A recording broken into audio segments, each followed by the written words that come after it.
So far, the only weekly boss that has been challenged has been Child on the team Yoo-Hoo. So currently, Team Sayonara's effort of going for the easier and quicker bosses to defeat seems to be working out for them. It is. It's working out quite effectively for them, rather. And right now, it appears that they're gonna be bowling the cryo hypostasis to death, man. It's gone, folks.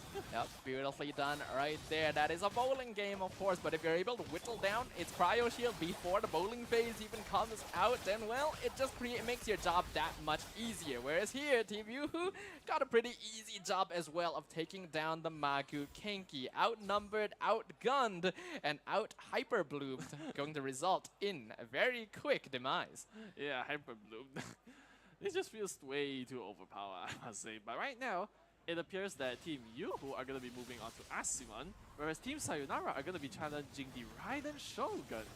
Yep, quite a dangerous opponent to have to deal with. This relies very heavily on teams being able to rush down her HP bar as fast as possible before she's actually able to enter her second state. Hello anh em nhá. Hôm nay sẽ livestream xem sự kiện Genshin Impact với anh em nhá.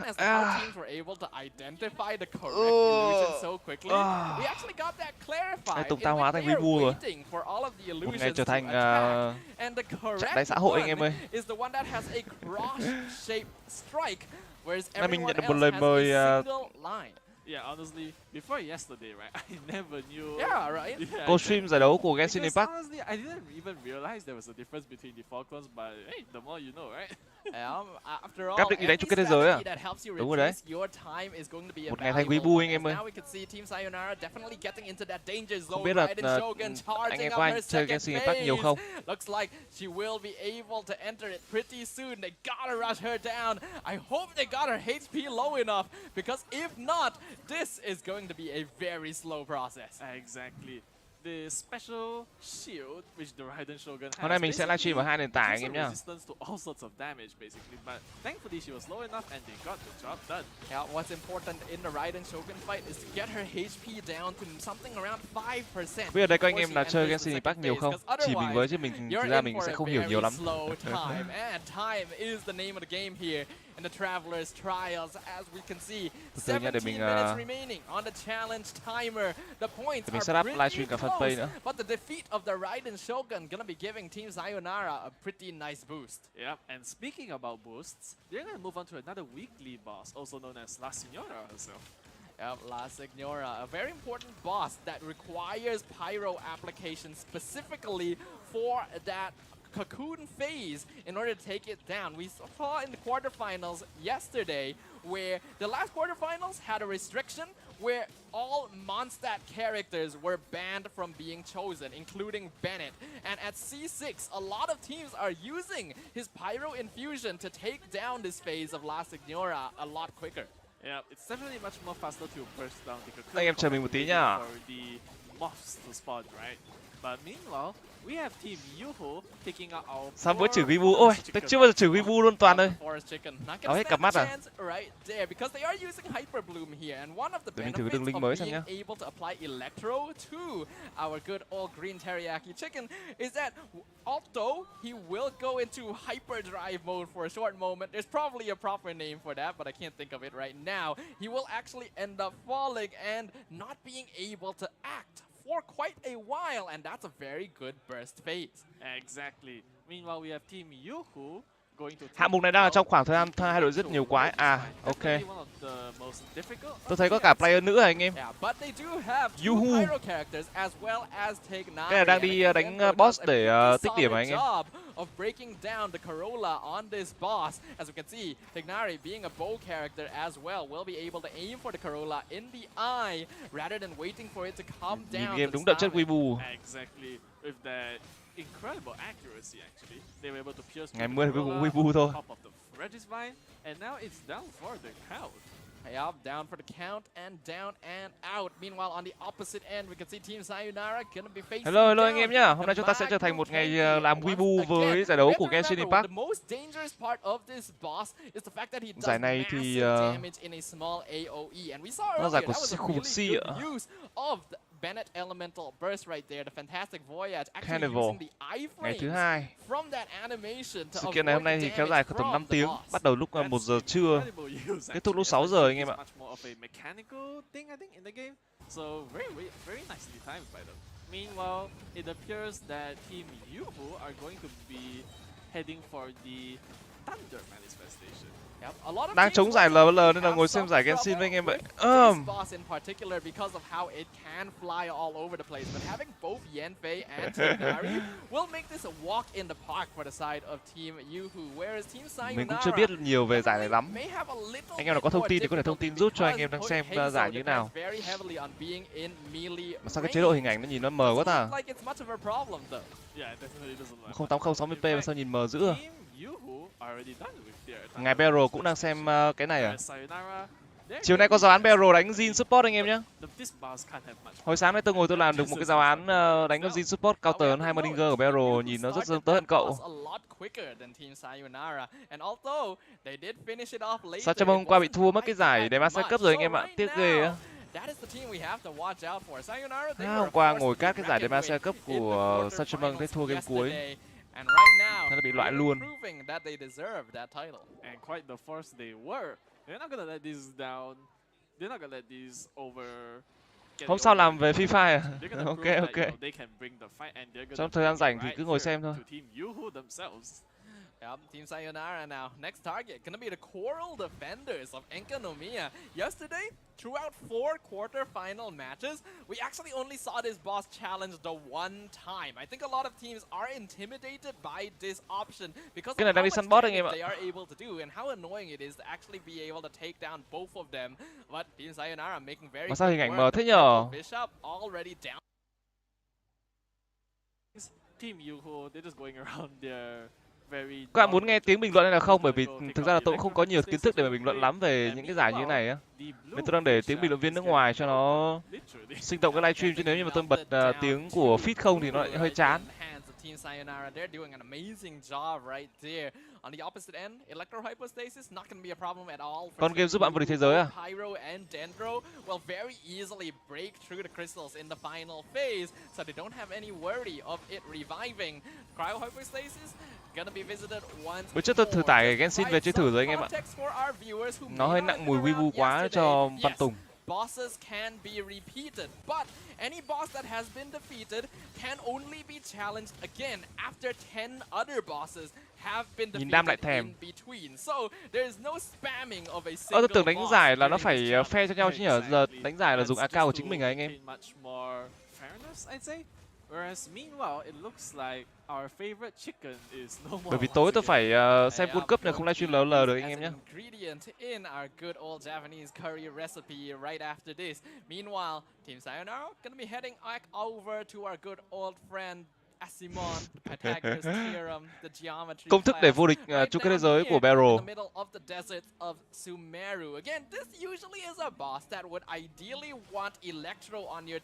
Tôi tưởng những cái tựa game như này thường nó sẽ không có giải chứ hả?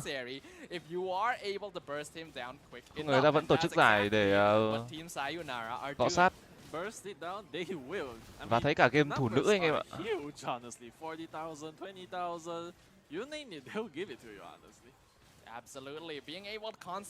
Dùng ạc của mình để build đồ theo. Account do 10 giờ live xem World Cup và thôi không live xem World Cup đâu anh em ơi. Giải 4vs4 thì xem bên nào rush bot nhanh hơn. Thì xem bên nào rush bot được nhiều điểm hơn. Fantastic Voyage's benefits, the Pyro Regis was destroyed meanwhile. Yeah, we already know Pyro Regis unfortunate. Hôm trước tôi tải về rồi, tôi tải thử về máy rồi, nó tầm 50GB thôi. 50GB thực ra cũng là một game chưa phải là quá nặng nhưng mà không nhẹ thế nào.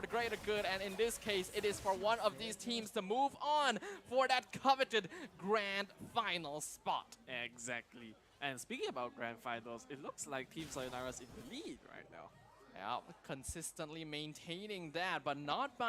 Giết quái trên bản đồ đánh boss được nhiều điểm hơn nên là mọi người đang rush boss cho nó nhanh.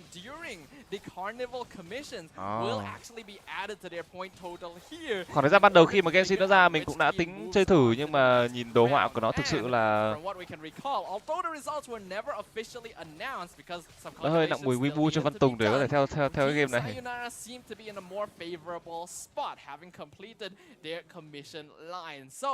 Not only does Team Yoo-hoo need to be ahead, they have to be notably ahead. Yeah, definitely. Sẽ có một khoảng thời gian nhất định để hai team đi rush boss. Hiện tại là còn khoảng 9 phút cho cái round này. Và total point thì có vẻ là team Sayonara đang nhỉnh hơn. And what we mentioned during the pick and ban phase as well, a lot of the teams here in the Sea Carnival do like to rely on one or two universal team lineups. Hôm nay sao lại live Genshin? Buổi chiều rảnh ngồi live sự kiện Genshin anh em nhé. Between bosses. So even though we did see 4 different party setups being created by both sides. Cảm ơn anh Vũ Hải Đông Dương ạ.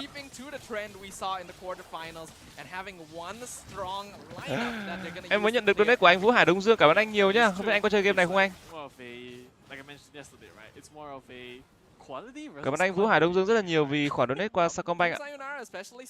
Anh Vũ Hải Đông Dương donate hẳn 5 củ, không thấy nhắn gì luôn. Cảm ơn anh nhiều nhá, lâu lắm mới gặp lại anh Vũ Hải Đông Dương, cảm ơn anh nhiều. Văn Tùng bị sao cho mừng đánh bản quyền nên là bán kênh cho ông nào rồi. Đâu, sao cho mừng hôm qua mới bị loại để mà xe cấp xong thế là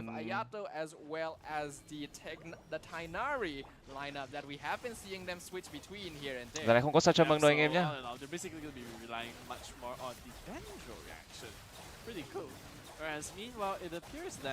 Em nhận được rồi nha anh Vũ Hải Đông Dương, cảm ơn anh, thank you anh rất là nhiều nhá. Nhưng mà anh donate hơi nhầm tiết mục rồi, em đang live Genshin mà anh. Em đang live Genshin mà anh vào donate hơi ngại một chút, cảm ơn anh nhiều nhá. Để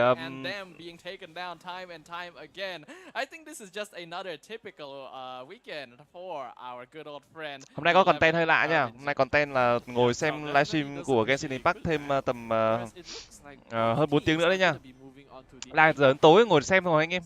Các bạn tôi cũng sẽ không làm gì nhiều ở cái buổi livestream này, ngồi xem với anh em xem là người ta tổ chức giải như thế nào và cái thể thức giải nó làm sao, bởi vì ban đầu tôi nghĩ là những cái tựa game như thế này thường nó sẽ không có giải.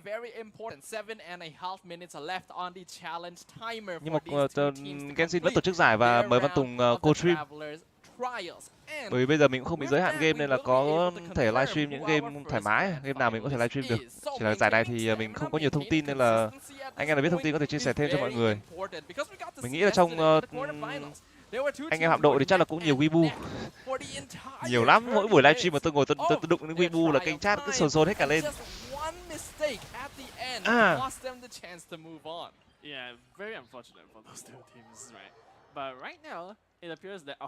Tôi nghĩ là kênh tôi nhiều wibu đấy. Nhưng mà chơi Genshin thì chưa biết là các bạn có chơi nhiều hay không. Các bạn Văn Tùng cũng không nhiều thời gian để mà chơi tự game này nhiều. Chỉ là bên ban tổ chức người ta có lời mời co-stream thì co-stream xem thử giải cho họ như thế nào. Mình chỉ ngồi reaction và xem giải và nói chuyện chung với mọi người thôi.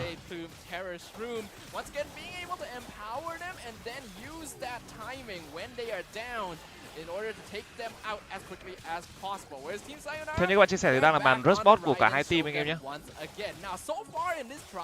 It does look like Team Yoo-hoo has just avoided going for this particular weekly boss. Yeah, definitely. Do you think there could be a specific reason why they're choosing the right Shogun? Bởi vì I mean, when you're just not confident. Bởi vì mình cũng không biết là bình luận cái gì nên là mình muốn bình luận tiếng của caster nước ngoài vào cho nó sinh động cái livestream, chứ thực ra là nếu như mà mở feed ngồi không thì mở feed ngồi không thì sẽ hơi chán đấy ạ. Còn lại khoảng chừng hơn 5 phút để hai team bắt đầu rush bot tích thêm điểm. Hiện tại team 2 đang có lượng điểm nhỉnh hơn không đáng kể và giờ đang ngang điểm luôn rồi anh em ơi. Là team up 4 vs 4 à?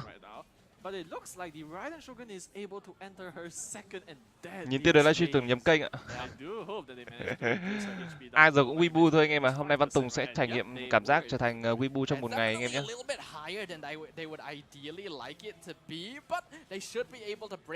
Anh em thử comment số tiền mà anh em đã nạp vào Genshin Impact xem là ai là người gacha nhiều nhất ở đây. 3 ok. Đã bạn nào nạp tới đơn vị tiền chục triệu ở trò chơi này chưa? Team Sayonara not quite able to replicate that success. Beryl chắc là nạp tiền tỷ rồi. 30 triệu.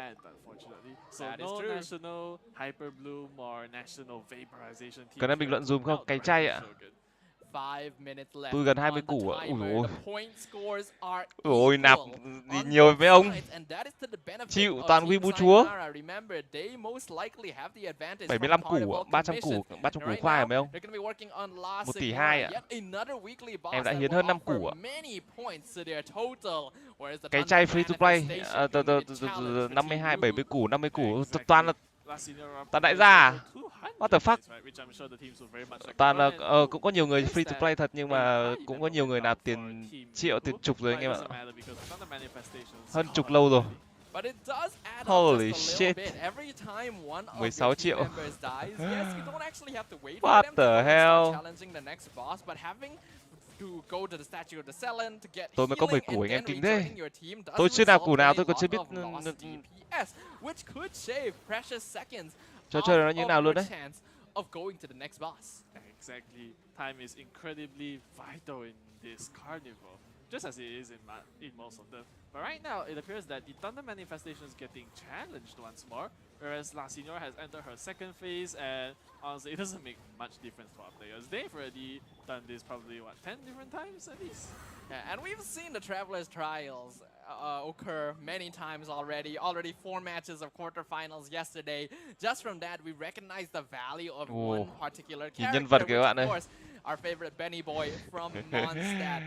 Nhìn đồ họa với nhân vật thế này bảo sao các wibu không hiến dâng. Good pyro application while also healing the team, thereby preventing them from needing to rely on shield characters or other healers that don't provide more utility. Hiện tại thì còn lại khoảng chừng 3 phút để cả hai team bắt đầu PK boss và kiếm thêm điểm. Và chênh lệch thực ra là cũng không nhiều lắm. Không biết trong khoảng chừng 3 phút này thì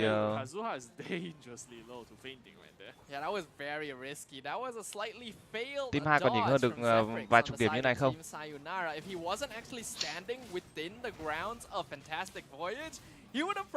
Tối nay livestream Genshin Impact chơi anh ơi. Hôm nào rảnh anh em chỉ tôi chơi Genshin nhé. Game tôi tải về rồi.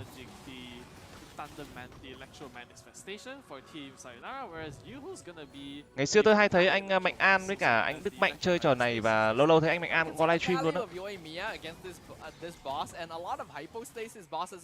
Cái trò này ban đầu tôi nghĩ là sẽ không thể có giải được bởi vì cái gameplay của nó như thế.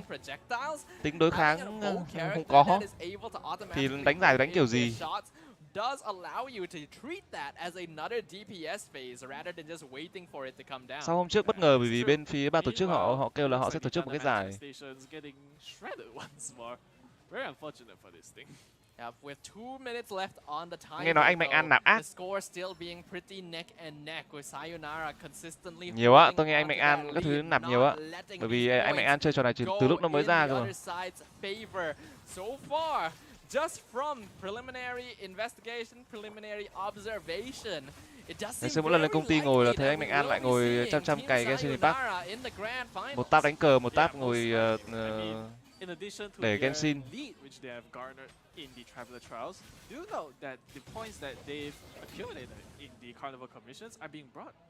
Game pay to win á hả? Không, cái này thì không có tính đối kháng nên là chắc là nạp để đua top hả anh em? Nếu mà nạp trò này thì sẽ là nạp để lấy thêm nhiều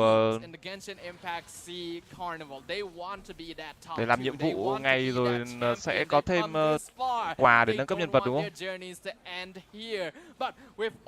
Hỏi Mạnh An con C6R5 rồi để biết anh nạp bao nhiêu ạ?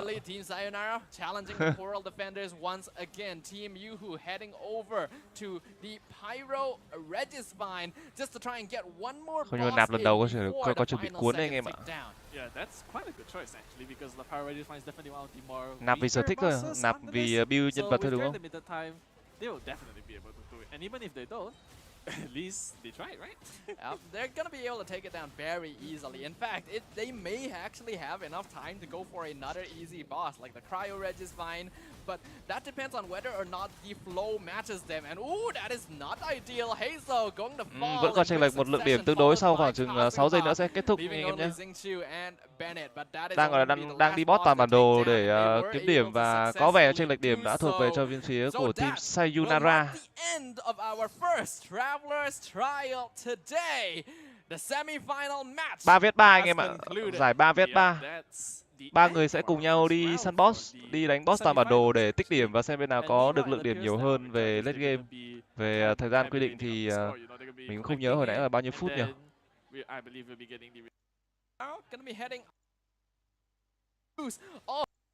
Characters instead. Instead. Yeah, it is basically a boss rush.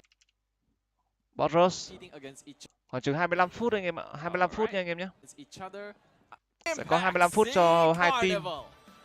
Huge congratulations to them, honestly. I mean, they played very well. And yeah, huge props to them, honestly. I mean, they played. Bên Trung có giải solo rồi hả? At least it's not as limited as during the quarterfinals, right? Where there was like only one party, so at least there was two being used, I must say. But they did seem very comfortable with it. They mainly did. Theo giờ là 1 giờ nó bắt đầu đánh giải rồi á, mà bởi vì nó đánh giải theo giờ của Nhật Bản nên là mình nghĩ sai giờ, mình dậy trễ quá, chưa kịp ăn uống gì cả. For that win, they were very comfortable taking down weekly bosses as compared to their opponents. Đại khái là mình xem và mình reaction cái giải của họ thôi chứ cũng không có nhiều kiến thức về Genshin lắm. Chỉ biết họ sẽ cùng nhau di chuyển khắp bản đồ để PK boss thôi.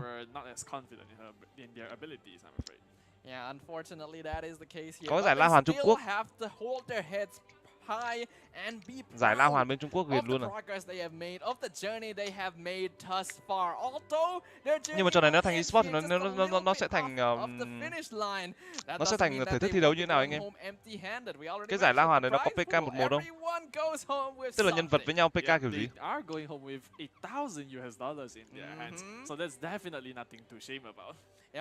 Chơi đi anh sẽ có kiến thức. Hôm nào rảnh ngồi livestream Genshin Impact anh em chỉ mình chơi nhá. So, let's have a look now to officiate it. Mình livestream cả bên YouTube nữa, cả fanpage anh em nhé. Your first Genshin Impact Sea Carnival Grand Finalist. Nó nghe đồn là làm khảo sát thì sẽ có quà cho anh em chơi Genshin. Link thì mình ghi ở phần comment bên YouTube và cả fanpage nhá. An intense match right here. Team Economics had one of the largest gaps in their Traveler Trial performance during the quarterfinals. And first stage of Boer is a team that playoff I quite bracket và hiện tại thì chúng ta đã có được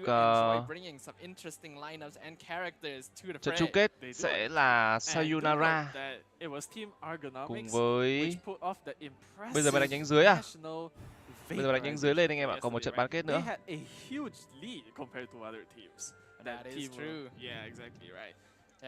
Toàn là giải PvE anh em nhỉ, nó không có PvP ấy. Trò này không PvP anh em à. So because of that, and because a lot of Claymore characters aren't that viable, they were able to bring a very comfortable team and a very strong team. Bắn pick luôn ạ. The national team. Yelan, Xingqiu, Bennett, and Jiang Ling. In this case, we've already seen Yelan banned out once during this first semi-final match. Are we going to see that again? It might happen actually. And I think that if the first stage of Bureau are gonna respect their opponent, I think they should definitely ban Yelan. Đúng là giải này nếu mà tổ chức ra thì cũng chỉ là PvE thôi anh em ơi.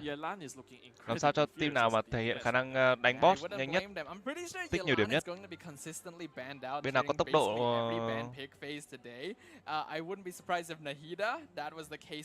tốc độ là nhiệm vụ nhanh hơn. Nó có cả bắn pick nữa hả anh em? Lựa chọn team con kết hợp với nhau nó cũng là một yếu tố ha. Nhưng mà nếu mà AK tham dự giải đấu là AK của ban tổ chức hả anh em? Nạp nhiều á.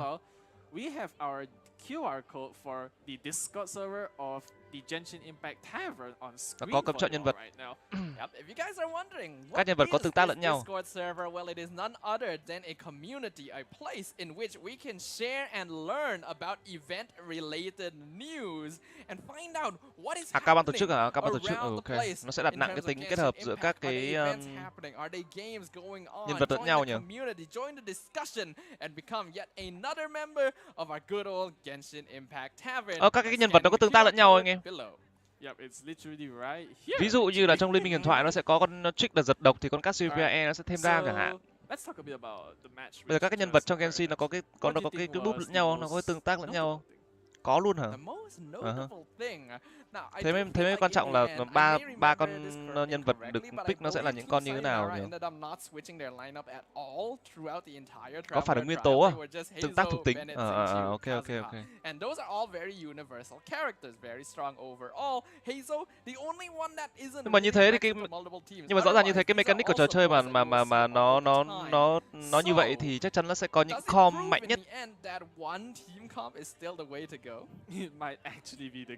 Ví dụ như chọn nó sẽ có cái gọi là meta anh em. Bây giờ trong Liên minh huyền thoại nó sẽ có meta, nó sẽ có những con cực kỳ broken trong một cái phiên bản cập nhật nào đấy và người ta sẽ dùng nó nhiều. Còn trong trò này thì sao? Mình nghĩ nó sẽ có tính tương tác giữa các thuộc tính và nó tính tương tác giữa việc sử dụng skill nào, một con skill nào ở tại thời điểm nào nó có vẻ là hợp lý nhỉ?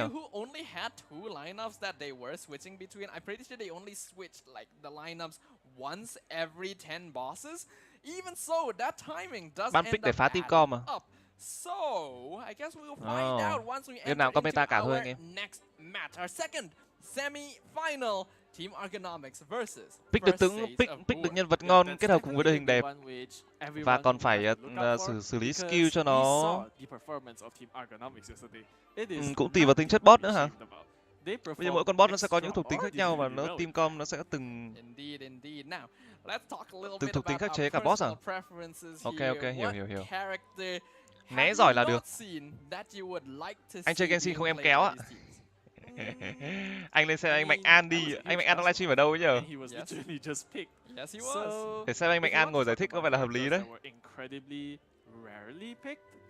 For 5 stars, I'd say Ito, right? Because even though he was drafted into a team, anh Mạnh An livestream fanpage anh em ạ. He didn't really swap to that setup.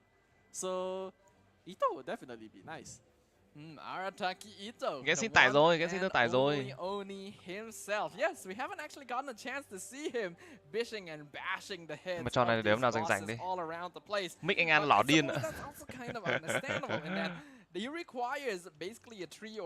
Hôm nay nhận được lời mời là co-stream cái giải của Genshin anh em nhé.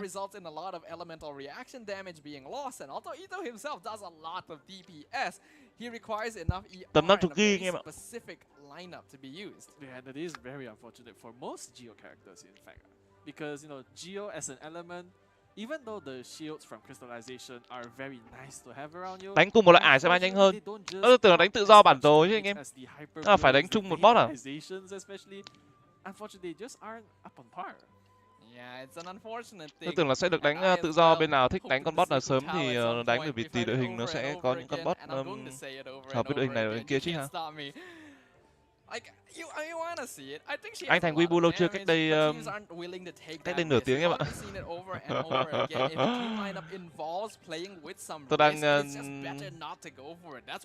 Tôi đang nghiên cứu con đường để trở thành nhà vô địch chung kết thế giới của BR đấy. Exactly. Even though it doesn't heal the characters all the way to full, it keeps them above at least 70% of their max HP, which, you know, when you aren't able to sacrifice the one 5-star character slot for another. Tôi đang ra đi tìm đường khai sáng cho chiếc vô địch Liên minh huyền thoại. Tìm ra bí thuật của Barrow.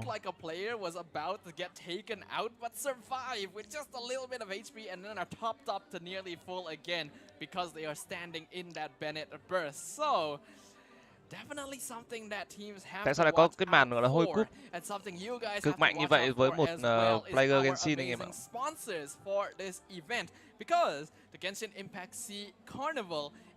Anh Mạnh An livestream trên fanpage hay ở đâu đấy các bạn? and supported by Predator. Without all of these amazing sponsors and people contributing to fanpage this tìm thử anh Mạnh An event, trên fanpage. you wouldn't be able to watch all of this, and we wouldn't be able to bring it all to you as well. That is true. So huge shout out, massive thanks and appreciation to our sponsors, supporters. We love you guys a lot. Actually. Anh Mạnh An không livestream ở đây, anh Mạnh An livestream trên YouTube của Rock rồi anh em. And love each other. Exactly. Khuyên anh đừng rủ chị Mai chơi, mải mê chơi bồ bỏ bồ ơ kìa. Love you guys too.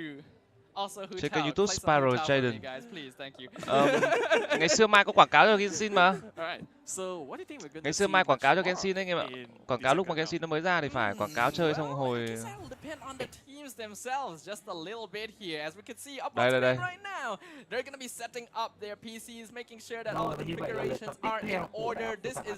Ôi anh An đang livestream Genshin nhưng mà lõ điên.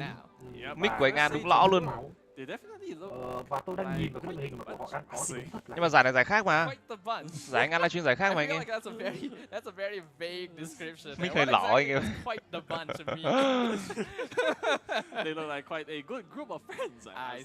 Anh bị ai dí súng livestream đúng không? Ra tín hiệu đi.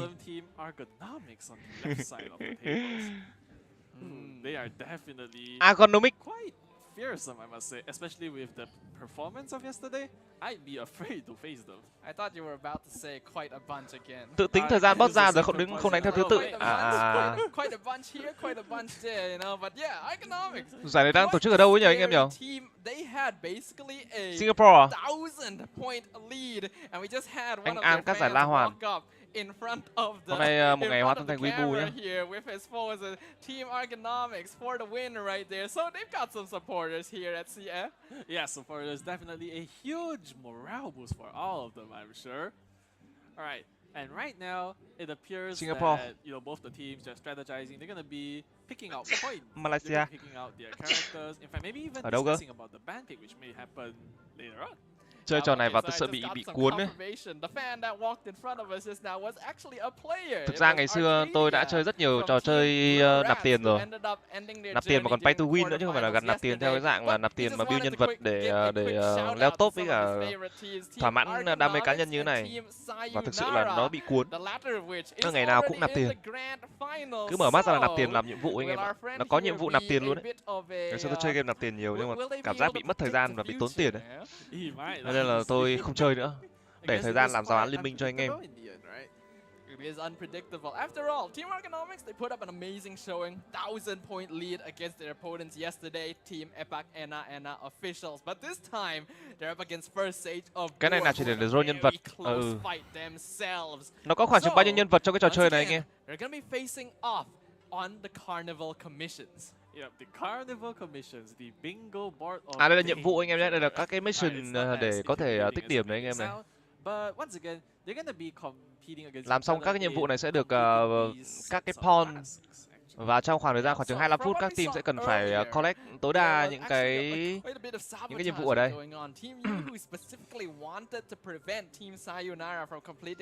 Cái này làm nhiệm vụ rush boss thôi anh em ạ.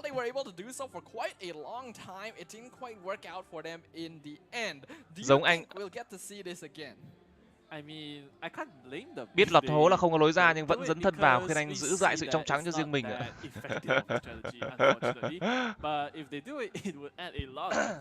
Khoảng chừng hơn 50 nhân vật, 60 nhân vật, tầm 60 nhân vật.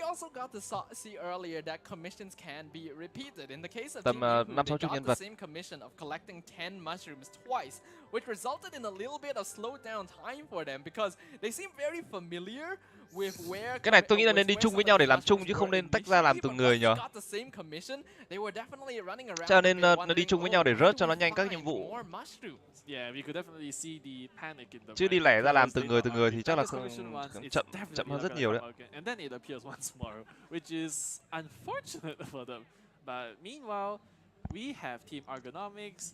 Nó có cả vũ khí nhân vật, nó có nhân vật vũ khí nhân vật.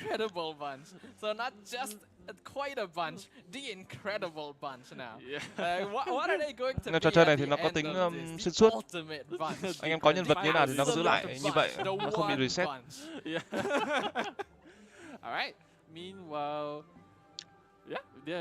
Cái nào dễ thì chắc là đi làm riêng, còn là chung thì tôi nghĩ phải đi chung nhiều ấy hả?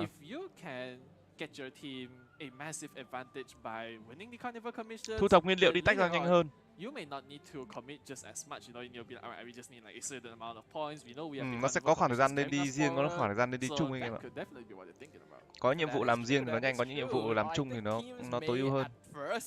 Nhiệm vụ của họ là làm cách nào tìm ra cái. Không, nhưng mà nếu như vậy thì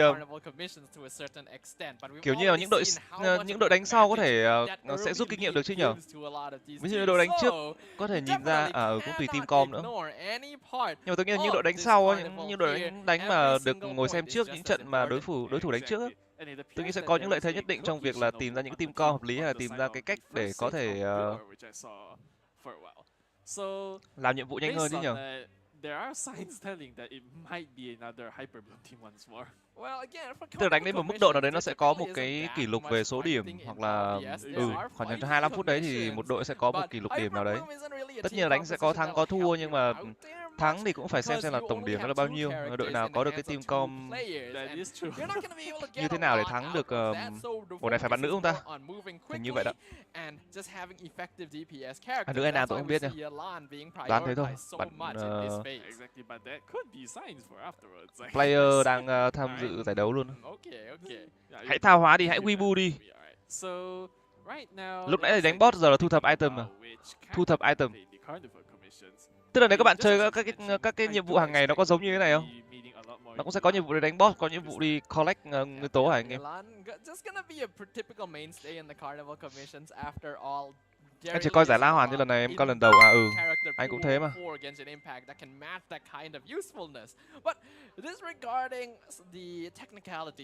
Cảm ơn bạn nào đã tặng sao free nhá. Cảm ơn anh đi đỗ nhá. Sếp cũng chơi Genshin à? Thực ra thì mình không chơi nhiều, mình chỉ xem giải hôm nay thôi anh em ạ. Mà thấy cũng có vẻ là một game có khá nhiều anh em hạm đội chơi đấy. In terms of performance, I'd say that Ergonomics might have a higher chance of advancing, but the first stage of war, that's với O3 thì một ngày tầm 10 phút là hết nhiệm vụ, còn New 3 thì chơi hơi cực một xíu lúc đầu. Không, nhưng mà nếu các bạn một ngày các bạn vào đây các bạn làm hết nhiệm vụ thì bạn đã làm gì tiếp? Hả?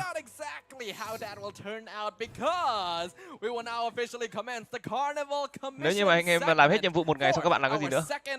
Anh Linh cũng chơi. Đi cày nguyên liệu. Đi cày nguyên liệu à? Làm cho con bò.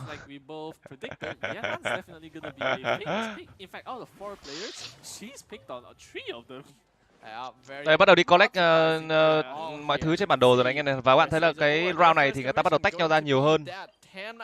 Round trước đi đánh boss thì đi rớt boss thì họ đi chung với nhau, còn round này thì họ đang bắt đầu tách lẻ ra. Có cả nhiệm vụ câu cá à? Chill giữa. Một con, ok. Fishing. Đi câu cá đấy thôi hả? Ngày nào cũng làm mấy cái nhiệm vụ này hả anh em? Xả nhựa xong rồi ao. Yeah, Team Ergonomics seeming to be quite comfortable with this right now. Can be splitting up their workload as well. This is definitely one of those positions where you can split up. Thay vì đi ra hồ ngồi câu cá, chúng ta ngồi câu cá trong game cũng được, làm nhiệm vụ luôn. Because in the end, being able to complete those 5 commissions in a row comes down. Cancel hoạt ảnh luôn và câu cá different. Ui. Câu cá mà cũng có cả cancel animation nữa hả anh em? Really? Game Discovery hả? Nó có cả cancel animation nữa hả anh em? Còn làm nhiệm vụ cancel animation nó còn thao tác nhanh hơn nữa hả? Holy shit. Yeah, that's a bit hard to tell. It does look like though first stage of war they've already completed their first commission. Tối xem Argentina xong có like không anh ạ? Không. Tối xem Argentina với Pháp xong không like đâu anh em nhé. And I don't know how defeating pigeons to get foul results in chicken mushroom skewers, but we don't need to mind the technicalities. Exactly. And of course, mushroom skewers definitely one of the more basic dishes. In fact, it's actually the với cái nhiệm vụ collect này thì starting your journey in this game. Ủa mà nhân vật nó có skill khác nhau không? And a foul each. And fortunately, there are plenty of foul in Mondstadt. In the hands of Timmy, unfortunately, once again, that's gonna be 3 chicken mushroom skewers completed very quickly by first stage of board. They're gonna be able to move on to their next commission. commission very soon. Đang đi đánh Team nhau. Ergonomics as well. They're working on their second commission, defeating Bởi thực thể tôi cũng không biết tên của nó là cái quần què nữa. Nên là nó là chim hay là nấm hay là cái gì anh em? They can be very annoying to fight, but right now we can see Ergonomics using Kamisato Ayaka as well as Yelan. Yelan here gonna once again be proving a lot of her gọi là nhào lộn hit and run các kiểu ha. Burst will allow for damage to just auto target these enemies without requiring her to be in melee range. Exactly. Okay. Playing Genshin with speaking Té about chết hả? Genshin, there Wait, what goes the fuck? Ayaka as she falls out of the sky, unfortunately. No idea. Vừa rồi là té chết đấy hả anh em? That was just a very sudden, like a very sudden screen change into death, and then không đánh giải như kiểu là chung kết thế giới mà bị quái rừng giết nhở? Vấp cỏ à? Alright, meanwhile we have the Yelan. Đừng báo giải như chung kết thế giới mà té vách nước rồi vách đá chết là như nào? Bóng ma lơ lửng à? What is certain though is the fact that Team Ergonomics, they went for a diagonal that happened to intersect with the same line that first stage of War are going. Cách đây 2 năm trước mà tôi chơi trò này chắc tầm này tôi đi đánh cái giải này vô địch mẹ rồi. Chẳng qua bận quá thôi. Not too certain what their strategy is just yet. Yeah, that's very unfortunate for them, honestly. In fact, they probably hope. Đúng là tốc độ đua xem là bên nào làm nhiệm vụ nhanh hơn. The first stage of Duel was just slightly much more faster. Mà trò này nó có cái trò cày thuê không anh em nhỉ? Là cày thuê thì cũng không đúng, là kiểu là cày dùm ấy. Có những người bận quá người ta không chơi được, xong người ta thuê người khác cày dù bạc ấy anh em. Có dịch vụ cày thuê không? Có luôn. Có luôn. Cái cốt truyện luôn hả? Có hết luôn à?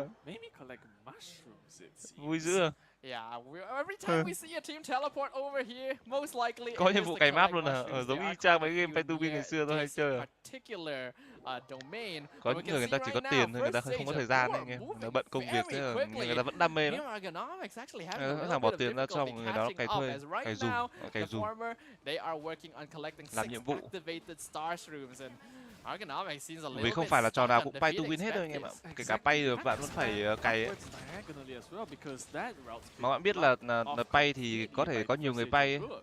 Nên là người nào vừa pay vừa cày mới là người mạnh. Tất nhiên thì mỗi trò chơi thì nó cũng sẽ giới hạn nhiệm vụ nhất định trong một ngày thôi.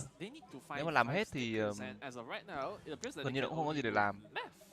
Yeah, definitely. I feel like some mistakes in strategy were made up to this point because em đang nhận cày cho 3-4 ông khách liền nữa. Ôi. Chia sẻ thu nhập được không em?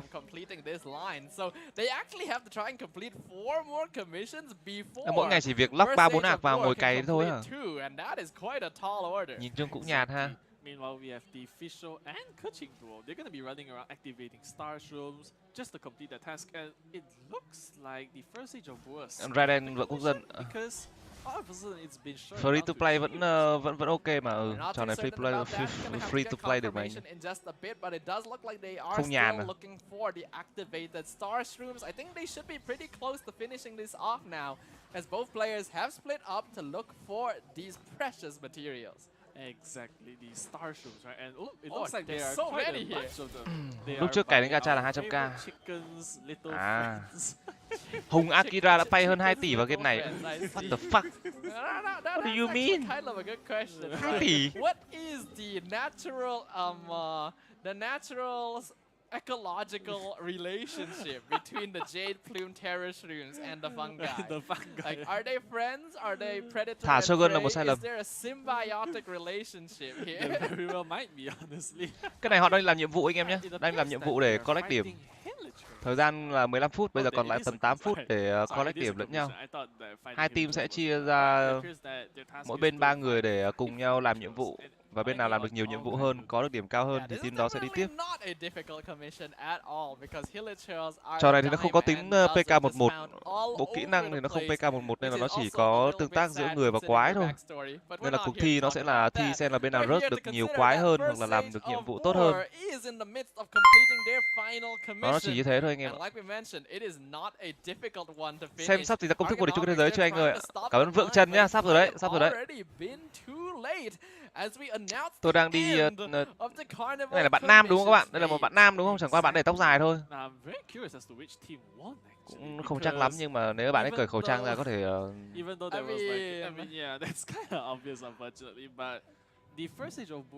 bạn trọng tài thì chắc là bạn nữ rồi. Nữ à? Nữ à? Ủa thế à? Nhìn...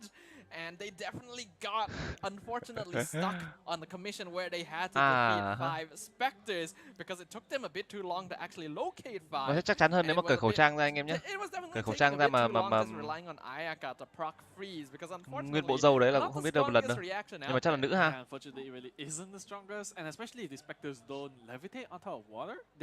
Tôi chơi game hơn 2 năm mà không hiểu xem giải ạ. Cái này tôi tưởng nó rất là quen thuộc với anh em rồi chứ. Cái này là đang đi làm nhiệm vụ hồi nãy ở đầu nó có những cái nhiệm vụ để mà collect điểm ấy anh em, đang pause game là mình cho bạn xem lại nhé. Đây là nhiệm vụ này anh em này. Mỗi nhiệm vụ nó sẽ mang lại một lượng điểm nhất định và cái xem là bên nào kiếm được nhiều điểm hơn trong vòng 15 phút thôi. It certainly does. And we also got to see earlier that commissions các nhiệm vụ đây anh em nhé. In the case of Team Yuhu, they got the same commission. Chỉ làm mission xem là bên nào làm được nhiều những mission hơn rồi thì nó cũng là một mức độ thành tạo những con nhân vật và tốc độ các bạn clear những con boss thôi. So from what we saw of the first ban pick phase earlier today, the characters that were banned the earliest were Nahida, Sino, Yelan, as well as I'm missing someone here. Vì không có PVP nên là cơ chế giải tự nghĩ ra, thành ra giải nào cũng giống giải nào. Tôi nghĩ là game nó là game kiểu game nhập vai nhân vật như vậy thì đúng là nó bị giới hạn nhiều thật. Và game nó mới ra mắt được tầm 3 năm mà.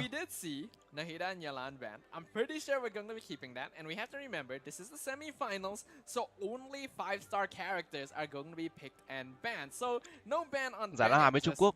Giải đá hay hơn là anh em. Considering that, what else needs to be removed from the pool?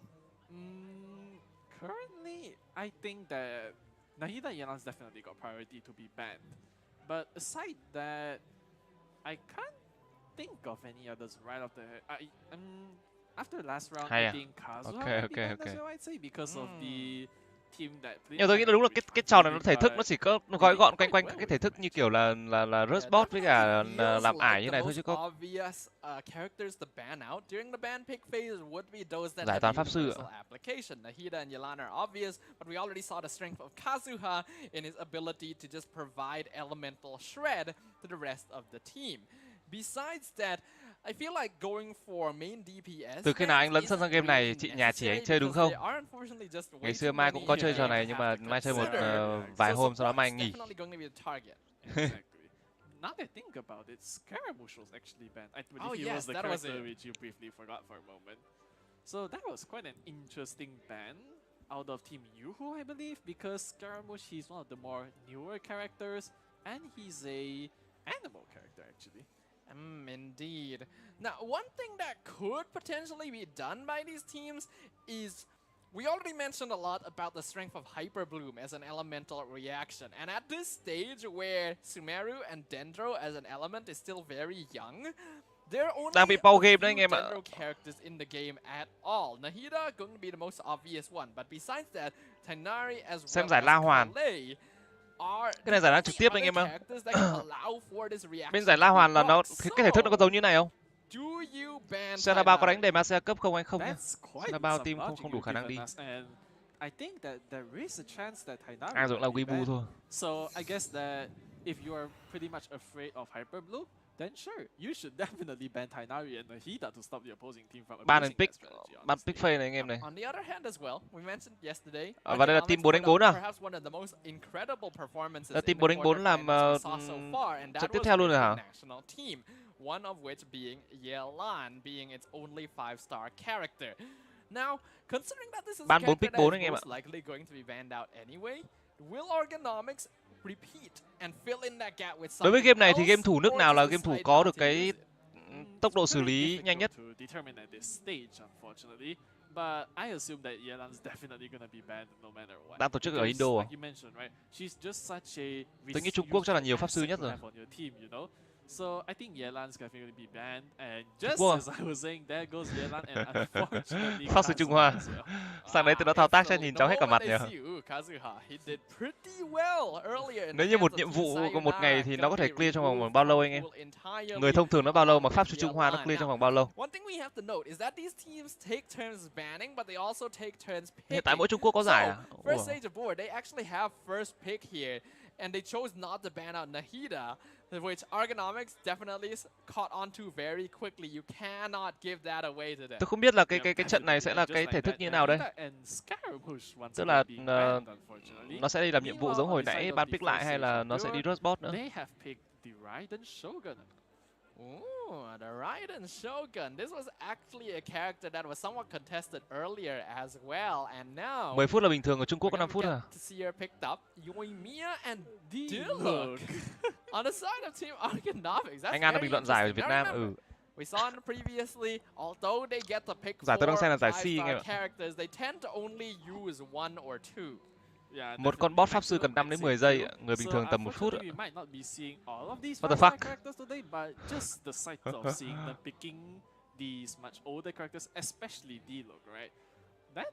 Nó đánh La Hoàn. Yeah, it's always nice to see the classic choices, the old favorites being able to show their. Đây nó khoảng chừng 50 trăm, 60 trăm ở đây. Gonna be locked in. 1, 2, 3, 4, 5, 6, 7. 1, 2, 3, 4, 5, 6, 7, 8. Replacing Nahida, so I wonder if they want to go for that. Tầm 60 trăm anh em ạ. That might always be possible, definitely. And once again, Hu Tao has been banned. Why? I do not understand. Just pick her. Let me see her at some point. That's all I'm asking, guys. Cái sao ở dưới chân con nhân vật này là những cái con maximum rồi đúng không? 61 nhân vật. 61 nhân vật anh em. Và chắc chắn là trong giải thì nó sẽ là account 5 sao hết hả anh em nhỉ? So it's quite surprising to see her being banned, honestly. Now, I have seen some very powerful Ayaka teams before, right? Especially like the moment she uses her elemental burst, she just freezes and murders everything in front of her. Whereas meanwhile, the first age of Boor have opted to ban Ganyu and Tartaglia, also known as Child. Có 4 sao luôn hả? Interesting choices here. 4 sao vẫn mạnh. So far really has not hiếm một nhân vật. Screen time at all because she shares a similar issue of being quite vulnerable due to how much. Nhưng mà tôi nghĩ người ta sẽ ưu tiên pick những con 5 sao chứ hả? And having no shielder will make life a little bit more difficult. But tướng 4k8 với tướng 6k3. We can see first stage of Boor gonna be picking their characters very quickly on. We mentioned him earlier, Tighnari gonna actually get locked in. So now they actually have another option for Hyper Bloom if they want to go for it. In fact, they can even use the Raiden Shogun if they decide to. Exactly, and Ito was actually picked as well for. Đi lắc là á chóc đâu anh? Có hả? À mà bộ kỹ năng con tướng. Một con tướng nó sẽ có bao nhiêu kỹ năng anh em? Nó có giống liên minh không? Và có con tướng là có cái bộ kỹ năng giống liên minh không? Wow, Klee. I wonder which of these 5-star characters Team Organomics is actually going to use. And we're going to actually get to see that here, as now both teams will enter the party setup phase once again. Now, a lot of pyro characters on the side of Team Organomics, and we already mentioned they like Vaporize, they like the national team. Yelan is out, but any one of these characters could definitely fill in the gap. Nếu anh em chơi đúng không? Sẽ có so sánh giữa các game với nhau. And I noticed that they had Yoimiya, Klee, Diluc, so if they're gonna run another Vaporization team composition, it's definitely possible, right? Whereas the first stage of Boor, if I'm not mistaken, they were huge fans of Hyper Bloom. And that could have been the reason why they chose Kazuha là Dragon Yasuo. Shogun and Tighnari actually. Yep, I can definitely see that being the case. But which Nhưng mà Beryl có hay livestream chơi Genshin không? Tôi nghĩ là có đấy chứ. Đặc biệt là mấy màn mà gacha tốn tiền là kiểu gì chả livestream cho anh em xem. Có ai xem Beryl livestream Genshin bao giờ không? Ông này ông tiêu tốn biết bao nhiêu thời gian để chơi Genshin. Trong khi game thủ chuyên nghiệp người ta dành toàn bộ thời gian cho LOL thì ông ấy cứ chơi Genshin nhưng vẫn vô địch thế giới. Nhiều lắm by the Raiden Shogun. That's quite interesting. So, because of the addition of the electro element, it opens up quite a few paths actually. It really does. Beryl lại Honkai nhiều hơn. The national team thrives off of activating elemental bursts as often as possible, which will buff the Raiden Shogun, buffing the rest of the team. This is a terrifying lineup and one of the easiest team comps to clear Abyss with. That is absolutely true, honestly. Whereas it looks like on the side of team Ergonomics. Về team com thì các bạn thấy là team nào đang ngon hơn? Team Ergonomics hay là team First Sake of Beer ngon hơn? Này thực ra mình không có kiến thức về game nhiều lắm nên là mình nhìn lab thì mình cũng chả biết như thế nào. I wonder if they've actually completed on that. I like Yoimiya with Bennett as well as Xingqiu. Team dưới ngon hơn à? Yunjin would make way more sense, even though I do like to see Layla. She is a new character. We haven't gotten to see her in action yet. Nhưng mà tới phase 2 thì tại sao lại còn có 2 phase nhỉ? Tôi tưởng là sẽ pick một lineup 4 con với 4 người sau đó thì vào làm nhiệm vụ luôn chứ. Sao còn phase 2 party setup này nữa anh em?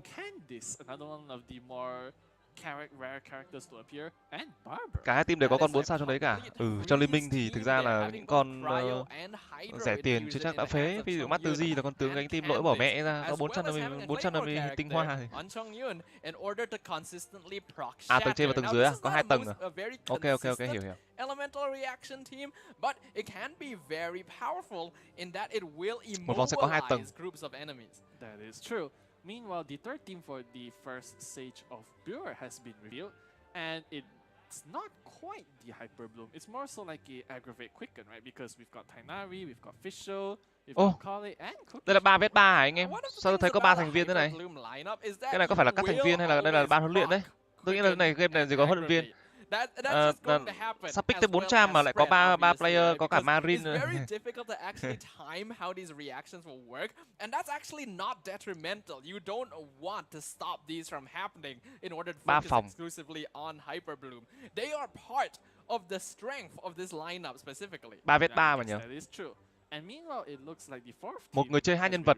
Sẽ có một người chơi 2 nhân vật. Full Geo team, just like you 2 thằng duo, 1 solo. And it's consisting of Ito, Goro, Noel and Yunjin. Đặt quả tên nhìn không khác một ký tự nào. Really getting a lot of chance to shine here because of how restrictive his team compositions are, requiring basically full Geo. And we actually saw one team set up in Arataki Ito lineup previously as well, but they just never used it. So unfortunately, I'm inclined to believe that it's going to be the same this time too.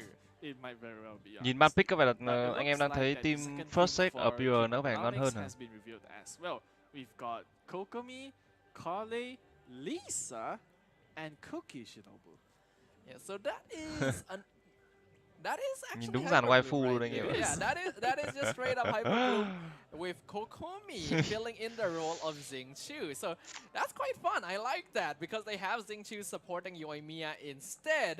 So okay, I can see how this works, and having Lisa there, that's quite unique from Team Ergonomics, because if I remember correctly, it was first stage of Boer. Phân tích đang tôi không hiểu về Cham nên tôi không phân tích, tôi chỉ nhìn đồ họa của nó thôi. Có cả cosplayer này anh em này. Cosplayer đến cái sự kiện này rất đông luôn đấy. Cái sự kiện này cũng là sự kiện đúng để mà mấy cosplayer đến để không biết là Hiếu Lập Lăng nó có chơi không? Hiếu Lập Lăng là một thằng trùm wibu. Hiếu Ba Len rồi.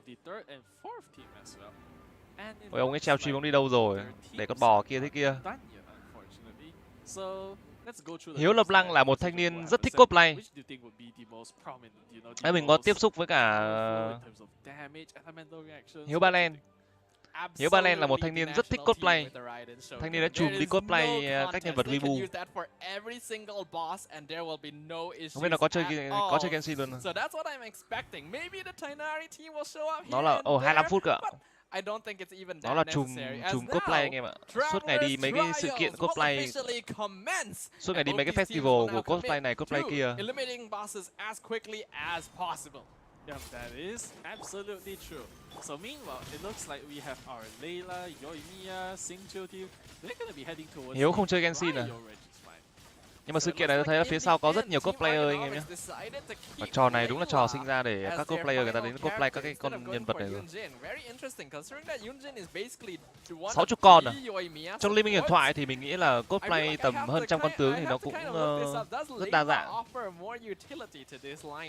Nhưng mà trò chơi Liên minh huyền thoại các bạn biết rồi, nó chơi không hẳn là phụ thuộc vào ngoại hình nhân vật anh em ạ. Chẳng hạn như có những con xấu bỏ mẹ, miễn là nó mạnh thì cứ chơi thôi. Trò này thì người ta chơi chắc là cũng một phần lớn vì ngoại hình của các nhân vật. Skin, nó có skin anh em ạ. Bên Liên minh cũng có skin, cũng có nhiều skin wibu nhưng mà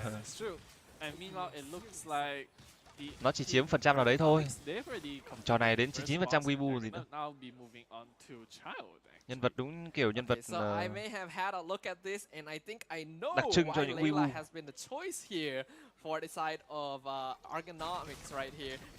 Cái này đang đi PK boss thôi anh em ạ. Đang đi rush các cái con boss. Cái này là đang đi đánh boss hay đánh La Hoàn gì hả anh em? Cái này mình không chơi, mình cũng không có nhiều kiến thức lắm. Không phải La Hoàn à? Này đang đi rush boss thôi đúng không? Này rush boss thôi. I mean, we already know that there are 2 Raiden Shoguns, so this is actually pretty par for the course, you know, like this is pretty normal. This is actually just a recreation. Theo như anh em thì team first set W đang có được cái layup khá đẹp để đi PK boss, nhưng mà điểm thì như nào đấy anh em nhỉ? Yeah, I'm terrified of this team lineup. It is so strong right here. Điểm sao ít hơn ta? Get 200 points after defeating the Raiden Shogun, so that will put them slightly ahead of team Argonomics. Không biết là ngày hôm nay thì cái giải này nó có thi chạy La Hoàn không, nhưng mà đầu ngày đến giờ chỉ thấy đi lượm nhặt đi câu cá để tích điểm các thứ ấy. Với cả đi rớt boss thôi. Cái mà mình thấy nhiều nhất là đi rớt boss. Yep, that is gonna be the case here. And it looks like right now the first stage of Bua with their terror. Đi rớt mấy cái bao cát. Thì rớt bên nào nhanh hơn bên đấy được. Rất nhanh nó cũng cả một nghệ thuật đấy chứ. Tùy team com tùy vào xử lý kỹ năng con tướng để làm sao rớt boss cho nhanh, nó là một cái kỹ năng trò chơi mà. Chứ bạn yêu cầu trò chơi này là kỹ năng gì nữa. Thay vì PK người với người các bạn cần phải outplay lẫn nhau thì các bạn cần phải outplay con quái. Các bạn cần phải skill của quái, các bạn cần phải né.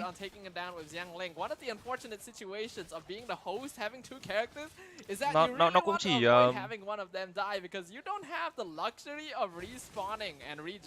La Hoàn mới vui à?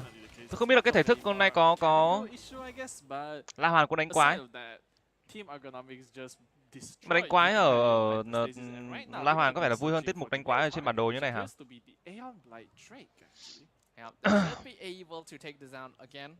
Game này cũng nhiều macro. One of the benefits that Argonomics will have is that they will have a really easy time against flying enemies, the ones that are a little more difficult to catch as compared Không, nhưng to giải này opponents. But giải này để tôi xem là giải nó là giải gì anh em. Sao nghe anh em chê các player nhiều ấy, hồi nãy tôi còn thấy ông player nào còn té chết nữa cơ, ảo. Where they had Yelan instead of the Raiden Shogun, and I have to argue that this may actually be a more potent variant. It might very well be, honestly. So meanwhile, it looks like Team Argonomics, they're gonna move on to the Animal Hypostasis. One of the bosses which you mentioned weren't challenged as frequently.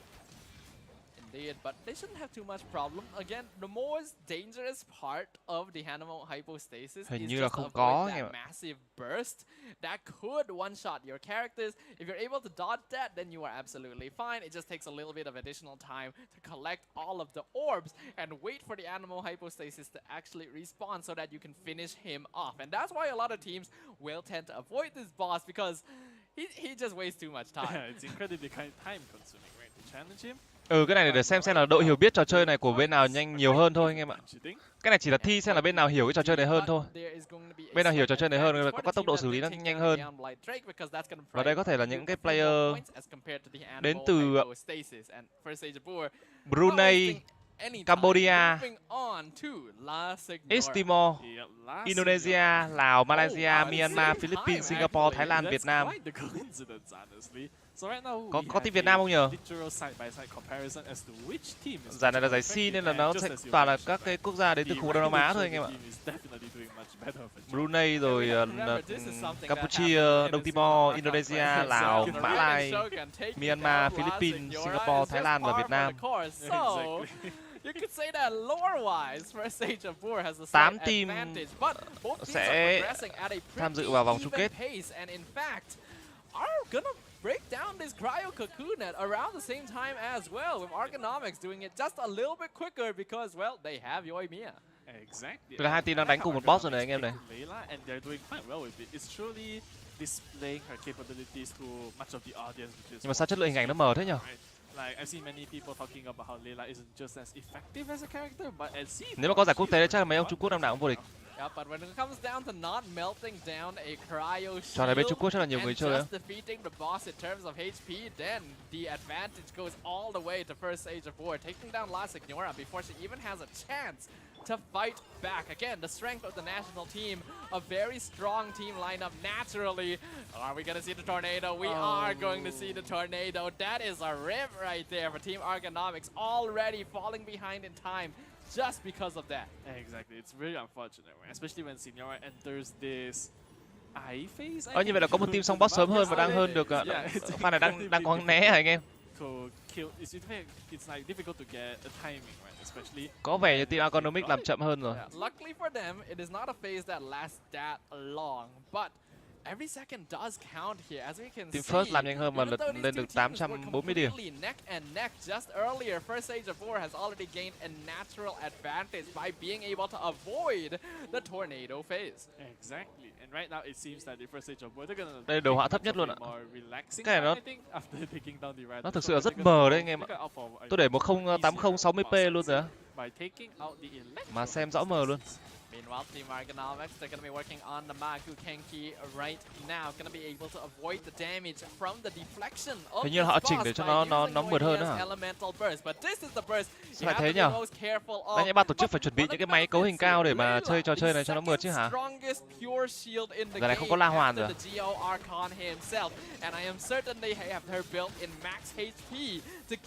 Hình như đúng cái giải lần này người ta không tổ chức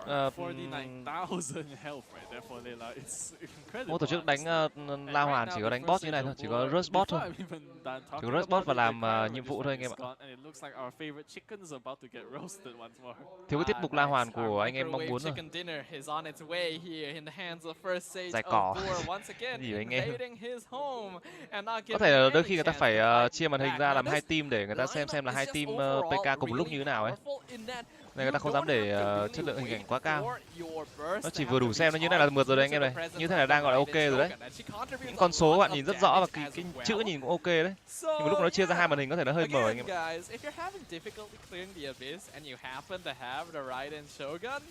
Which I don't think those are two things that will intersect very often. But if it does, do this. Yeah, it is honestly. Right, but right now it looks like Argonomics, they're gonna be taking on the Aeon Light Drake right now. So that's gonna be all for them. So after the forest chicken, the curry chicken, the roasted chicken, we now have the mechanical version of it. Yeah, the Lego set going to be the next target here, as they're gonna be able. Yes, the Lego set. Nhưng mà trò chơi này nó có update phiên bản không anh em? You create your very own Lego chicken, right? Nó có update phiên bản thường xuyên không? Doesn't look like it'll be much problem. Again, Yoimiya, a very. Nó khoảng chừng bao lâu nó sẽ ra một phiên bản mới anh em? Này lúc nó chia hai màn hình nó bị mờ thì mờ hẳn rồi. Tầm 42 ngày một pass. 6 tuần một pass. Với 6 tuần một pass như vậy thì mỗi pass nó có nâng dung lượng của trò chơi lên cao không các bạn? Hiện tại là tầm khoảng chừng 50 GB ấy. Nếu như mà update pass tầm 6 tuần một pass như vậy thì dung lượng nó có tăng nhiều theo thời gian không? Mình nghĩ là nó sẽ update đồ họa liên tục. Vì mỗi con nhân vật nó sẽ có thể ngốn một dung lượng tương đối, cộng tầm 2 GB. Trò này mình nghĩ nó sẽ update dung lượng nhanh hơn các cái trò khác bình thường nhiều ấy, bởi vì nó là một trò thiên về đồ họa. Và nó sẽ phát triển theo hướng là các con nhân vật ngày càng nhìn nó mượt hơn. Ngày xưa Liên Minh cũng vậy mà anh em. Ngày xưa nó cũng nhẹ lắm. Về sau này càng ngày càng nhiều nhân vật, nó càng update nhiều skin, nó càng update đồ họa, các con tướng lên cao thì nó sẽ yêu cầu dung lượng cao hơn. Dung lượng map cũng nhiều. I feel like Child overall as a character would relish the opportunity to be able to fight the Raiden Shogun, right? Yeah, definitely. Like Và nó sẽ càng ngày càng càng đẹp hơn về đồ họa. Mình nghĩ là họ sẽ tập trung phát triển vào đồ họa khá nhiều đấy. Yeah. Yeah, that definitely matches his attitude. Nếu có thêm một khu vực mới thì up thêm tầm 4-50 GB là bình thường. Hôm trước tôi đã nhanh trí update cho mình một cái ổ mới. Nó là dạng semi AA luôn hả? Nặng đó, cũng nặng đó. Hôm trước tôi mới mua thêm một ổ gần 2T nữa để lưu game. Tôi mới mua thêm một cái ổ SSD 1.8T để lưu game. But right now, it looks like the Raiden Shogun's going down incredibly quickly. She didn't even get the chance to enter her second phase yet. Sau này có tải game thoải mái, dung lượng lưu trữ video các thứ cũng thoải mái luôn. Tôi livestream tôi cũng hay lưu xuồng lại mà. Right now we have the first stage of Brewer. Đợt vừa rồi máy có 500 GB à? Cái ổ cứng tôi xài một năm nay có 500 GB, nghe mà cái SD xài năm ngoái có 500 GB à? Nó kiểu cảm giác là bị đầy dung lượng liên tục. Tải quá nhiều game và lưu quá nhiều video livestream lại để làm chuộc ấy. Hôm trước tiện cái màn hình nó bị hư, thế là tôi kêu bên bảo hành người ta lắp thêm cho một cái ổ cứng nữa. Lắp thêm ổ cứng tầm 1.8T thì xài thoải mái. Và đúng như anh em dự đoán thì có vẻ team First đã có được lượng điểm nhỉnh hơn nhờ một lap pick có vẻ đẹp hơn. Chúng ta đang xem màn hình hai player, đó là Boss cùng với Omoy. Và khi chia hai màn hình các bạn thấy là nó mờ hẳn luôn không ạ? À, bạn nữ này tên là Zigzag à? First step up here. Marin đây rồi, Marin của Agronomic đây rồi. 1.600 so với cả 1.600 so với 1.760. Chênh lệch 160 điểm anh em nhé. Vẫn còn khoảng chừng 12 phút nữa. Ôi, con bot này nhìn cũng đẹp đấy chứ hả? Ồ. Đến con boss nhìn cũng là một nhân vật chứ không phải là một con quái anh em ạ.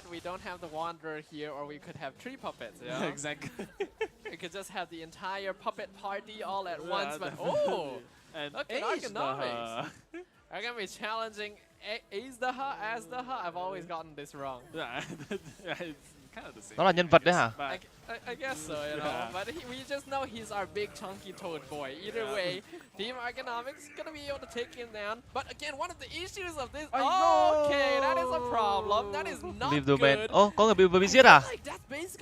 Có team vừa bị clear. Cái team Argonomics này vừa bị quái nó clear rồi anh em. Boss chính là Raiden Shogun. Really important for this boss fight. Definitely. Okay. Like we mentioned, in these secluded domains, right? Once a character falls, you don't get the luxury to just revive them and walk over from a nearby teleport waypoint. No. Thế là team kia cút rồi đấy à? Team kia ở 1.600 là bị clear nguyên team rồi à?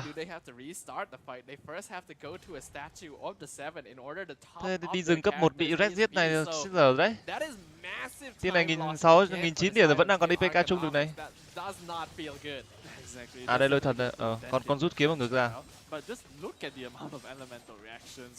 Có cái con boss là nhân vật nào đây anh em? Nhìn nó có vẻ khá ngầu đấy.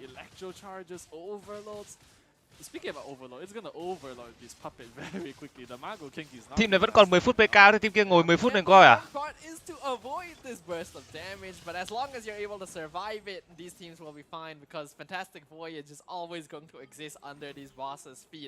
They're just gonna have to stare down at this massive thumbs up as they fall to the ground in defeat. It's always quite Bao cát thế mà team kia bị bao cát nó clear anh em ạ, ảo. Bên kia đang quay lại đánh tiếp à?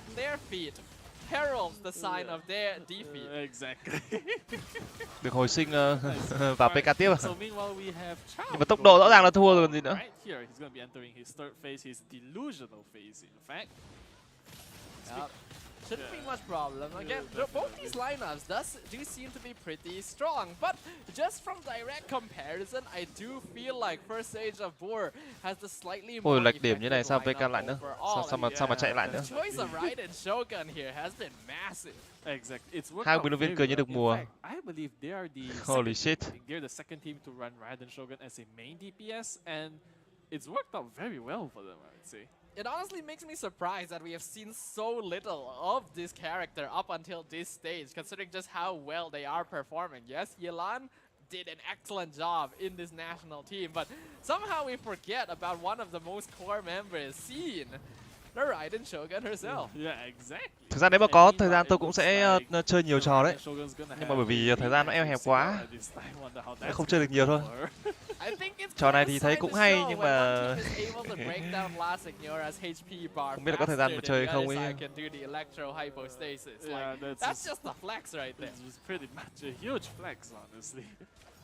Chơi người ta nói mình wibu bị sao thôi anh em.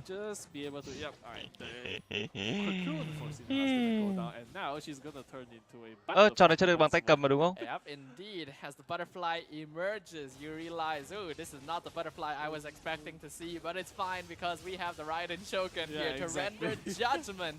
As we once again bear witness to the before the throne. Có sao đâu anh. Có chơi được tay cầm là nhà sẵn đang có cái tay cầm Xbox. She didn't even get the chance to enter that eye phase we talked about. That is ridiculously tay cầm lỗi lắm. Not only did she not get a chance to enter the eye phase, she didn't even get a chance to do the teleport before the eye phase. That is crazy. How can you even? I don't know. I have no way. Wibu mà vô địch thế giới anh em nhỉ? Wibu mà and there goes the cryo hypostasis. Wibu mà vẫn vô địch liên minh ảo thật. The Regis-Spines, you can just put the ED at the back, put it in past tense. They've been Regis-Spine. They've been hypostasis. Because these are just not challenging bosses for our players at all. Yeah, definitely. It's just like another day for them, you know. Another Tuesday for them, in fact. But meanwhile, it looks like it's gonna be another duel of the throne, as this time Team Ergonomics. Trận này theo như anh em ban pick xong đã có kết quả rồi, giờ đánh xong thì cũng thấy có kết quả luôn. Lệch điểm như này thì 7 phút chắc là gỡ không nổi.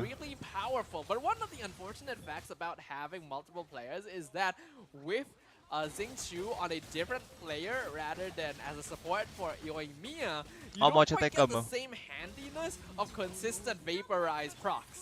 That is true, unfortunately. But meanwhile, it looks like the Regis-Vine is about to be Regis-Vine. Yep, Regis-Vine. Exactly, and meanwhile...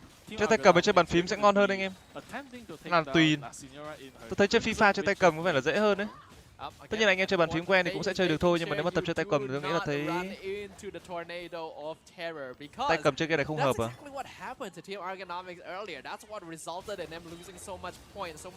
Nếu mà liên minh thì liên minh không chơi được bằng tay cầm anh em ạ.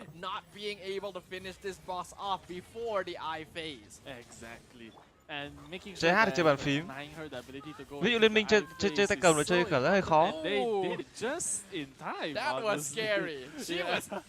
Có người chơi trên điện thoại ở phải.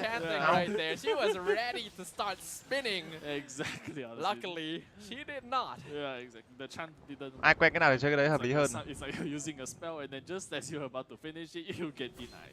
And we just got a small glimpse of first stage of Boer taking down our favorite green friend as well. Just basically instant chicken noodles. Exactly. Alright, it looks like after that, they're already done with the chicken, unfortunately. And meanwhile, they're gonna move on to the cryo hypostasis. Trò này vốn ban đầu là game điện thoại. Trò này có xài chuột nhiều không? Trò nào mà xài chuột nhiều là phải chơi bằng bàn phím ấy nhá. Cái FIFA là gần như là không xài chuột.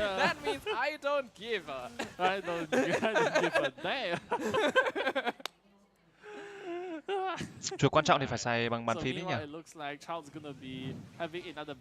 Lia tay cầm thế hơi khó. Cảm giác là xài chuột một bàn tay nó vẫn dễ hơn là xài một cái phím mũi tên của tay cầm ấy.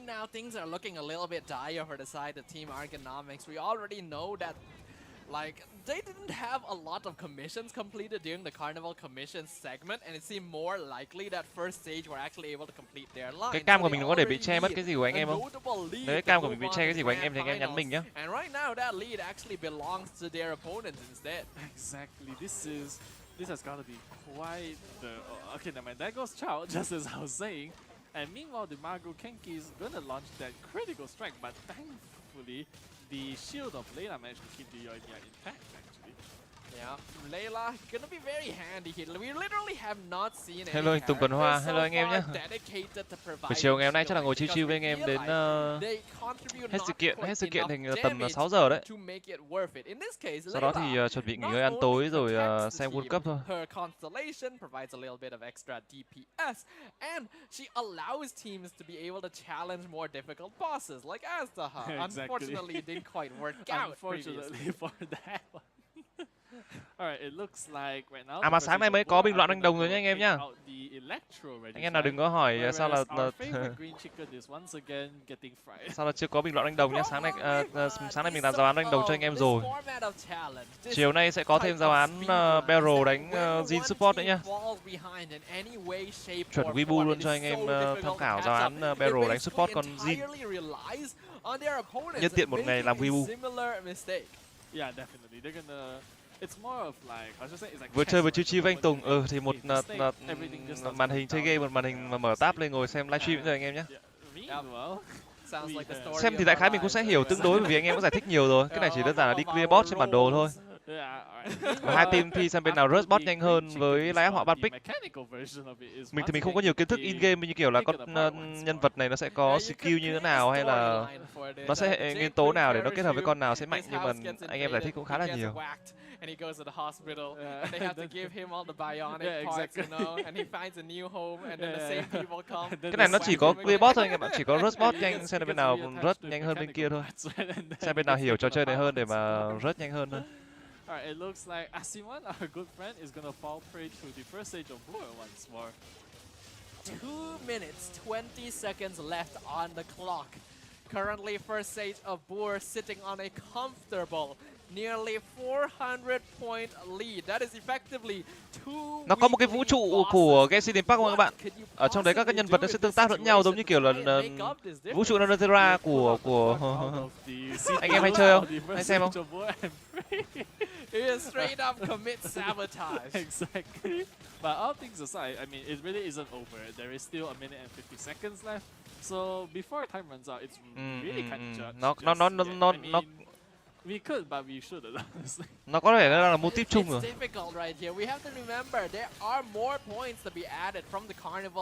Mỗi trò nó sẽ là một thế giới riêng, nó sẽ là một vũ trụ riêng so với những nhân vật.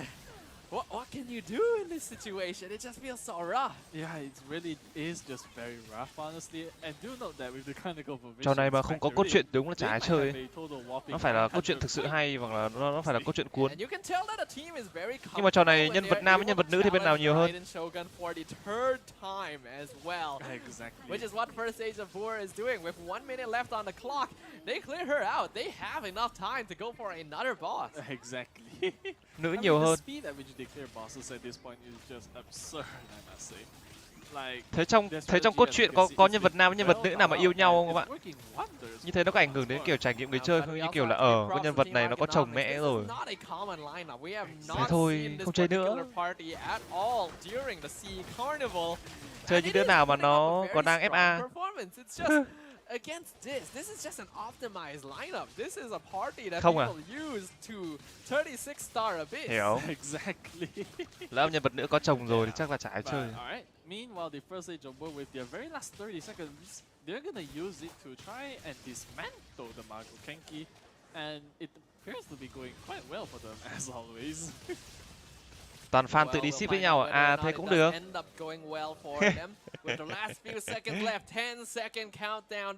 Tự ship couple cho nó drama chứ nhở. And that is not going to be enough time to go for another boss. But they're gonna try, and looks like time's up right now. Yep, that is going to be the end of our Travelers Trials, the end of our second semi-finals, and the announcement of our Ok, team First State of Viewer, First State of Viewer đã có được chiến thắng rồi. Một chiến thắng có lại cách biệt khá nhiều điểm đấy. Carnival, first stage of Boer. First State of Viewer. Huge congratulations to them, honestly, because they played quite the team First State of Viewer này là team có bạn nữ này đúng không? This team composition rồi. excels at 36, starring the Spiral Abyss. Genshin Impact C. The Spiral Abyss is honestly đây là giải C anh em nhé. Giải C thì nếu các bạn có so sánh với các giải Genshin ở bên Trung Quốc chắc là nó chênh lệch hơi nhiều. Carnival. Tất nhiên. Có ship cả couple LGBT. GG, well played as well, the team Argonomics. You put up an amazing show, and we hope to be able to see you again in the future. Exactly. Good game, well played to both. But right now, we have our bracket and our final two grand finalists. On the top, we have team Sayonara. Hình như tí nữa còn đánh showmatch nữa anh em, mà theo những cái rundown của giải đấu tôi thấy là hình như là nó có vẻ là sẽ có hơi nhiều thời gian đánh showmatch đấy. Không biết là showmatch thì nó có cái chế độ gì nó thật thú vị hay không, bởi vì trận chung kết sẽ đánh vào lúc 5 giờ chiều theo giờ bên kia.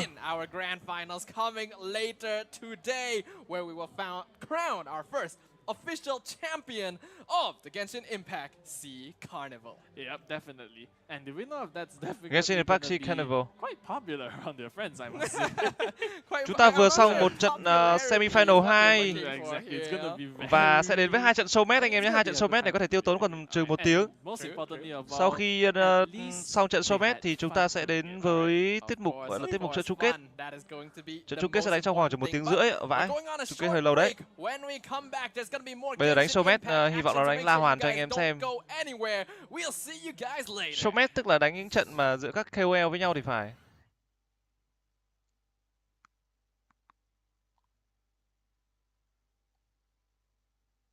Grand Final 5 PM kìa anh em ạ. 5 PM này là theo giờ Nhật à? Phải không ta? Ủa phải không ta? À không, cái hai game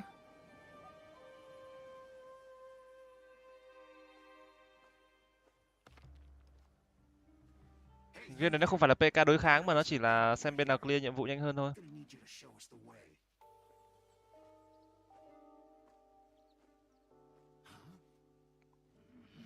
Bên Nhật giờ 5 giờ rồi mà nhờ. Hay giờ Trung Quốc tôi cũng không biết nữa. Tôi đã không biết là đánh giờ gì anh em ạ. Hình như đánh GMT+8. Ừ đúng rồi, bên kia đang 4 giờ. Bên kia đang tầm 4 giờ đấy. Nó không phải là GMT+9 anh em ạ, nó là GMT+8.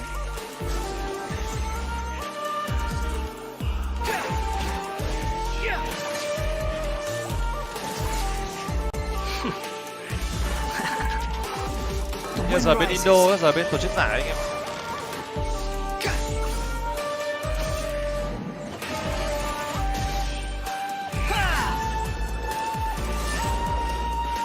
À cái này là tiêu điểm tướng à?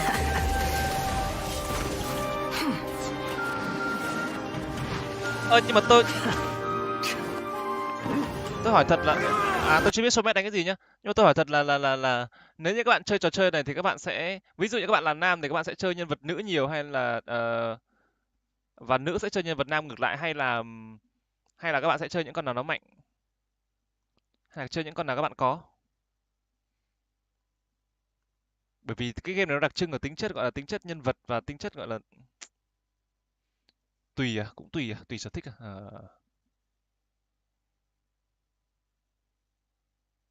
Nam hay nữ đa số đội hình ngon là được. Tùy build team mà, tùy team mà, tùy build team. Ok. Cho con nào chơi con đấy rồi. Nam nữ quan trọng gì, ngon là được. Thế nam với nam vẫn ngon là được à? Chuẩn đấy, nam kiếm vợ, nữ kiếm chồng. Không có tiếng gì bro. Cho xin tí mic này là bro.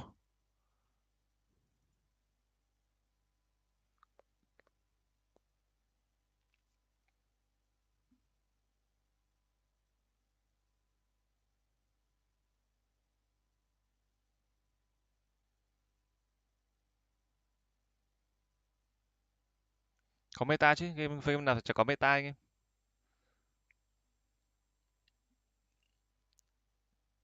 Sao 15-58 mới đứng im rồi?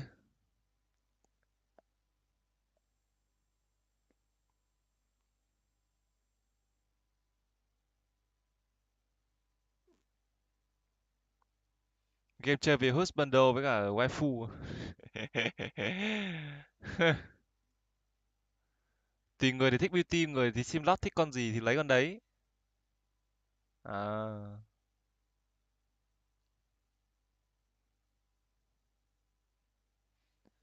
Nói chung là cứ build cho nó mạnh đội hình trước, xong rồi sau đó sẽ đến sở thích sau đúng không? Ok. À cái này đang giờ nó đang xài GMT cộng 8 này anh em này. Nó xài GMT cộng 8 anh em ạ. Cái này không phải là thời gian đếm ngược mà nó là thời gian thật thôi. Với GMT cộng 8 thì chuẩn bị là đánh showmatch rồi đấy. Đánh showmatch đến tầm 4 giờ chiều anh em nhé.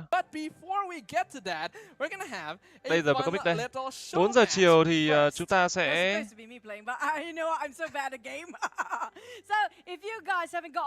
bắt đầu đánh trận chung kết. Đánh trận chung kết thì chưa biết là thể thức nó như thế nào. Có thể sẽ là tiếp tục rớt mod ở trận chung kết anh em ạ. Nhưng mà hy vọng là showmatch thì nó sẽ có gì đó thú vị hơn. Tôi hy vọng là trận showmatch nó sẽ có la hoàn cho anh em xem. No, I am a card player. I have played card games. Là thần trong game thì không bị meta. As a card game player, it is very natural what TCG actually is. So, you know what? All Just the non-card game plans, Kill me now. You guys have to Google it. You think it's the card game? No. Am I wrong? No, it is not the card game. Then What, you thought it was the card game? You looked it up and you thought it was the card game? I couldn't find what's the meaning of Genius Invocation TCG. TCG stands for Anh Tùng wibu. Trading Một ngày làm card wibu game. anh em ơi. It's just Một ngày thôi the nhá. card game part. I got it right? That's like more, like, there's 3 letters. I got 2 right. I'm 70% right, so I'm right if you round it up. Yeah, sure, there's a lot of math involved in card games, so we can Đánh chung kết thì nghe đồn nó khoảng chừng 1 tiếng rưỡi. 1 tiếng rưỡi mình không biết là nó sẽ đánh những chế độ gì và đánh như thế nào, nhưng mà mình nghĩ là nó sẽ có thể có nhiều nhất những chế độ cho anh em xem. Hy vọng là vậy. Và sau đó thì sẽ có khoảng chừng 30 phút để có thể trao giải. Prize ceremony. Who could be competing in our show match for the newest game mode in Genshin Impact, Genius Invocation TCG? Well, I did think it was Julian, but you're Julian. Oh my god, we're That's still true. not done with that. We're getting rounded to Vortex right now. This is Julian, so everybody here is Julian. Hello, Julians! Everyone is Julians now. I'm pretty sure there is a Julian out there in the crowd who just got very surprised, like, who's calling my name right now? I think it's more than one. But either way, yes, it is going to be our caster, Julian, playing in our Genius Invocation show match today. Này livestream wibu anh em ơi. Không, nhưng mà tính ra hôm nay tôi livestream thế tôi mới biết là kênh của tôi nhiều wibu thế. Thực sự. Tôi tưởng là anh em hạm đội thực ra là cũng có wibu nhưng không nhiều đấy đâu.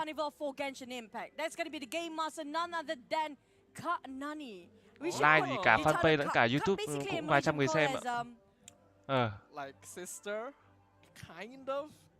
Wibu sắp xâm lấn trái đất rồi anh em ơi.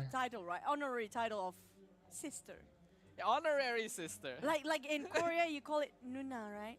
Okay, Giờ that's anh mới true. biết. You can use that. And for all the people who don't, who are not familiar with Korean culture, then well, What else can we replace it with? I don't know. Okay, well then, if you guys happen to know about Show match chơi thẻ how bài à? you call your bigger sister, other than Oni-chan, One-chan, whatever chan there is, I don't know what else do we have. But when it comes to the card here, Staffa have to actually enlighten you guys. Cho thẻ bài này the của details of the Genshin nó card, tương tác như thế nào anh em? because I just played recently, and I played Anh em có for thể like giải thích luật chơi được 5 không? hours straight. So I think I'm represented. Cái này là representing PvP anh em all ạ. the new Cái này là show match players PvP nhá anh em nhé. regarding what the card game is about. Basically, it's a very it looks simple. Ở It trong looks in game thì nó simple, chỉ but là every card will cost PvE you thôi. quite a lot. So where Còn you cái này là can find the game, PvP rồi. the game is in Genshin Impact itself. Yep, it is a new permanent Xem là hiểu à? game Yeah. that was just introduced to Genshin Impact in 3.3, found in the Cat's Tail, which was also just added in 3.3. And as we can see up on screen right now, our show match participants, we have Julian, Luật nhiều our cũng giải thích caster, khó. on the right, as well as Kakanani on the left. Looks like she's Cái này có lẽ already sẽ done hơi nhiều with luật her thật. deck setup. Julian gonna take a little bit of additional time with it. He wants to make sure that he is not going to end up losing on this stage. But at the same time, I actually talked to Kat Nani. It's funny that I actually have to call her Kat Nani now, since I'm actually Mỗi bên older 3 than thẻ. her. I mean, like, but okay, it's gonna work. Ok, because it's mỗi bên Kat 3 thẻ Nani bài. anyways, our game master, who's gonna start off playing the Geniusification 1, 2, 3, 4 TCG. thẻ. But so far, that she told 5 me, thẻ. one of the craziest combos you can go with, or one of the strongest deck, is gonna be one with the one that you can summon a lot of, you know. Ooh. The summoner's card, usually. That is very annoying. Yeah, we can see here right now, Kagnani, she's going to be using the deck archetype that focuses around pure summons. We have the Oceanid, Rodea of Lock, alongside Cho hai con đánh trước. and Calais. Whereas on the opposite side, Julian, he's Roll going to phase, play để more xem of roll a ra cái gì basic đã. deck, but one that can be quite scary Reroll. itself. Diluc as the main DPS, supported by Mona and Bennett. You know, if you guys are pretty new regarding the card game, like why are Tiếp these tục đổ guys xúc sắc. rolling all these triangles? It's actually 8-sided dice that you Sau đến actually action have phase. to make sure that you can roll all the elements that you should be needing to use. When it Ồ, comes cái này to nhiều what luật kind of lắm anh em elements ạ. you Nó have có nhiều in phase your và deck. nó có nhiều So tương it's tác quá. really a bummer if you can't actually roll up the elements that you really need, though. Well, that's À, why để you tôi make rời cam sure ra chỗ that khác you cho have anh em enough đỡ bị support vướng and nhé. event cards that can get you Rời those cam xuống dưới cho anh em elements. theo dõi Always cho nó have to full recognize màn that hình. there's going to be a degree of RNG in terms of the dice Cái này that đúng you're là going to be able nó to sẽ hơi nhiều roll. kiến thức một And chút these để are có thể very important resources giải thích một in ensuring that you are going to actually be cái luật chơi ngắn able gọn cho các bạn to có thể hiểu. get Mình that thực ra là deck xem thì out. cũng Either thấy way cũng khá though, rối đấy. right now, things are looking a little bit of a setup. We see that the summoner side is going to be Nó quite có khá là nhiều scary phase anh right em ạ. here. And, Và nó có khá là nhiều so cái one of the thẻ important dạng thẻ things khác right nhau. now is that Ồ. the deluxe side going to be Bên nào hết requiring máu trước quite bên đấy a thua, bit mỗi of bên nó có tầm setup 30 máu à? Oh, This a doesn't lot. rely. I don't think it's a bit. It's a lot. It's a lot of setup, yeah. But having both Mona and Bennett means that he can rely on getting a single elemental burst up in order to use Dawn, because that will basically result in a one-hit KO on any character card.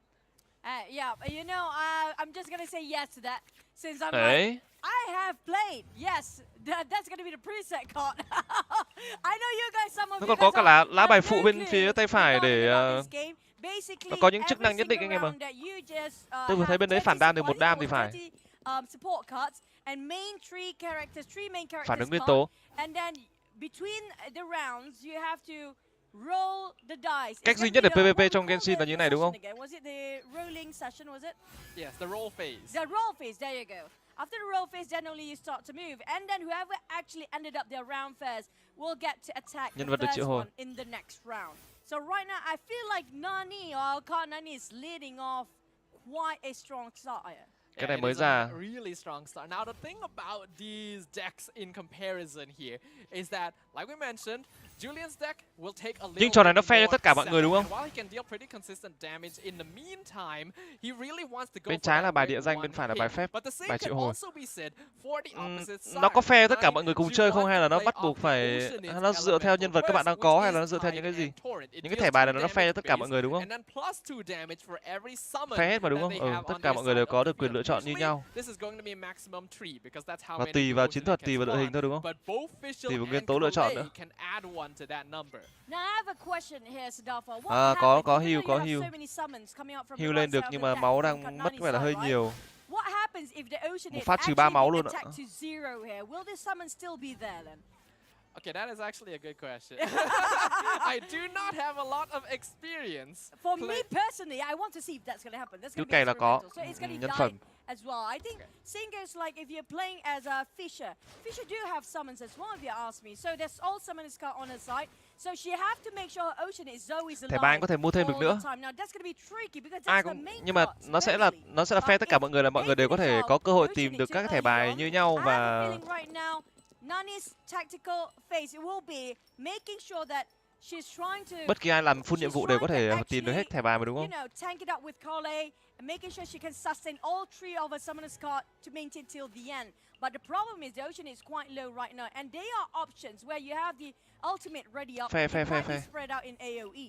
Không phải là nạp tiền vào để mua thẻ bài hay là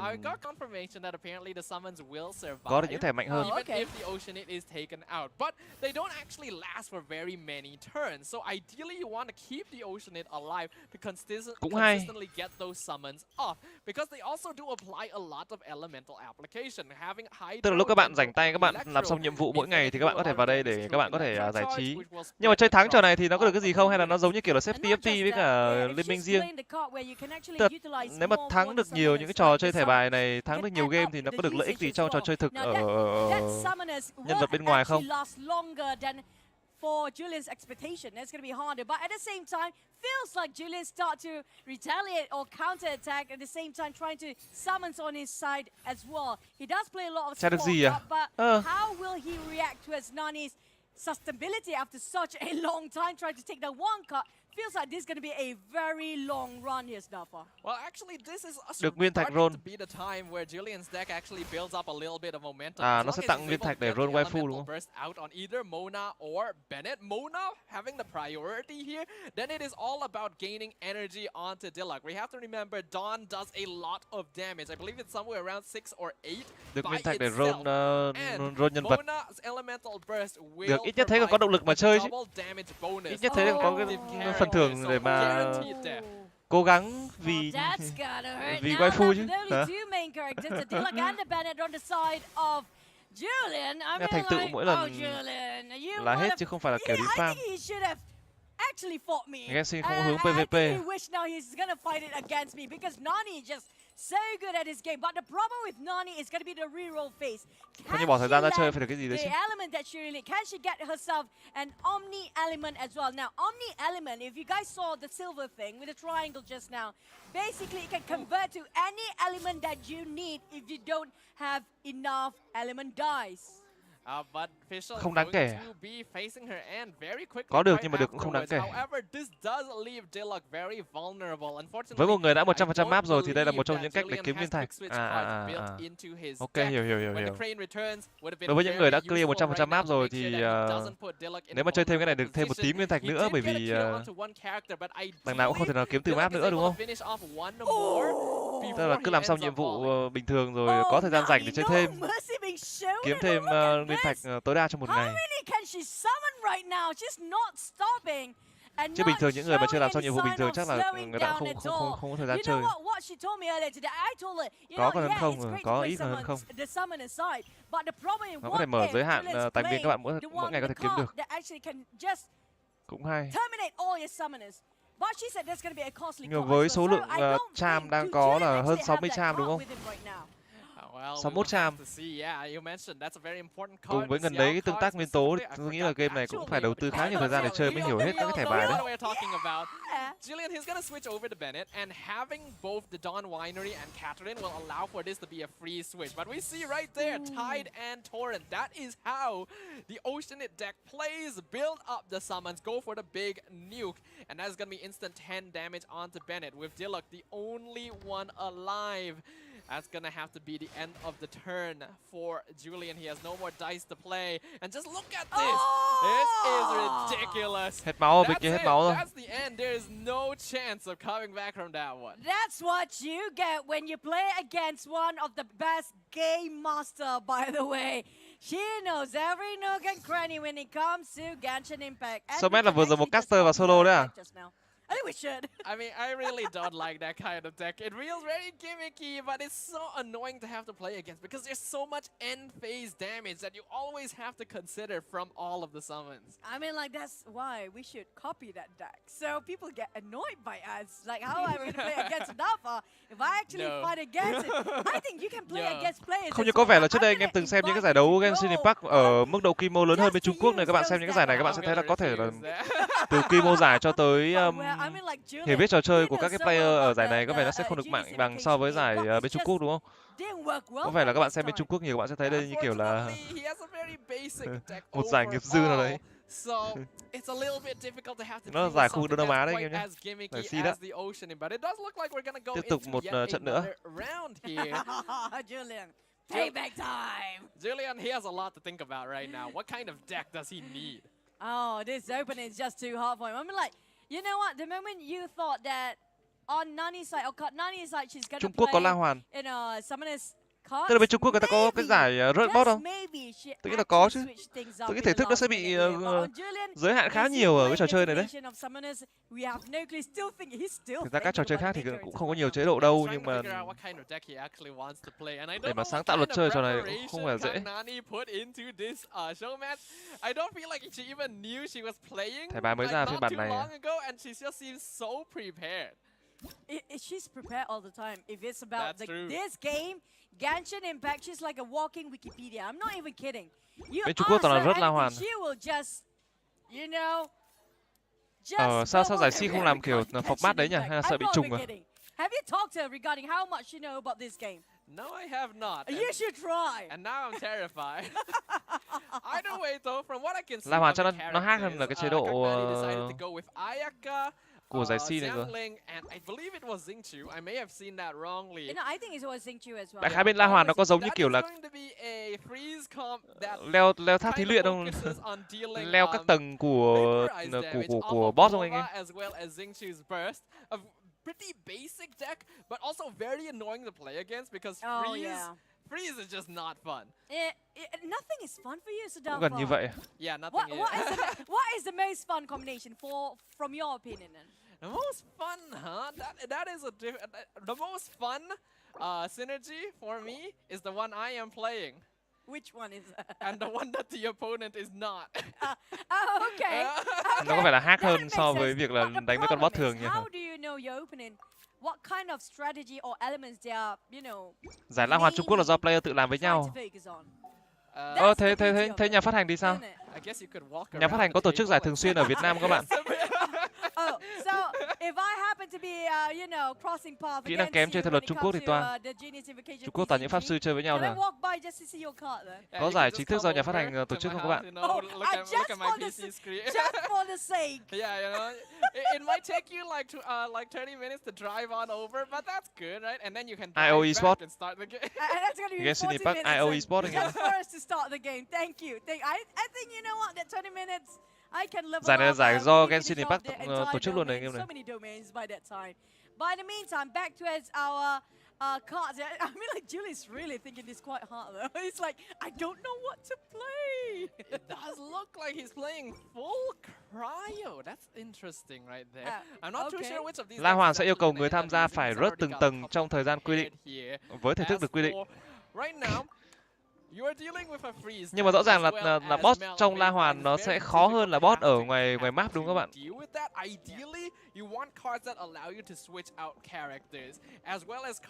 Giải đang xem là giải tổ chức lần đầu luôn hả? when your card is frozen, you just can't do anything with it. You have to Ok, switch your đây là active, giải you tổ have chức to lần do đầu tiên something của else. nhà phát hành So nên là having cards like họ có mời Văn Captain Tùng to do co-stream fast action, để and reaction cards giải like của họ the như thế nào. binary in order to reduce that cost, Mình because cũng không all ngờ là those nhiều anh dice em will hạm đội add up, thích xem are going to be Genshin như quite vậy. important. You know what? I've been there, done Khó hơn that. rất Where I nhiều, got máu freeze trâu up hơn. and frozen, and I can't do anything, and that's my last card anyway. Yep. So I mean, like, what else can you do? At this point, you really have to figure out. In case the openers are playing that side of 1.5 elements. máu But và if you guys are new to it, how I'm new 1.5 to máu hai con là 3 triệu TCG, máu. the elements Và 300k combination máu. apply in this card game as well. So you have the overload when it comes to the electric or the electric with the fire or something to do with the cryo and or the pyro. Còn quyết định and thời melt. gian rớt nữa. Everything works the same. Same goes when it comes to freezing the cards. Now, Nani's not doing Nó something yêu else cầu again, tay to but thật. looking at Nếu như this, thế a thì nó lot sẽ of yêu cầu cards là are cần always phải good xử lý to have bot fun. một cách gọi là mắc pinh nhất. Yep, Paimon, once again, our bestest Và lúc đấy thì travel cái companion chênh lệch indeed, always nó sẽ providing bắt đầu some phát very hiện nhiều hơn, bởi vì bot nó càng nhiều máu thì các bạn mất càng nhiều thời gian. She's just our emergency food, you know. Well, you Nên know, là sự food chênh is lệch nó sẽ được food can thể be hiện rất là rõ ràng nếu như các bạn There's đánh some ở những cái people map who really love their wow. bot food, trâu you hơn. know? That sounds dark. I mean, like, if you happen to be Sadafa's friend and you're traveling together, guys, you know what? Just stay safe, okay? Yeah, just stay safe, you know. Otherwise, I'm gonna ask you to buy me food. Wow. Either way. Mà khoan, trò này có chơi hai người với nhau được không? So, Bây giờ trò này các bạn có rủ bạn bè chơi chung xong rồi hai thằng đi săn boss xong rồi làm nhiệm vụ chung được không? Very strong combo overall. A lot of elemental reactions can be enabled, and if he's able to combo Xingqiu's burst Được luôn à? alongside Ayaka's natural passive, Tưởng there can be trò a lot nó of tự kỷ freeze một mình tự action chơi chứ. going on. On the other side, Julian Thoải mái luôn, được tới 4 người luôn à? Được, thế thì team up chơi được mà. Thế team up chơi team cũng vui mà nhờ. 4 người rủ nhau cần có những nhiệm vụ mà team up thì team up với nhau đi làm cho nó vui. Trong nhóm chơi nó vui mà. Hoặc là có thể tìm ra những team com nó hợp lý nhất để mà làm nhiệm vụ cho nó nhanh. Không nhiệm vụ chung được, chỉ đi map chung là ok. Nhiệm vụ là riêng thôi à? Yeah, swirl sounds cool, but I still love the element where you can actually melt over, and the freezing toàn hút she tay mình vào has nhau on the hơn. deck is actually very tricky to fight against as well in this case. And also plus she's still 4 người chơi chung với nhau là chỉ có Tấu Hài là chính à? with the bear coming up from her pyro card. I think that's gonna be Jiangling. Nếu mà khó với nhau thì máu boss sẽ tăng. Thế thôi.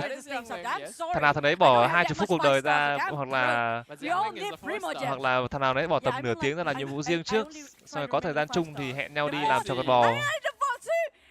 Ha? Everybody wants a 5-star, right? I mean, That's why we want Primogenites. You gotta show the 4 stars a little bit of love, you know. There's a reason why okay, the best 4-star I get is Barbara. Còn game thẻ bài này tôi không hiểu về rule của nó nên là cũng không giải thích cho anh em được. Anh em biết thì anh em xem là người ta đánh giải showmatch như thế nào thôi. One of the benefits as well of having swirl here is that all Julian really needs to do is to apply an element at one point. La Hòa thì không có được. Swirl it and spread it to everyone else, and this is going to be very handy in terms of applying freeze if he decides to go for that, because he doesn't need to slowly apply this element to each character one by one. La Hoàn là chỉ có một người vào leo thôi đúng không bạn? You know what? I hope in the future they have the extinguisher sort of a card where you can just, you know, make sure that you can put out all the fires if it's being spread out with a swirl. That'd be really cool to have. I mean, that makes sense, but I feel like that would also kind of ruin the entire idea of playing off of elemental reactions. Maybe they put it out one. Thế gọi là đọ tay đúng rồi. Thằng nào tay nhanh, thằng nào xử lý skill mượt. Xử lý skill hợp lý. It's more efficient, but the problem is it's about the timeline. Can he have enough time? Ở quốc gia đông dân như là bên phía Trung Quốc mà người ta tổ chức những giải như vậy, mình nghĩ là sẽ lọc ra được khá nhiều thanh niên tay to. Đúng là giải tìm ra pháp sư Trung Hoa thật. That Kagnani, she has Xingqiu out as her active character, and this is a very important character for this comp specifically. A lot of damage, a lot. Game này Việt Nam chơi không có tệ đâu Tùng, độ tuổi trung bình là 25 đến 35 ạ. Xingqiu being able to get off his elemental burst. Ideally in this situation, Julian would be able to. Mình không biết là tương lai Genshin nó sẽ phát triển theo chiều hướng như thế nào, nhưng mà việc mà tổ chức các giải thì bây giờ mình thấy là bắt đầu có giải rồi đấy. Ví dụ nhà phát hành bắt đầu đứng ra để tổ chức những cái giải như thế này rồi, và thực ra thì cộng đồng với nhau có thể tự tổ chức giải để giao lưu. Cộng đồng có chung đam mê thì có thể tạo những cái community để tự giao lưu lẫn nhau. We still love you. Julian's deck it's strong, but it's a bit gimmicky and relies on having a lot of energy generation, which right now we're seeing he's having a little bit of difficulty achieving. I think he had the same sort of issue when it comes to the last round as well. So this round, I was hoping he's going to go for something else. But he's going to go, it's like a go big or go home sort of a combination when it comes to Julian's side. The problem is, can he get his rolls of dice of element to be what he wanted to be? Because that's where everything gets tricky. If not, you have to sacrifice a couple of cards just to trade out for the elements that you need to use for this round. Well, right now we can see that Julian, he's going to be forced to use the Mondstadt Hash Brown just to top up Ayaka a little bit. She's going to be an important linchpin for this build specifically. But now that she also has the Favonius Sword, that's actually lượng người chơi Genshin Impact nhiều nhất là trong khoảng chừng 35 tuổi ạ. And I already got the freeze off of Xingqiu. Very important here. Thực ra nếu mà thống kê về wibu ở Việt Nam thì độ tuổi bao nhiêu sẽ là chiếm đa phần trong giới wibu anh em nhỉ? Mình thì mình không nằm trong giới đấy nên mình cũng không biết. Mình nghĩ là văn hóa đọc, văn hóa truyện tranh các thứ thì nó có thể là độ tuổi nó hơi trẻ trẻ một chút chứ 35 mà. Every single turn. Yes. Holy smoke. Okay, you guys. I know if you guys don't actually 20 đến get 30. any Primogem to, you know, wish for your Ayaka, but at least you can try to get in the card game, right? So, okay. For you guys who are actually new, like you are asking, what are the elements? How do you get the elements? Không, thực ra là mình nghĩ là cái độ tuổi tầm mười mấy don't cũng get nhiều me wibu wrong, đấy. this is what I did when I first played Nhưng the bởi game. vì thứ nhất là họ chưa có thời gian chơi game bởi vì gia đình đang chưa cho phép chơi game. To place it on the right side. Và thứ hai có chơi game mà họ không có tiền nạp. Nên tầng lớp mà cộng cán lên nó sẽ là tầng lớp từ 20 đến 30, những người mà có thời gian chơi game khi mà đã đi học đại học hay là đã đi ra trường, có thời gian và có tiền nạp. Make sure to avoid that. Yeah, make sure you place the card left and right. Chứ mình nghĩ là những người nhỏ nhỏ chắc là người ta cũng có, người ta cũng rất là thích văn hóa anime. Chỉ là người ta chưa có thời gian chơi game hoặc là người ta chưa có tiền thôi. You know, element tuning, like how Sadafa mentioned earlier, to translate it into one different element entirely, you place it on the right side. But so far, I have a feeling, even though she's been frozen over for Katnani's deck, 20-30 không có thời gian chơi nên she phải can nạp tiền. just easily come back to its Julian now. Yeah, absolutely. So Julian definitely has to keep his toes active here. Gotta make sure that he's not going to allow it, because right now he can actually afford to give energy over the Xiangling. He can afford to give energy over the Ayaka. He just needs to prevent that energy from going to Xingqiu. And it's very important to make sure that Hydro is consistently applied to Xingqiu to make sure every time he comes out as an active. Tóm lại là hai team cần 8 tra để leo 4 That is tầng. the goal for Julian right now, and that's why he has Jean. Mỗi tầng gồm 3 phòng, mỗi phòng đều có nửa trên và nửa dưới và phải đánh còn dư trên 7 phút. Mỗi tầng mới tối đa là phần thưởng. Oh man, there goes one. But does it actually have enough element to do that within this round? Well, yes, he does, since he was able to use his Paimon card there, convert some Omni element, activate Catherine as well. I think that's going to be very handy, because after he swirls on Jean, mỗi tháng tôi có 100k thôi mà giờ chả ngán content nào của game này. And now Julian, on his next turn, he can quick switch to Ayaka, get the freeze off on this character once again. Đâu, cái này là game free to play mà anh em. Kagnani wants to use a skill on Xingqiu in order to get that extra energy. She might be willing to. Chẳng qua là nếu mà có tiền thì chơi sẽ vui hơn thôi. And I think that's what's going to happen. Có tiền thì sẽ thỏa đam mê hơn You thôi. just stand there and take it, you know? Game này muốn có kiến thức sâu thì phải bỏ tiền ra để mua. À, ý là mua thẻ tháng hả?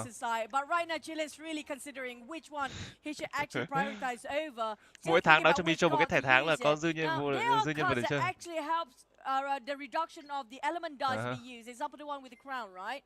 That's going to be really, really helpful when it comes to the last few minutes. In this case, you got only one last element dice chơi free to play thì lâu lắm mới ra 5 sao. Really remarkable move coming out from the side of Julian.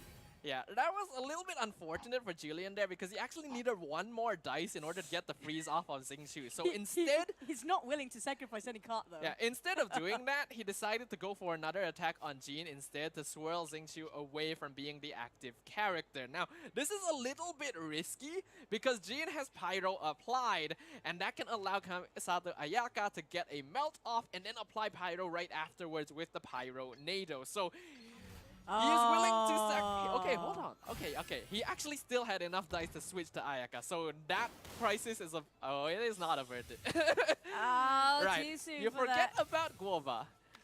Oh man. this is just keeps on going for sort of Nani. She's not showing you. You know the moment that Julian's there, but he starts to playing with his Không nào thì mở dương khắp map cũng không đủ. Yeah, it does look to be a little bit of a personal quirk right there. Không nạp vào cũng được nhưng mà lệch rết không tính mán. But back to the side of our just now, it feels like Nani. Nói chung là cái gì có tiền thì vẫn hơn. Anh em phải công bằng một điều là như vậy. Anh em không thể trách nhà phát hành được, đúng không? Yeah, I'm pretty sure that came from Anh em không thể trách nhà phát hành là tại sao phải nạp tiền mới chơi được. Because of the cards, he just know so Cái well gì about what cũng có the cái giá của nó chứ combination, anh em. how much the cost that she needs to every single combination that she wants to use. Here comes, there's gonna be a big Nghĩa là chơi nhàn lắm, chơi đi Tùng ơi. Một bạn đang rủ dê tôi vào con đường wibu anh em ạ. That's actually quite bad right there because Ayaka is designed to be a sort of main DPS and freeze enabler in this team. He still has a win condition, but it's gonna be a lot slower and he has to play very strategically. How do you want to swirl Ngẫm khổ mà chơi thôi. alongside with Gene? Người ta nạp tiền người ta phải có ưu đãi hơn. It's gonna be a bit slower with all three elements still. Oh man, it wouldn't even damage that much towards Nani's side. She's just not showing any sort of weakness in this match, and it just so hard if you want to put a combination. Nhà phát hành thì công bố tỷ lệ là 50/50 nhưng mà tôi thua kèo 50 trong 11 đến 12, 11/12 banner. Look at how much counter attacks that Nani still can actually execute. Oh, down to 4 for his Mona. Just really scratching his head right now. Điều này cốt truyện hay. Đối đãi người chơi cũng tốt. In that situation, he could have actually swapped over to Gene and gotten a swirl. Ông nào mà tỷ lệ 50/50 mà thua 11/12 banner thì đúng là xem lại nhân phẩm nhé. And she's still on full HP, so he was more building to tank that damage on her instead. I mean, like, to compare right now, you have 3 versus 2. Yeah, definitely the cards outnumber, but if you know how to play around it, if he's witty enough, he still can be executed. Now, we haven't seen any ultimate coming up from that Genes yet. We're still waiting if he can actually have enough. Levi hôm trước cũng chơi à? Chơi đi anh Tùng nghiện lắm. Nữa. Still one more to go, but the problem is, does he actually have the necessary cards to actually play along with it? The unfortunate problem right now is chơi free còn bị bot nó bón hành ở DM giải trí VL ạ. Ayaka to stay alive, yeah, right? Because it's a lot of Ayaka's cards. Yeah, that's why he had Aquila Favonius on her. That's why he has Gene because her burst can provide healing. So the fact that he lost her so early on. Trải nghiệm của những người chơi free làm sao những người nạp tiền hiểu được hả? And kind of a situation that he could not avoid because chơi đi rồi anh có thành sim chúa. In that one turn. So right now, this has to be a very slow burn. He has to play off of consistent swirling, and to do that, Levi trước đợi game 30 phút này đánh qua mảng Genshin luôn ạ. Bây giờ 5 mét đúng là lâu thật. He still has healing. He still has food. He still Emperor cũng chơi ác ạ. Không nhìn mặt Emperor thấy wibu chúa. Be honest about it. Just say it out loud. It's okay. Julian's still our friend, regardless of whatever the outcome is. He needs to take a turn as setup. If he can do some damage, it would be ideal. But right now, his priority is more on keeping his characters alive. Levi đang chuẩn bị cho cái thế giới mùa sau à? Kagnani from getting more bursts up. Oh, okay. At least he got ones. Emperor là quỷ. It's gonna be 1-to-1 trade for now for their nhìn mặt tôi thấy wibu à? 2v2 here. Levi đang còn nghiên cứu công thức chiến thắng của Vero. Xin vía Vero năm sau qua vòng bảng thôi chứ vô địch thế giới thì nghe cũng hơi căng. Em ép được friend với cả Emperor trong game ạ.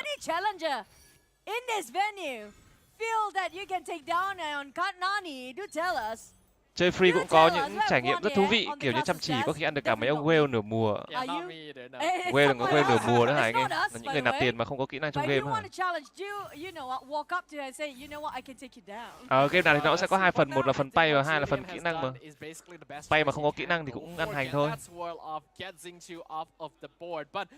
The dice economy on Kagnani's side right now is dangerous. It is just way too much.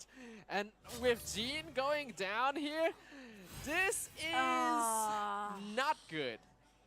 This is beyond not good. Đây là không có PVP đấy anh em nhé. Ngày xưa tôi hay chơi những game pay to win mà nó có PVP cơ. PVP xong nó còn xếp ranking gọi ranking lực chiến đấy anh em. Ok, bạn nữ này thắng 2 trận liên tục ạ vãi. Ngày xưa nó còn cũng là leo tháp, cũng là leo map, gọi là phó bản. Ngày xưa gọi là leo phó bản và leo tháp thí luyện. Cũng làm nhiệm vụ hàng ngày để lấy kinh nghiệm, lấy vật phẩm, xong rồi bắt đầu nâng cấp đội hình, xong rồi bắt đầu đi PK với các người khác. Let our caster feel a little bit better, but no, he got crushed right there. Unfortunately, I do feel like his decks were just a little bit too greedy, and there was a lot more practical use out of the decks that Kang Nani was using. I mean, like, if you guys are very new again like me, you have to value. Nó là mô típ chung rồi, nó không riêng gì game, không riêng gì game đấy đâu anh em. Nó là mô típ chung của các cái trò chơi pay to win rồi. How Julian's playing is like really when it comes to greedy. Why is he saying it greedy? Because it's just too costly when it comes. Không, nhưng mà chỉ những người mà chơi kiểu chơi free to play xong rồi bắt đầu đến lúc nhân phẩm nó trỗi dậy xong rồi roll ra được một con 5 sao ha. Tôi thấy cảm giác mới phê, còn những ông bỏ tiền ra roll 5 sao thì cảm giác nó vẫn phê, nhưng mà nó sẽ không phê bằng những ông free mà roll được, đúng không? Genshin Impact C Carnival, but after this it's gonna be the grand final, so don't go. Micho bảo là không có vụ PVP gì ở đây hết, Micho. Micho. Xong một cái show match rồi này, không biết là có đánh show match tiếp hay không. Be right back sau 5 phút nữa. Ăn 50-50 phê lắm. Đây là tiêu điểm tướng. Đây là con tướng thứ 61 đấy hả?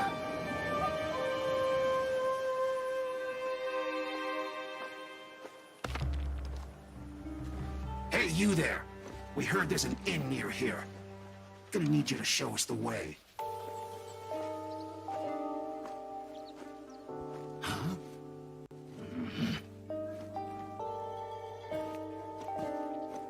We won't ask twice. Too big strong for Tui. Asking me to be their chaperone. Is this some kind of joke?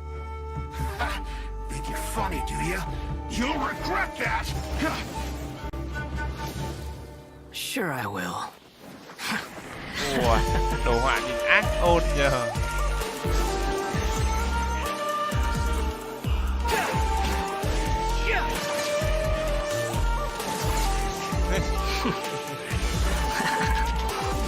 The wind rises. Đồ họa nhìn ác ôn đấy.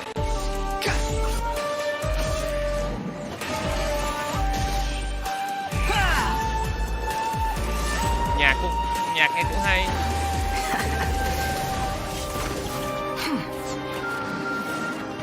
Không.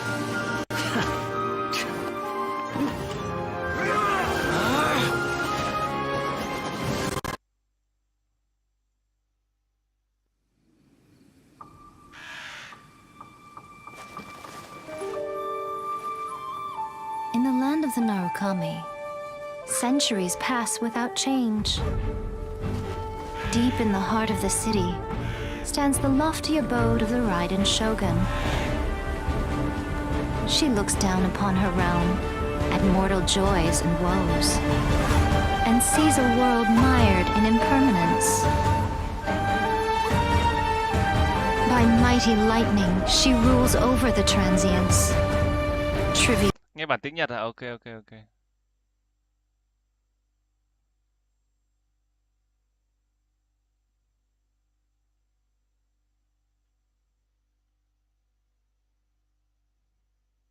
Cái nào anh em? Chọn chất ngon, chọn chất xơ. Sao phải chọn bày ấp chất xơ mới, hỗ trợ tiêu hóa, thỏa sức ăn ngon.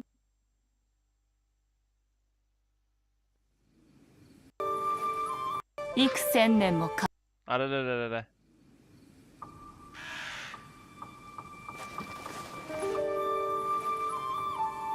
Narukami no kuni wa iku sennen mo kawatte oranu. 家々と路地の集う場所、そこにライデン将軍は座しておる。そこから属性の愛別陸を見下ろし、目に映すは刹那無常の風。紫電輝く稲光の力が主湯幻の夢をも操る。無意味な執着も無妙な渇望も儚く消える白露を払い、将軍が追い求めるは無念無臭の永遠である。永遠のみが権利に最も近づけるでしょう。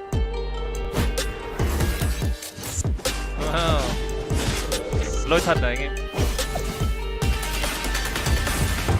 意向のもと属性は影の人。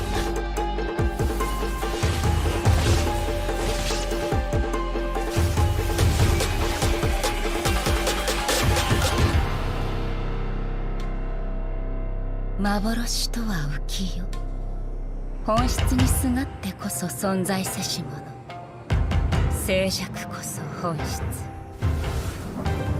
宝永の下に隠されし永遠無我の境地。 Cái này là ultimate hả anh em? Cái gì đây? Nó có 2 chiêu thôi mà đúng không? Cái này gọi là chung quy của nó đấy hả?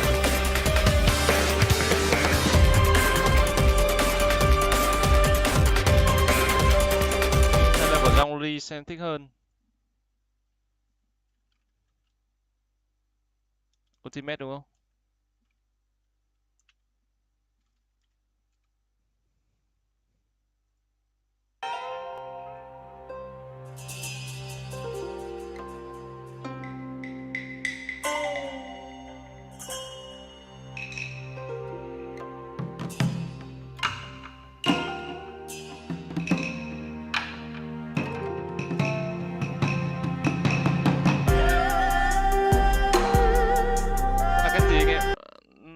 Nó là cái gì? Cái thứ hai này đúng không?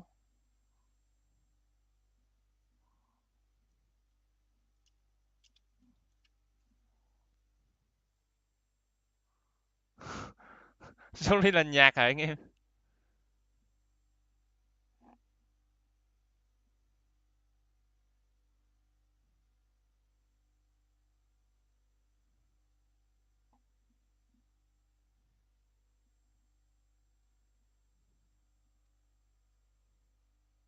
Cái thứ hai.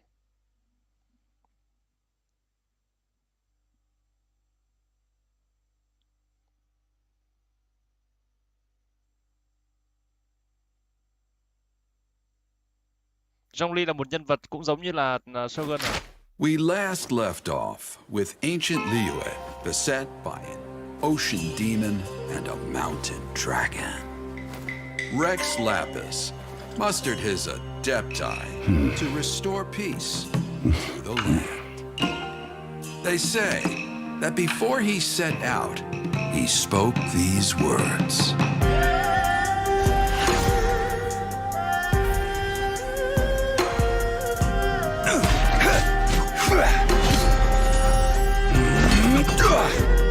Nham thần.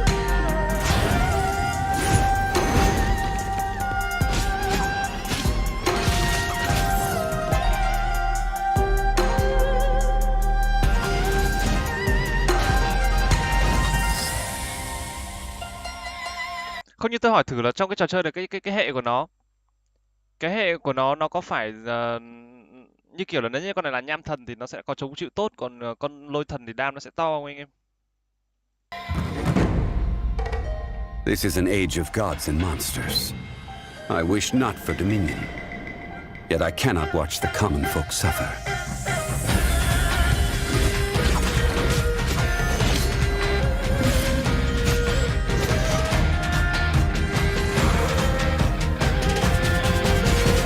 We'll have order.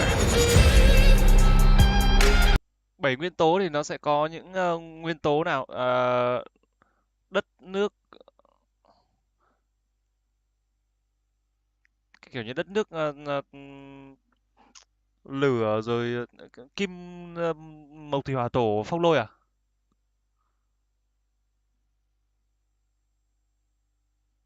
Only be picking and banning 6 characters. They will have to set up 6 party setups as compared to 4, which we saw in the semifinals. And then they will get to ban 2 Thảo à? from Nó their hệ opponents. thảo à? Is that right? Hệ thảo có thể là hệ mộc đúng không? Right there. Nham, lôi, hỏa, thủy, From the previous semifinal bracket, băng. Team Hệ băng. Sayonara and the first stage of Nó không có hệ kim đúng were không? the two final teams out of Chỉ có these nham, lôi, way too hỏa, many thủy, teams that băng, made it thảo, into the phong. grand finals.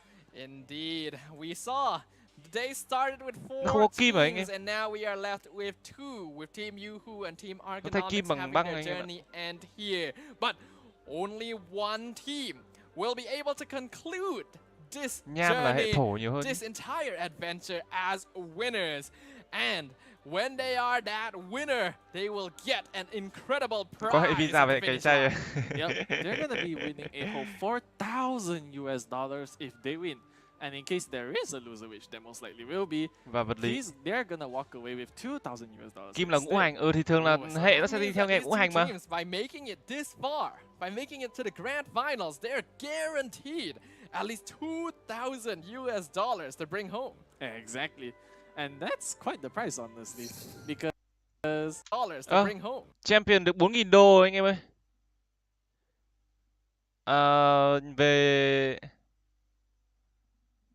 Về nhì thì được 2.000. Phía sau thì được 1.000.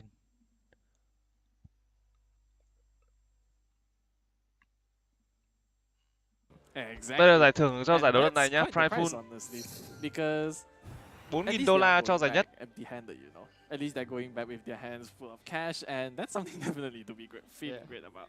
And however, there you'll be. Nhưng mà nếu như vậy, nếu như nó chỉ gói gọn trong vòng 7 nguyên tố, nếu nó chỉ gói gọn trong vòng 7 nguyên tố như vậy thì nó sẽ có những so sánh giữa các con cùng nguyên tố chứ anh em nhỉ? Tức là sẽ có những con bị lép vế hơn ở một nguyên tố đúng không? Hay là có con nào nó mix giữa hai hệ khác nhau, hai nguyên tố khác nhau không? Em vào đánh theo cũng ăn được 4k. Road trip. Yeah, you know, it could be anywhere.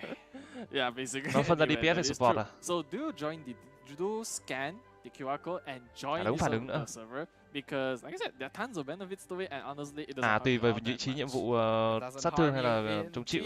But I think there's definitely going to be some harm coming to some of these players, to some of these teams. Được, game này có chiều sâu về phát triển sau này đấy. This is the absolute final match. 2 teams, 1 winner, 2 phases. Who's it going to be? Yep. So on the left side of the table, mỗi kỳ sẽ có búp la hoàn khác nhau nữa. The team Sayonara, I believe. That is correct. And on the other side, we're going to have the first stage of Boer. I do quite like that one member Biết of build Team thì support cũng Sayonara thành there. DPS. They got the animal vision pinned onto their chest. We got another member Mỗi con nhân vật sẽ được mang code player anh em. Mỗi con nhân vật sẽ được mang bao nhiêu vũ khí hay là sẽ mang được một vũ khí mà thôi.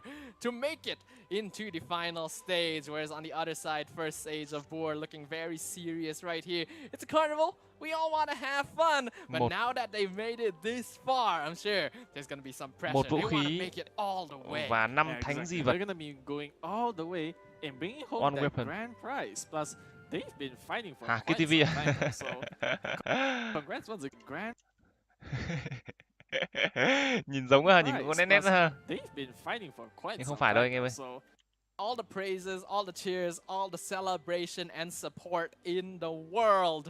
And these are definitely travelers that we can all aspire to be, because we all love Genshin Impact. We all want to get better at Genshin Impact. There's a lot we can learn from this stream, even if it's just a fun carnival for these players to participate in, to show their stuff and demonstrate the full potential of us Genshin Impact travelers. Yep, that is right. And meanwhile, it looks like that right off the bat, they're already strategizing. And I saw that one of them had the world map open, so that could mean that they're planning something right there. Simple wave as well from the side of Team Sayonara. They're looking quite casual, looking to be enjoying yet another fun game. We saw earlier in their semi-final match when they were playing the Carnival Commissions. They were constantly getting một vũ khí thôi anh, có một loại kiếm, một trọng kiếm, cung với pháp khí. Every time they tried to create a line, so it does look like they have some experience in terms of being. Quả game gacha trên từng cây số, gacha trên hầu hết các phương diện. Exactly, that's definitely the most impressive part about it, right? And right now we have our game live.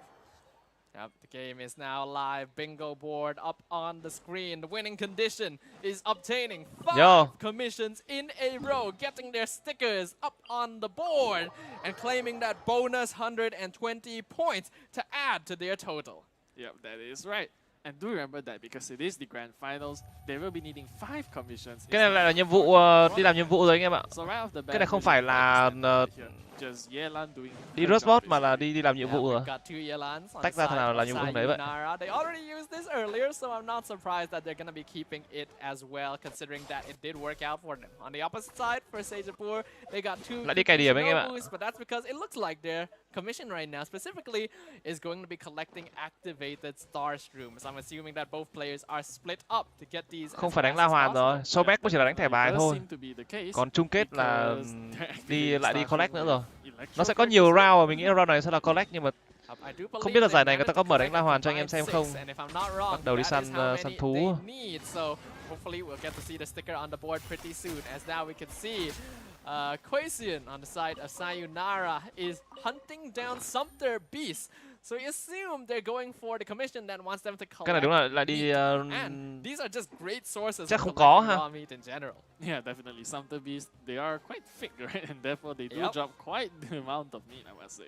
Đi cày điểm ấy. You can see the stickers, the commissions have already appeared on the board with team First Sage of board. They're going to be aiming for the diagonal towards the top right, whereas team Sayonara going for that vertical. Có fishing, có fishing. Fifth column of the board, which is quite risky there. That could very easily get blocked out. Exactly, and based on what they're up to right now, I have to assume that their current commission will be to fish. Yep, it's going to be fishing, and specifically X Marlins. Yep, X Marlins, one of the newest câu cá nhìn cực dữ rồi cha. That was introduced with the addition of Sumeru to the lands of Tibet. And again, we can see it's not difficult to fish, but it does take some time, and you have to be really focused as well. But it looks like they're able to complete it very simply. Both teams moving at lightning speed right now. Already 2 commissions completed on both sides. So far, no examples of sabotage going on. Yep, so far that doesn't seem to be the case. Whereas meanwhile, fishing is just gonna be fishing. Tôi cũng thắc mắc xem cái La Hoàn nó như thế nào đấy. Anh em cứ bảo là có chế độ leo La Hoàn xem nó mới vui. Còn đi collect với cả đi rush bot thì có vẻ không được vui lắm. Xem thì kỹ năng nó chưa được thể hiện nhiều. Nhưng bởi vì đây là cái giải đánh theo team anh em ạ. Đánh theo team 3 người ấy. Mà La Hoàn chỉ là đánh đơn thôi. Once again, it does look like the popular place to hunt down these specters does tend to be Seirai Island. Ooh, Yoimiya, gotta be a bit careful there. Death isn't going to be punished other than, okay, never mind. Other than time that could potentially be wasted here. And vừa bị quái giết hả anh em? Gonna have to teleport back to join their friend. Hopefully they got enough specters off of that camp. Yeah, hopefully they did. Although based on what they're up to, I don't think they quite got enough. But meanwhile, we have Team Sayonara. I think the objective was to find Valberries, I believe. Yeah, we got 8 Valberries in both players' inventory. So that is going to be the 16 that you would normally need to complete the commission. Now, both teams have completed 3 commissions. They're basically just not going for cái giải này tôi nghĩ là mặt bằng chung kỹ năng nó sẽ không phải là quá cao đâu. Back to the quarterfinals. First team that gets 5 wins. Yeah, that's definitely the case. Sao giải này không mấy team Việt Nam không tham dự nhỉ? Close to forming that those 5 stickers if you think about it. Giải này có tôi nhớ là có Việt Nam mà, giải C mà. Oh, okay, literally just as we say it. Team Sayonara recognizing the threat right now, actually gonna go for the block. They've already completed 4 stickers of their own. Now, since they were the first team to actually finish 4 commissions, they could have just gone for the 5th one and just try to complete it as fast as possible. Một tí nữa đây mất bị delay quá thì sang xem anh Mạnh An livestream giải kia xem như thế nào. Yeah, that's definitely the case. But it also appears that they have maybe not considered sabotaging anymore because I don't. Thực ra đang thời gian trống nên mình còn xem được thôi, chứ còn sắp tới mà vào giải sang mùa mới anh em. Sợ không có thời gian đấy chứ. Cơ bản em nghĩ là mấy team Việt Nam đi giải La Hoàn đang tổ chức. Giải này chán quá không tham gia. Yeah, probably will. Giải này chắc là không có La Hoàn cho anh em xem rồi. Vào đánh La Hoàn Văn Tùng Bilai E chỉ đầu quy tốt. Swap tra chuẩn. Đánh thường từ nhà đến trường.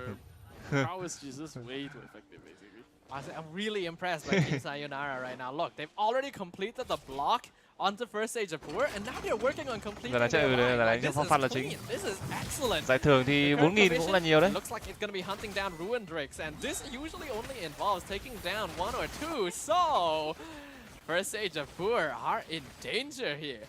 Yep, they are in fact, because right now they have to completely construct like an entirely new line. Whereas Sayonara, they've almost gone. Chơi thực ra mình nghĩ là game này chơi không phải quá khó, nhưng mà căn bản là mình không có thời gian đấy em. Phải cày cuốc nhiều, còn không có thời gian đâu. But having to construct an entirely new line, this is a problem for them, as we might be moments away from Team Sayonara walking away with this Carnival commission. We still have 14 minutes left on the challenge time. This is very quick. Yeah, that is true, and it looks like they severed the wings of this Ruin Drake. This should be their second one, and I do recall the commission only needing 2. You can see they already got their hands up. They're telling the judges, the marshals, they're done.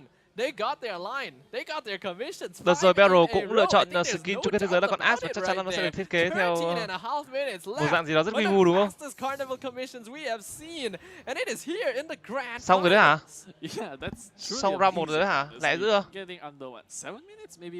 Like, it's 30 minutes, right? So getting it at such exceptional speed. Có thời gian chơi nhiều, nghiên cứu nhiều thì mới hay anh em ạ. Yeah, I'm overall really impressed, and already we can see that Team Sayonara, they're out for some. Ash là theo bên Elisa bên Honkai à? They're just playing their game. They're enjoying themselves, but at the same time showing what they've got. Not only taking the time to block their opponents, but then even finish their line faster than they could. Exactly, and they even input a bit of sabotaging players. So if you think about it, they completely denied the first stage of war their win by just cancelling it out at that very last moment, and they were forced to expand elsewhere.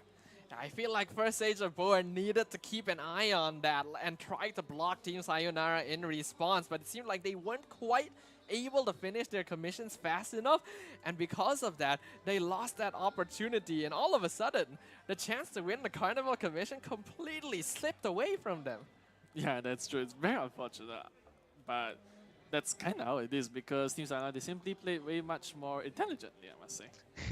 Game này nạp vào PVP để mà người ta nghỉ game mà anh em. Gonna play a big role in this, and that means there's gonna be a massive advantage for Team Sayonara as we head on into the Travelers Trials. Yeah, that's definitely gonna be the case here. So, congrats to them, honestly. They've already gotten the first half of this grand finals done.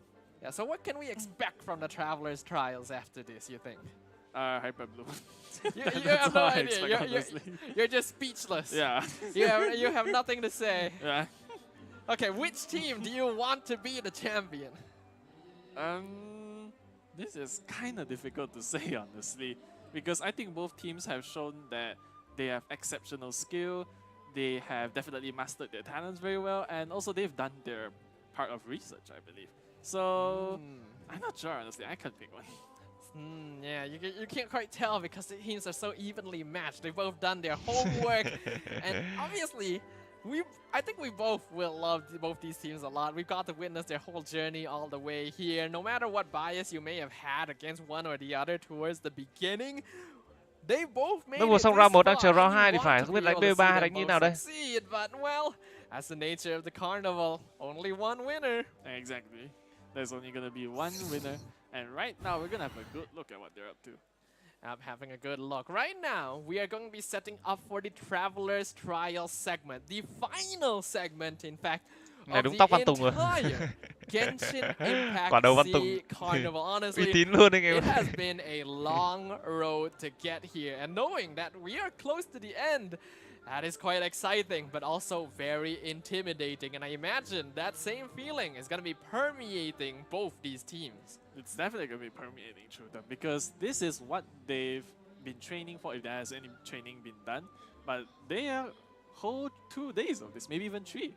This whole time, it's been leading up to this exact moment right here. Now, a single moment is going to determine. Anh trai hỏi là bên anh Mạnh An là so bên tổ chức bắt buộc anh Mạnh An cát hay là do anh Mạnh An nhận tiền? Anh Mạnh An nhận tiền cát chứ có ai bắt anh phải cát được. Being able to pick the strongest characters for your team. Remember, the grand finals. Not only do we have a brand new, unique dual band pick phase, But now 4 stars are included in the ban pick.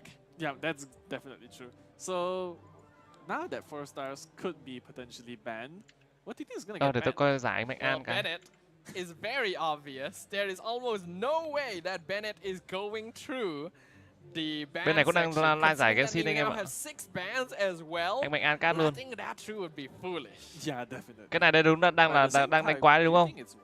Đang đánh La Hoàn đấy đúng không? Because once it's banned, both sides no longer have the ability to pick him anymore. So what if both sides just decide to let him free, honestly? Because you have to remember, ban pick, we allow 4 stars, so they can also pick 4 stars. Cái này đang đi pick La Hoàn And when đúng you không? pick a 4 star or a 5 star, only your team can use it. Cho Do thời you gian chờ want to rồi. risk that? Do you want to let Bennett through? Unless you're the team that has first pick, then well, yeah. Ở Việt Nam có cao nhân là đánh La Hoàn nhìn giống như pháp sư Trung Quốc không? Alright, it looks. Đang nghỉ. Well, they definitely. Giải bên anh An giải bên anh Mạnh An 2 VL. So Mấy ông đi bài vô ban pick team chán. Quite interesting to see. Very interesting to see indeed. Nhưng mà What kind of có surprises might nhiều we chứ à? expect from this, Julian? Like, now that we are at the final match, is there still Bên anything kia người ta lại you're bảo pháp sư looking Đông Lào for? à? Is there still something you're expecting? I'm expecting the most intense game. Có nhưng không có giải để mà thể hiện. À. Nothing else. Thế hy vọng là sắp tới cộng đồng Genshin Impact Việt Nam có mấy giải có thể do các bạn tự tổ chức hoặc là do một nhãn hàng nào đó như kiểu là Rockfall tổ chức hoặc là do chính nhà phát hành Genshin Impact tổ chức. Does that mean that Hyperbloom might be more viable? Phát sư Bình Dương à? Because once again we have no idea what they're gonna ban, right? Giải Việt Nam đồ yếu không đánh nhanh được. Nhờ mà giải Việt Nam là anh em đánh giải đánh ạc mình hay là đánh ạc ban tổ chức đấy, phải đánh ạc ban tổ chức chứ. That Huta won't get banned. Huta's getting banned. Terrible, man. At least console me, you know, give me some support. Tell me that I will get to see Huta once in the grand finals. They don't even have to play her. I just want to see her on a party setup. Is that so much to ask? Nghỉ rồi, bên anh Mạnh An đang tạm nghỉ rồi. Wow, okay. I'll just go wallow in my corner now. You can take over. All right, bye-bye, everyone.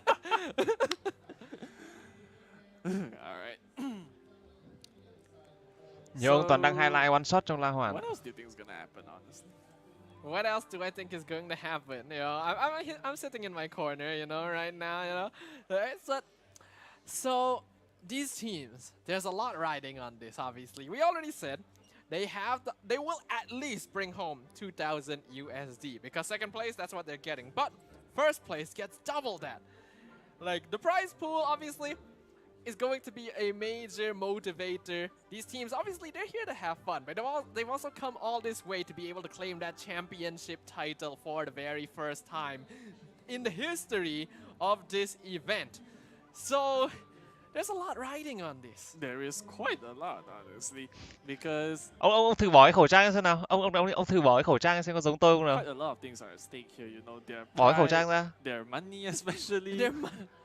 But all in all, the most important are obviously the sponsors. Hôm nay tôi không livestream, nhiều khi các bạn bảo tôi đi đánh Genshin Impact cũng nên. Multiple times, but it's only right to continue to show our gratitude to the sponsors, Genshin Impact, organizers, IO Esports, as well as the supporters of Predator for contributing time, money, energy, and allowing us to hold this incredible event, this really fun, really exciting carnival here at Comic Fiesta. Yeah, that's true. So big shout out, thanks, and we are all grateful to our sponsors, the organizations that made all of this possible.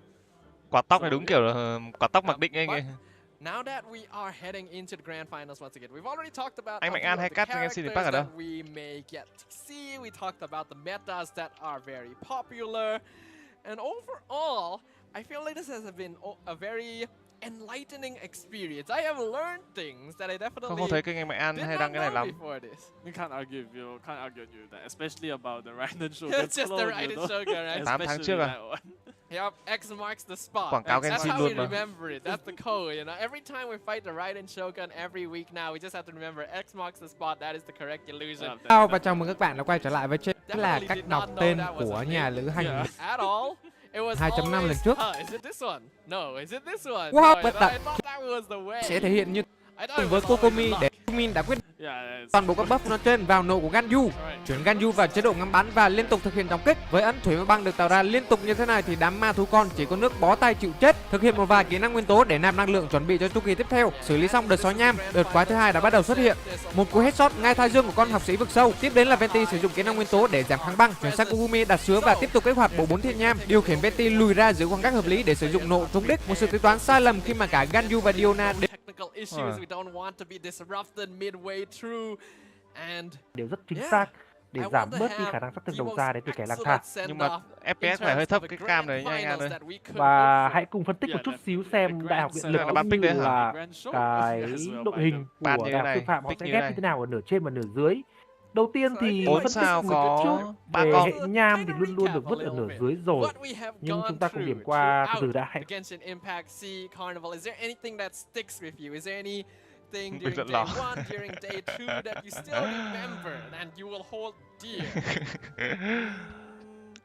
Quite a lot of things, I think, but the most memorable one is definitely that, you know, now I've, just like you said, right, it's a time of enlightenment. So now I've definitely been enlightened, as in, like, you know, I just received so much boss knowledge and stuff, like how to kill the bosses most efficiently. Like these players, they have shared quite a lot of their formation knowledge about it, and I'm grateful. Kẻ lang thang chúng ta có một cái cốc phong, nó là thứ cần thiết, mà cái cốc phong này là đúng là cốc bóng hình màu xanh ảo thật sự. Đây là một cái bộ mix giữa sử ký đình đài cùng với bóng hình màu xanh, như vậy là sẽ có hai bộ tăng sát thương nguyên tố phong và có một cái cốc hợp lý vũ khí là hồi ức Tula là món đồ chân phái hiện tại dành cho kẻ lang thang. À, con trăm mới đấy đúng không? Di vật có vẻ đẹp đấy. 5 sao này, trăm mới 5 sao rồi. Trong đội hình thì tôi nghĩ rằng là cái mũ đi, cho xem cái mũ đi ạ. Cái cốc thì rất là đẹp rồi, thì không có gì mà phải bóng bàn nữa, có cả tỷ lệ bạo kích kìa, có cả tinh thần nguyên tố kìa, ngon lành cành đào rồi. Cho xem cái mũ để có phải là cái tỷ lệ bạo kích luôn. Mà dòng phụ của nó có cả sát thương bạo kích 6,2%. Trời ơi, quá đẹp. Đây là Jin với kiếm tế lễ. Thánh dị vật thì là một cái bộ rất là ba sàm ba láp, nói chung là thập cẩm ngũ vị hương. Cố gắng có được những cái dòng nó chính xác thôi. Cốc tấn công, mũ tấn công. Như vậy là một con Jin theo kiểu là cũng vừa có đam mà vừa có khả năng búp máu. Còn đây là Trong Yun với đại kiếm tế lễ, hiệu quả nạp nguyên tố là thứ cần thiết. Đây là một bộ cũng dùng để cố gắng tối ưu được những cái dòng chính thôi. Với bình hoa đào tăng sát thương nguyên tố băng và mũ tỷ lệ bạo kích. Điểm mạnh của Trong Yun là một trong những vị tướng hệ băng có khả năng nạp cái chiêu cuối rất nhanh với một cái số lượng mana, với một cái lượng tinh tông và với một cái lượng năng lượng nguyên tố thấp. Còn đây là Thoma. Thoma đang dùng một bộ cũng rất là kiểu chạp phô, nói chung là ghép mọi thứ lại để lấy những cái dòng chính quan trọng. Chúng ta có mũ tỷ lệ bạo kích, cốc là cốc HP %.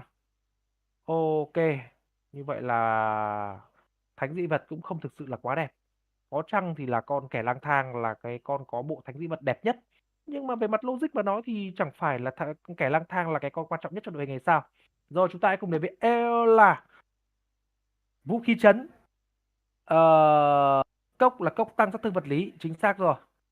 Vì mặc dù là con tướng này hệ băng nhưng mà là một con tướng đánh main về sát thương vật lý. Tỷ lệ bạo kích là những gì mà cô nàng này có được. Một bộ không kích hoạt bất kỳ một thánh dị vật gì cả. Còn đây là Kaya.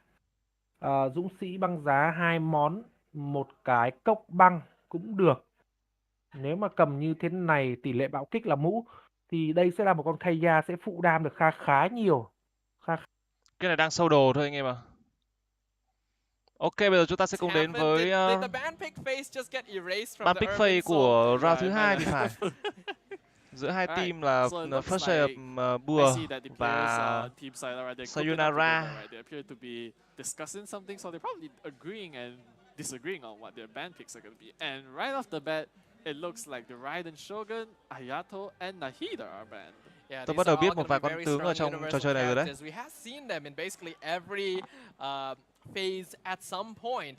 So this is definitely going to disable a lot of options. National team going to be losing a lot of characters. Hyper Bloom team is going to be losing a lot of characters. Yelan as well being added to that is going to be quite scary for both sides. Yep. And right now for Team Sayonara, it appears that both Kazuha and Yoimiya have been picked.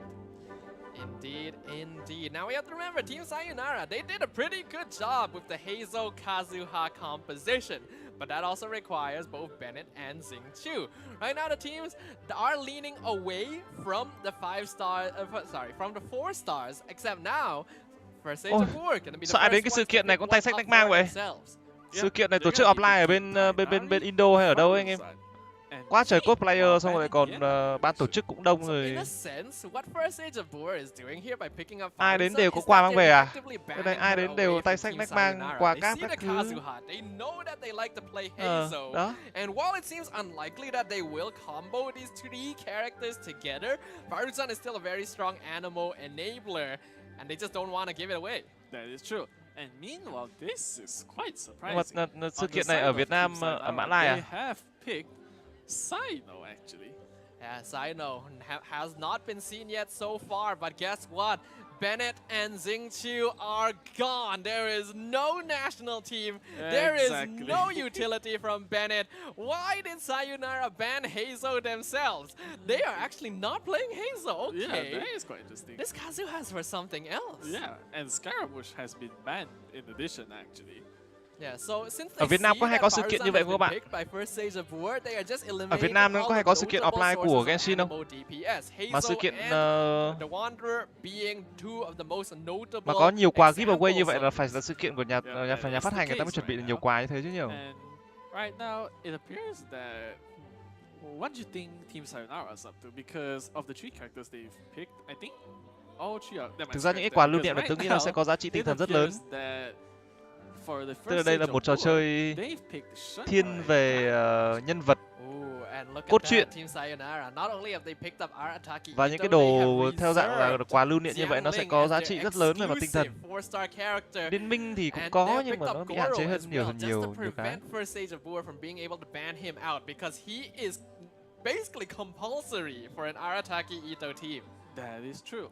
Ở Aeon của Bình Tân nhưng mà nó mở cửa hàng bán. This is quite the team, I must say. And in addition to that, Diona has been banned actually. Mở bán thôi, không mở giveaway à? Sayonara, they see a lot of cryo presence on the side of First Age of War, Shenhe as well as Ganyu, because we know that there can only be 1 5-star on each team. Tặng mấy cái cùi vào tiền mua thôi. Shenhe needs other cryo characters. Bất kỳ cái festival nào ở Việt Nam đều có đa số cosplayer. And also the second best support choice after Bennett. No longer in the pool, Cookie Shinobu, vital to Hyper Bloom, no longer available nó chỉ một as festival chứ well. không có giải. Có nhiều festival là ngon rồi. Cái festival chơi vui mà. Yeah, that's definitely gonna be the case, right? Tới nhận quà nữa, còn giải thì thực ra là nếu mà anh em chơi kiểu cưỡi ngựa xem hoa thì tổ chức giải ra cũng chả được làm gì. Hơi đâu mà đi cạnh tranh với mấy ông cày cuốc làm gì anh em. Mình chơi game để giải trí với chill thôi mà. Ham hố gì mấy cái giải này. No longer 4, they gotta create 6. So a little bit more mental gymnastics gonna be needed here. And then once all 6 parties have been created, we have to remember so far these teams they've created 4 parties, yes, but they only really use 1 or 2. Thua trận cuối thua luôn rồi. That's no longer viable because once these 6 setups are complete, both teams can ban 2 from the other side. So you better have some good party setups here. That's definitely going to be the case. So that means no slacking off. And it also means that all 6 of your party setups have to be very well thought out and very well planned actually. Đợt trước ông tuyển thủ là bên Trung Quốc cũng wibu ạ. Wibu thực ra là nhiều chứ nhưng mà wibu dạng barrel thì tôi nghĩ là không có, nó không lộ đến như vậy. Mà anh em khảo sát thử cái link ở phần game comment xem là có quà không nhá. Mình thì mình cũng không biết cái link đấy là link gì và quà cáp nó ra sao.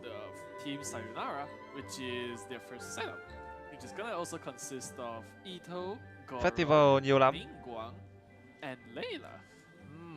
Using Layla gonna be quite interesting here, but we have to remember her C4 provides damage to normal and charged attack based on a percentage of her max HP, and Ito, he's all about those charged attacks, so that actually does work out quite well for her. Tối nay off xem bóng đá chứ anh em. A second team. They've got Yoimiya, Fischl, Candice, and Barbara.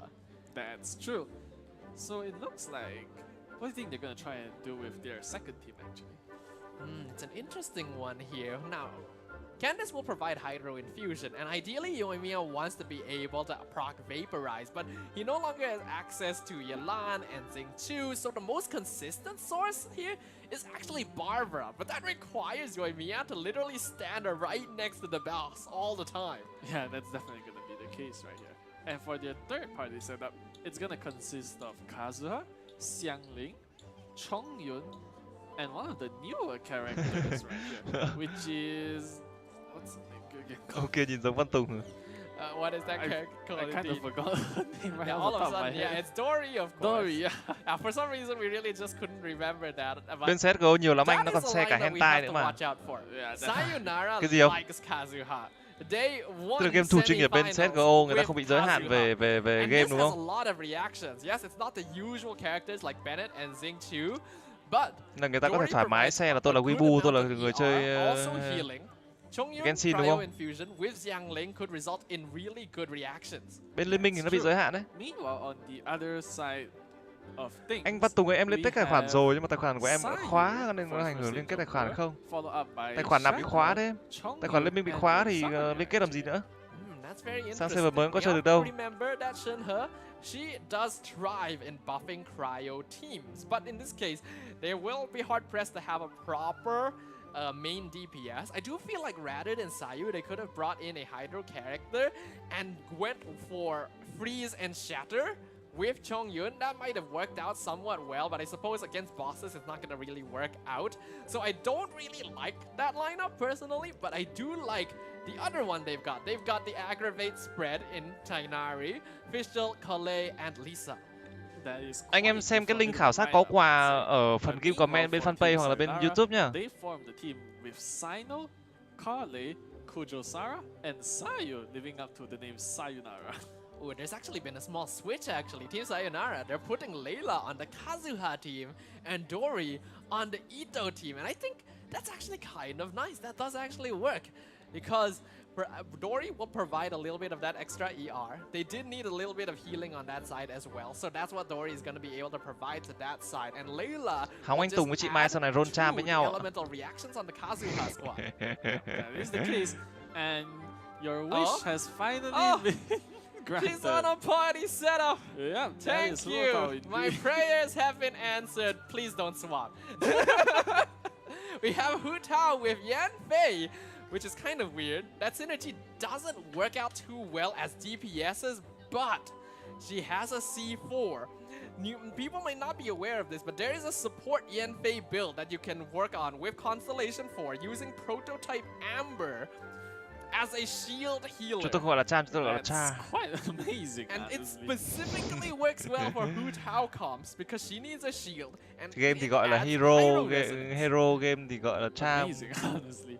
But meanwhile, for the first stage of Mur, they have a team of Ganyu, Yanfei, Kaya, and Sucrose actually. That's an interesting team comp. I assume Yanfei is actually going to be used as a shield support in that team as well, and to apply Pyro for Sucrose to swirl off of so that they can get melt procs from Ganyu and Kaya. And there was actually a switch once again. Cái này tôi xem cho vui thôi à, chứ thực ra tôi cũng không có thời gian chơi Genshin đâu anh em ạ. Cái này chẳng qua là biết là anh em hạm đội cũng nhiều bạn chơi Genshin Impact này, lên giao lưu xem là anh em hạm đội nhiều wibu hay không và anh em có chơi game này nhiều hay không nữa. Chứ thực ra mình nghĩ là về quy mô của giải lần này cùng với thể thức của nó thì nó chưa phải là quy mô giải khủng khiếp. Nhưng mà nó cũng là một giải tạo một cái sự kiện offline. Yes, it helps Hazel, it helps the Wanderer. Nó show được vài cái hay của Genshin đó. Gets so much advantage from having this animal support, and he has been lacking that dedicated animal support for a very long time. That is the case. But meanwhile, it looks like the fourth character is gonna be Beidou actually. What do you think about that? That's kind of fun right there. Beidou, her elemental burst will be able to link to the current active character, and that will result in superconduct procs along with Layla and allow for swirling as well, because there's going to be a lot of ammo you need elements. Pero chắc là cây vụ Faker kêu lên đánh kick off lắm. Đang yên cày Genshin. But it is not bad. À mà giải kick off của Hàn Quốc khi nào đánh ấy anh em? Ở VCS có giải kick off đấy.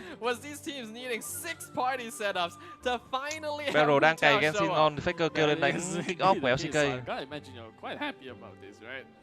Oh yes, definitely. I'm ecstatic. Thank you. Now, can I achieve the next stage of happiness and see Hu Tao being used primarily? Yes, that is the next stage. That's what we want. You're bargaining for way too much money. Alright, but I do notice that there was also quite a small change in which the Kazuha team for Team Sayonara, the fourth Ui, character pick was lâu thế các bạn. Rosaria, actually. Yeah, they put Dory on the Eula team. I think that makes sense. They need energy, they need electro application, so that does Mùng work 10 tháng out. 1 quá, lâu nhờ. Rosaria, well, I don't think it's too much of a problem to have Rosaria around. It does kind of depend a lot as well on how these characters are going to be split between the players, because remember, the host will get 2, and then the other 2 players will get 1. So you have to be able to arrange them properly to make sure that these characters can make the most out of their reactions. That's true. Meanwhile, for another team set up for the first stage of war, they've got Child, Barbara, Candice, and Amber. 3 tầng, mỗi tầng 2 lượt đánh, vậy nó chả lâu. I'm gonna be honest with you. Ô, cái này là đánh cái gì đây anh em? But Amber does have pretty solid pyro application. Vẫn là đi rớt boss à? Because Bear and Bunny as well as their elemental burst do a pretty good job. We're just waiting on that one fight. La Hoàn à? Cái này chỉ bị đánh La Hoàn à? Hiểu. And then both these teams can get started. Cuối cùng thì giờ này cũng có La Hoàn cho anh em xem này. Like we mentioned, 2 parties Ok, on both sides hiểu. will be banned out. Vậy là giải này có La Hoàn anh em nhá. That's true. Chứ thực ra thể thức nó cũng chỉ có gói gọn. Are probably gonna be the aggravate quicken team. I suspected that one's gonna be banned because gói gọn trong vài cái thôi, một là rớt boss, hai là đi làm nhiệm vụ, 3 là La Hoàn thôi mà.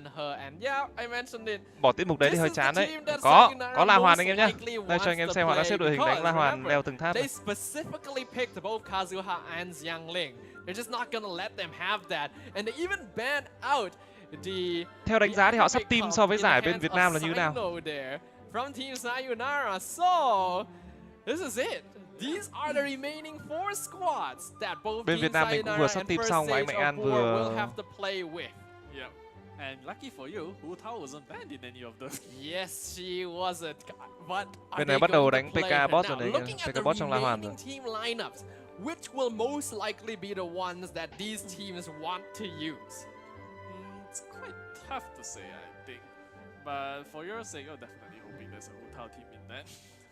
I think on the case of the first stage of Boer, the Hu Tao lineup is basically their most consistent one, which may be remaining. I could see an argument being made for the Xiao squad, but that's a little bit hard to play. I don't like the Child squad at all. I assume that the Ganyu squad has been completed, but I'm not too sure what they have left. It's gonna be Ganyu versus the world. Just Ganyu, just one man versus the world. Alright, so for Team Sayonara, what do you think? Team Sayonara actually still has some pretty valid options, honestly. I would like to see them use Hu Tao squad as well, but all of their other 3 lineups are perfectly viable. Yoimiya probably has the shortest end of the stick here because yes, she works well with Fischl, but she doesn't really have a lot of hydro application from Candice and Barbara, but it can still definitely work.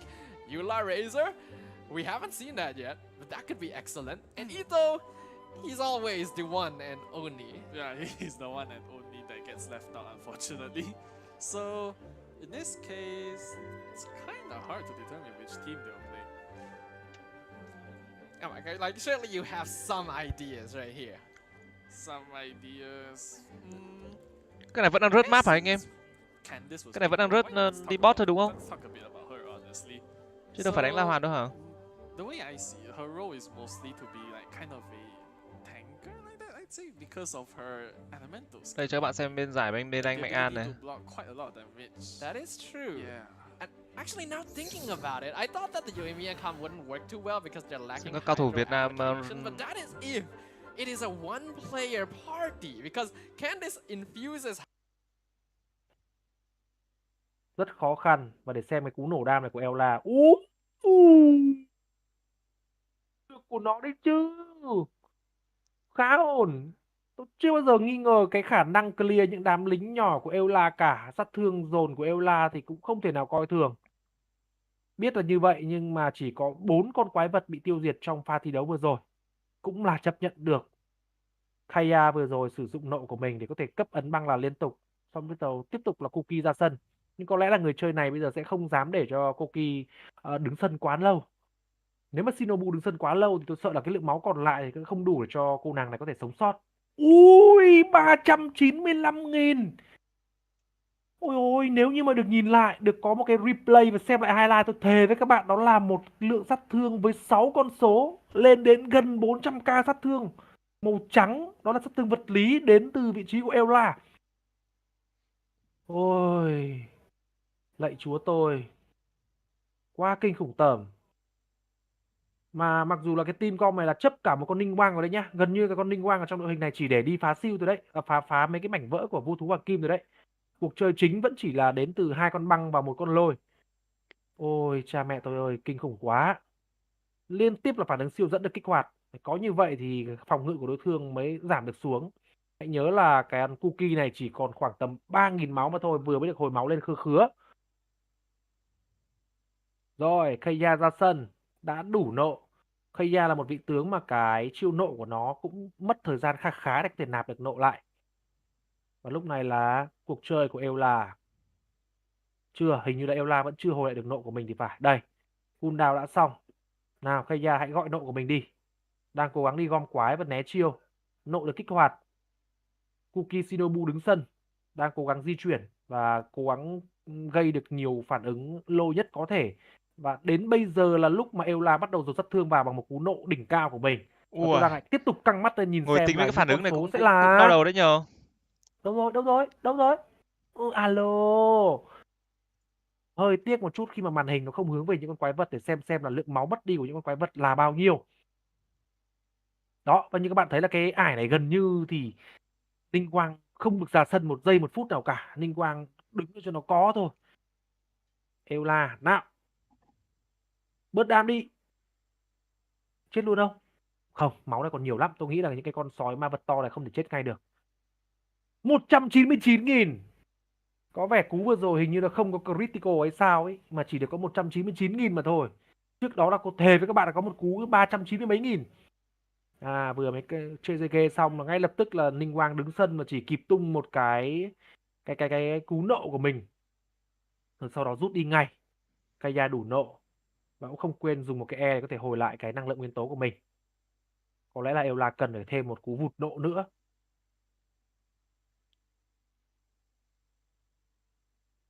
Phản ứng siêu dẫn đã được kích hoạt. Đây, Eula có nộ. Và Eula dùng nộ của mình. Công việc yêu thích của tôi là mỗi khi mà Eula dùng nộ là tôi căng mắt lên để xem là cái sát thương gây ra là được bao nhiêu. Và 285.000. Oh my god. Hay thực sự. Ban đầu thì tôi không thực sự đánh giá cao Eula lắm, nhưng mà càng đánh thì tôi càng thấy là Eula cũng có những cái giá trị riêng của mình. Và nhất là khi mà tâm lý thi đấu của Duy Tính đã trở nên thoải mái hơn khi mà đối thủ trực tiếp của anh ta đến từ Đại học Sư phạm Hà Nội đã phải dừng cuộc chơi từ khá sớm khi mà đã để chết cả 4 nhân vật rất tệ. Thì Duy Tính lại có được một cái lựa chọn tốt hơn rất nhiều với 2 team com ổn. Với nửa trên với đam chủ đạo là kẻ lang thang, được backup cùng với cả Jin, được backup cùng với... Cái này lại đi clear boss rồi. My prayers are answered. My dreams are fulfilled. I can now die a happy man. Thank you very much. Now, Team Sayonara, they're gonna be starting cái này đi things clear boss off 30 with phút our rồi. favorite old microwave chicken dinner Anh right An đây bình here. luận á, anh The Mạnh An á. first target of their Traveler Trial Challenge. Yeah, that's gonna be the case. And it looks like the chicken has even called for some fungi friends to help. That's quite something. And we're Tại bên này thì cứ đi đánh seeing a boss thôi. little bit of a difference here. On this side, we can see Team Sayonara Cứ bu xem using bên nào the clear boss Golden nhanh. Yak comp, and it's definitely taking a bit longer because although hydro application from Candice is solid, it's gonna be a lot slower than Xingqiu, and Hu Tao is absolutely going to destroy the cryo hypostasis. No question about it. Definitely. Alright, looks like đam bên kia toàn mấy trăm nghìn nữa. Đam bên này toàn là 5.000 với 3.000 được crit được cú 11.000. Yeah. Meanwhile, we can see next target gonna be the Aeon Blight Drake. From what I can tell, on the side of Team Sayonara, Yoimiya and Fischl will definitely not have too much problem dealing with this. And I do like that they have given Fischl to the host with Yoimiya, because otherwise you wouldn't get a lot of use out of her Constellation 6. This is basically the most that's... Oh, that is not good right there. That is quite unfortunate. Lại té vực chết. Just that tad bit amount of energy needed. Yeah, that's gonna take a little bit more time for Yanfei to come down and join them. We have to be careful here. This is a lot nhìn of đam damage lom được có from tầm the mười mấy Coral nghìn, defenders. tầm nghìn mấy với cả cùng lắm cú nào cao thì được mười mấy nghìn. Bên kia nãy toàn 300-400 nghìn while still keeping it below the 50% threshold. Yeah, that is the case. And meanwhile, for Team Sayonara, they appear to be destroying, dismantling our favorite mechanical chicken right here. Yeah, their damage is fairly solid. They're going to be relying a lot on both Overload as well as Electro Charge here, because the application for Fischl is going to be a lot more consistent as compared to both Candice and Barbara. On the other side, for Sage of War, definitely having a bit of difficulty here. Hu Tao is also a character that ideally wants to be able to proc vaporize procs with Xingqiu or Yuan. Tôi nhớ ngày xưa tôi cũng chơi một cái game mobile, nó có tên là gì tôi không nhớ, nhưng mà cũng chơi đi phá ải vui lắm. Cũng nhân vật như kiểu như này. Không nhớ tên đấy. Oh, that's just cũng đi qua map. You have to remember, that's just how Hu Tao is supposed to play in the first place. Yanfei is gone once more. Cũng là cái này khá lâu rồi đấy, cũng phải tầm chục năm rồi. Nó có một trò chơi trên iPhone rồi. I actually don't know whether or not the C4 shielding works in co-op, so that's something that people are gonna have to clarify to me. Yeah. Meanwhile, it looks like Team Sayonara are gonna be taking on Trout, and right now we can see why Candice is so good at blocking it right now. Yeah, it always does feel cool when you play these sort of characters like Candice and Beidou, and you're able to effectively block an attack and you just counter it back. Feels really satisfying, but still in the end, the important part is to make sure their team stays alive. Having Barbara does do actually a pretty alright job of applying Hydro, while at the same time making it sure that their team will basically never die. Yeah, that's true, because Barbara right now, in terms of 4-star healers, she's definitely one of the best out there. But we can already tell, just based on the pace that both these teams are going, that the dual ban pick phase has done a number to their records. We're definitely not going to be reaching the same kind of scores we saw in the quarter and semi-finals, but that is also part of the challenge. Yeah, that is part of the challenge indeed. And meanwhile, it looks like our favorite chicken is getting bullied once more by Ôi là trời, 1080 mà sao mờ thế? Hu Tao gonna be preparing some roast duck for us today, and hopefully they will be able to clear it out quickly. Again, they are not using Electro here, so they do have to deal with the Spore attack, but also are able to dish out damage quite consistently. And we can also see that the point total not quite being updated here, so we're still a little bit in the dark. Who is actually leading, unless someone was hardworking enough to actually keep track of how many bosses each side has defeated so far. Yeah, that is kind of the case. Oh, it looks like Team Sayonara is able to accumulate at least already a 480 point lead right now. Okay, 480 points on the side of Team Sayonara. We'll just have to wait for a moment to see how many points first Sage of Boor has as well. In comparison, the Cryo Hypostasis now. In the semifinals, in the quarterfinals, we said this boss basically past tense, but now you can see that they are having some... Oh, that's not good. There goes your Hu Tao. I mean, vừa bị quái giết nữa hả? Vừa bị boss giết nữa hả anh em? This is a sight you do kind of get accustomed to seeing. It's an unfortunate case of having a character that always plays on the threshold of death, and they're gonna lose Kaya as well. That's incredibly unfortunate, and Sucross is also quite low actually right now. Actually, thinking about it, that Kaya may have been a strategic death, because I realized that is on their host, who is also playing Hu Tao. They might have decided that it's better to just kill off both characters so that Hu Tao can respawn and rejoin the fight. Yeah, definitely. Alright, looks like they are back, and the Maru Kenki doesn't pose much of a challenge to them right now. Cryo, Regisvine now. Still not much of a problem. Nhưng mà ở trong Genshin nó có những lúc như thế này không các bạn? Có những lúc mà team up đi đánh boss thế giới như này không? Nãy các bạn bảo là nó chỉ đánh kiểu đánh single thôi. Còn nếu mà nhiệm vụ thì nó sẽ phải là nhiệm vụ thì phải đánh single, còn nếu như mà muốn đi chung với nhau thì chỉ có thể đi chung theo kiểu là chơi cho vui thôi. Actually, we can see that is Có a hả? strategic choice by the side of first stage of board. They have selected to set the statue Nhiều of luôn the hả? 7 to 50% HP healing. Thế rủ nhau đi so săn that boss they cũng giống ngày xưa don't chơi mấy overtop game up Hu Tao because she loses cứ đến too giờ much là đi damage when her damage is too high. That is quite the observation, honestly. And yeah, that's incredibly. cứ đến giờ là căn đi đánh boss anh em ạ. Meanwhile, it looks like the electro hypostasis is getting melted, whereas our good friend Asimon is getting destroyed by the first stage of war. The algorithm of semi-intransient matrix of overseer network. Đi giúp Probably Dubai. the last time I'm gonna be able to say that on camera today. Gonna be the next target for the side of first stage of Boor. Looks like Sayonara gonna be able to make short work of the electro hypostasis, and honestly, this side making pretty good time on our favorite set of triangles too. Yeah, that is the case right here. Meanwhile, it looks like the first stage of Boor are gonna be heading towards the direction of the electro hypostasis. Whereas Team Sayonara are gonna be attempting to dismantle the Mago Kenki, actually. Yes, Team First Stage of War, they had a lot of difficulty with this guy in particular because he does do a lot of damage. And like mentioned, their main DPS, Hu Tao, always on the cusp of death. This time, they will have Barbara, so she will always provide consistent healing. But we also have to remember that Mago Kenki has some cryo attacks, so they have to be careful not to get frozen. Yep, definitely. The last thing you'll want to do in a fight like this is get frozen yourself by trying to. Ngày xưa thế kiểu là đánh boss xem là nào top. Nó sẽ có kiểu ngày xưa tôi hay chơi mấy cái game pay to win mà nó sẽ chơi theo kiểu là có một con boss chung cho toàn server ấy. Xong rồi cả server bu vào đánh nhìn nó rối tung giấy bu lên. Nhìn vào đấy bao nhiêu thằng bu vào con boss ấy. Xong rồi rớt đồ nó cũng rớt kiểu random, rớt kiểu một nó sẽ có xếp theo cả ranking là đam to thì lấy được quà. Hai là rớt đồ thì nó sẽ rớt ra random là rớt được hên được cái gì ngon thì nhân phẩm thôi. Yep. And right now, it looks like Team Sayonara are going to be moving towards the Thunder Manifestation. Whereas for the first stage of Boor, they're going to be tackling a rather uncommon. First stage of Boor đang có 940 điểm. Oh, look at that. Team First Stage of Boor. They've actually swapped their lineup for this. Đúng rồi, còn đam kết liễu bot nữa anh em ạ.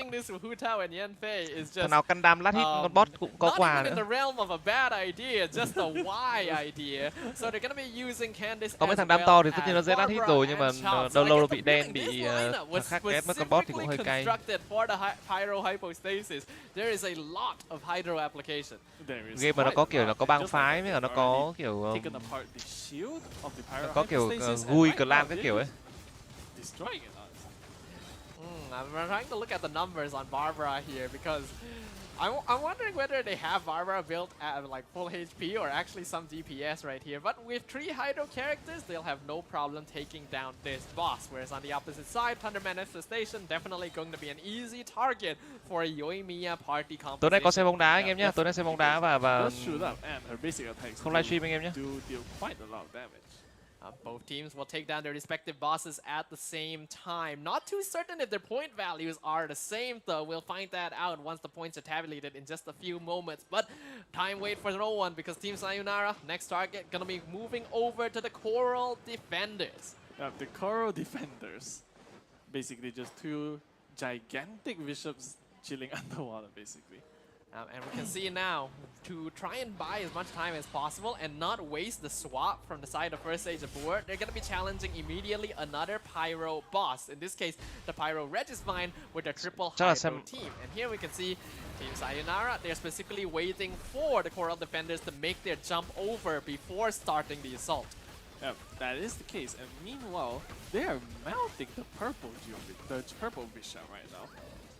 Whereas on the other side of things, the Pyro Registine is falling not the fastest, but it's working quite well, the team. Yeah, one of the unfortunate problems of having this many Hydro characters is you do lack a little bit of elemental reaction damage, and they're relying quite a lot on Amber to be able to apply that Pyro.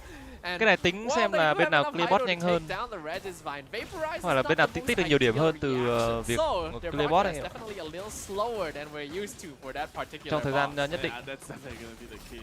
It feels kind of strange, right? Watching people normally melt it, but then tối nay xem bóng đá nha anh em nhé. Actually given a chance to get back up the Pyro Regis line. Meanwhile, on this side, this is the phase that Team Sayonara have to be quite careful of. Gotta avoid the laser beams. They do a lot of damage, but they're able to do so quite effectively. They're focused now to take down the remaining of the Bishop twins here. Looks like they're gonna be targeting the purple one. They will successfully take it down. Definitely slower than the other side, but the Coral Defenders are worth a lot more points than the Pyro Regis-Vine. Yeah, that's definitely going to be the case. And right now, it appears that the first stage of Boor are going to be challenging La Signora herself.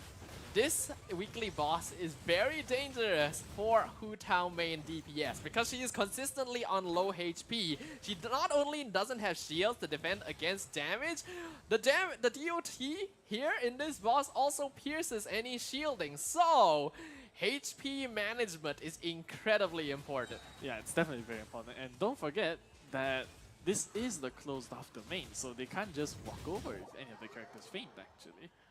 They are able to break down the Cryo Cocoon, move on into the second phase, but now this is going to be risky. It is very difficult now for these non-optimal team lineups to actually burst down La Signora before reaching the tornado phase. So one strategy that could be used is to actually purposefully leave her around half HP so that you can prepare for the next damage burst phase. Yeah, that is the case. And meanwhile, it looks like she might be given the opportunity to. Anh Tùng gia nhập đáy xã hội. Đáy xã hội cái gì? I'm honestly so far very impressed with how Zigzag has been playing this. I get the feeling he's probably a little better at playing. Wibu giờ nó sắp lên nó nắm xã hội rồi, cái đáy xã hội. Dodging has been very much on point, and switching to Kaya as well to make sure that the DOT doesn't take out their main DPS character. Yeah, that's some incredible micromanagement there, I'd say. And meanwhile, all of their characters are very low, honestly, ignoring the Hu Tao, of course. Yeah, look at the way they're playing. They're purposefully taking down these constructs on the corners as to low levels, so that once their bar goes up too high, they can just break one and get it completely reset. I think this is really smart and really clean defeat of La Signora, but it did take quite a lot of time. So Team Sayonara, they have the point lead. Yep. Giải La Hoàn bên kia các player thể hiện tốt không anh em? Giải La Hoàn của Việt Nam bên anh Mạnh An đang cắt đấy. Yeah, this is actually not really good for them because as we know, Yoimiya, she is going to be the main DPS, and a Pyro Primo View Bishop is going to be able to resist quite a lot of the damage you usually expect to see. Yep, but either way, I think that it's going to be 9/10 ông phèn à. Because that's a lot of damage, honestly. Now that we're at the halfway point as well, Traveler's Trials, we have to remind everyone that the Carnival commissions leaned quite overwhelmingly to the favor cũng là hơi non à. Very call Team Sayonara, thì tính ra anh em kênh Văn Tùng cũng toàn là cao thủ Genshin à? All of a sudden I cannot actually remember because there's a lot of action happening right now. Hay là do anh em so sánh với giải Trung Quốc đấy? So for now, let us consider this a clean slate. Currently, point total gonna be leaning. Hay là do anh em so sánh bản thân, là so sánh với giải Trung Quốc đây anh em. Nhiều khi anh em xem giải Trung Quốc xong anh em về so sánh với gamer Việt Nam thì nó hơi kỳ. Breaking its Corolla in the hands of first stage of Boor. Yep, breaking that Corolla pretty important because the Regis Vine has been Regis Vined, and right now we're gonna be moving on to the Cryo Regis Vine.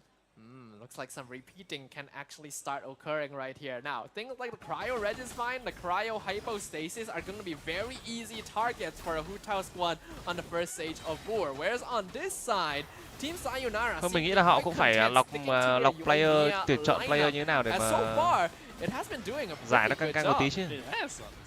But just on the opposite, the first stage of Boor are also sticking quite frequently to the Hu Tao lineup, which I'm sure you adore a lot. Oh yes, I'm definitely going to be quite in favor of that. So much so that I already have a bit of a natural bias wanting to see first stage of Boor make it all the way. But of course, there's no guarantee of that. So, once again, we have to keep an eye out. The point total on both these teams still very close, but Team Sayonara gaining a slight advantage because the bosses they have been defeating just provide overall a better point average. Yeah, that is the case here. And meanwhile, it looks like the Cryophysics is going to survive for a bit much longer. Ooh, that is some unfortunate damage there, but again, not too much of a problem. Hu Tao wants to stay on low HP regardless, but ideally not too low, because any random attack could end up taking them out. Cryo Hypostasis definitely not Do cả thể thức much nữa. of a problem, but First Age of War definitely have some catching up to Nhưng mà rõ ràng các player bên đấy là nạp nhiều đúng không? in terms of points. Yep. And meanwhile, Các player được Sayonara are working their way through our favorite Aeon like được mời đến giải đấy chắc là cũng One thing to nạp một consider is that Team lượng Sayonara's tiền tương đối. lineup is going to be a lot easier to play as compared to First Age of War. All Yoimiya needs to do is stand from afar and pelt down the opponent. Candice is basically never going to die, and Barbara there just cements that fact even further. So all they really have to do is consistently left click on the boss, whereas there's a little bit more mechanics involved in keeping Hu Tao alive on the other side. And that is true. Watching Candice Thôi để từ từ rồi giải sau sẽ làm tốt hơn giải trước anh em. Anh em thông cảm vậy. Nói chung là giải mà có bất cập gì thì người ta sẽ rút kinh nghiệm thôi. Nếu giải này ban nhiều trao quá thì sang giải sau thì các cái character sẽ được mở rộng ra hơn thôi.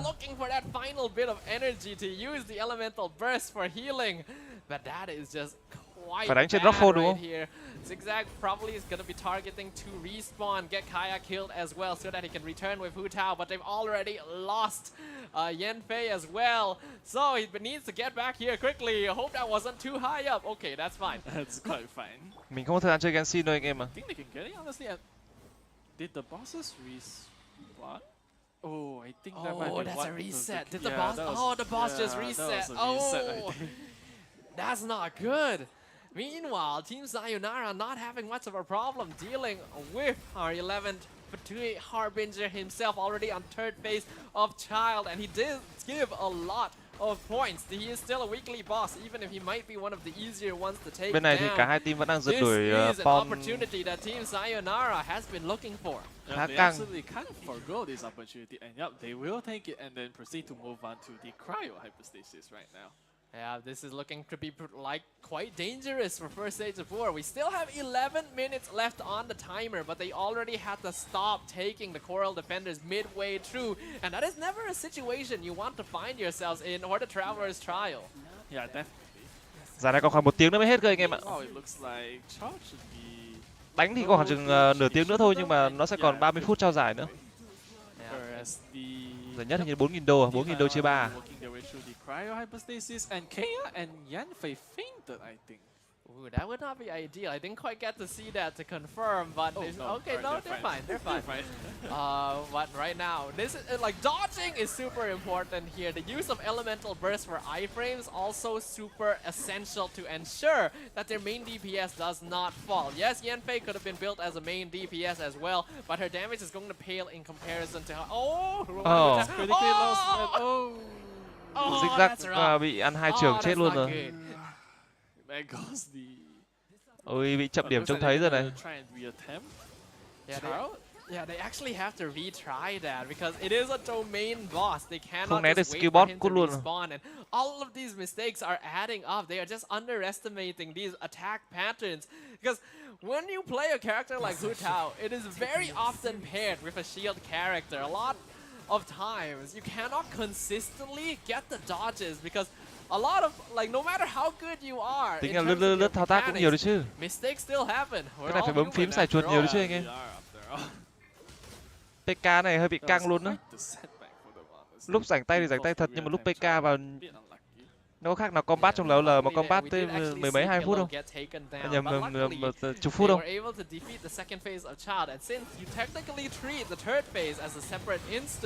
Pillow is able to respawn and rejoin the team, which is important. They cannot afford any further setbacks. Yep, that is true. And thankfully they do get it this time. Whereas it looks like Team Sayonara are gonna be moving on to the Cryo Regis right this time. But things are looking pretty dire right now. The gap in points between these teams slowly rising as Team First Sage of War have already had to retry several bosses. So you can tell Này phải thuộc cả move speed things của are looking boss. not so good. And in this boss thế này chắc cũng phải tập situation, nhiều đấy anh em teams ạ. have no choice really but to hope that their opponent makes a mistake. But in this case, Team Sayonara just have such a strong team comp. Barbara makes sure Nhìn they will avatar mấy ông never comment toàn là die. hình anime As ạ. opposed to First Sage of War, they're losing characters left and right. Yeah, they are losing quite more than usual, I think. It really is just without carrying this battle, honestly. Bạn nói chẳng khác nào bảo những người chơi game này là wibu. Nó là sự thật hiển nhiên thôi bạn. So one thing to note is that there is actually a little bit of mechanics involved with playing Hu Tao. In that, while she wants to spam her charged attack, you can actually decide how many basic attacks you want to do before using the charged attack as well. You can go for 1, 2, or 3 basic hits into the charged attack because of how well it chains together. And this all depends on how well you want to manage her stamina. I feel like this is probably a C1 Hu Tao. So stamina issues shouldn't be too much of a problem for them, but in terms of pyro application, they may want to consider that. Yeah, they should, honestly. Meanwhile, it looks like Team Sayonara will be working their way through the Electro Hypostasis, whereas the First Sage of War are heading towards Mago Kenki, I believe. Yeah, so far, honestly, they've done a pretty good job of narrowing the point gap right now. They're only about 200 points behind, though that's going to be increasing now Anh Tùng that anti Team wibu như Sayonara anti the side đâu has có taken đâu. down the Electro Hypostasis. But now, this is a dangerous one right here. They ended up losing Hu Tao earlier to the Mago Kenki.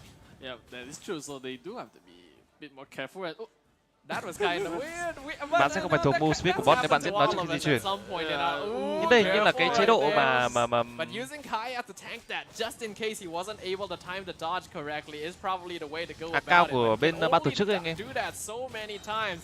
Even Kaya gonna have a limited health pool.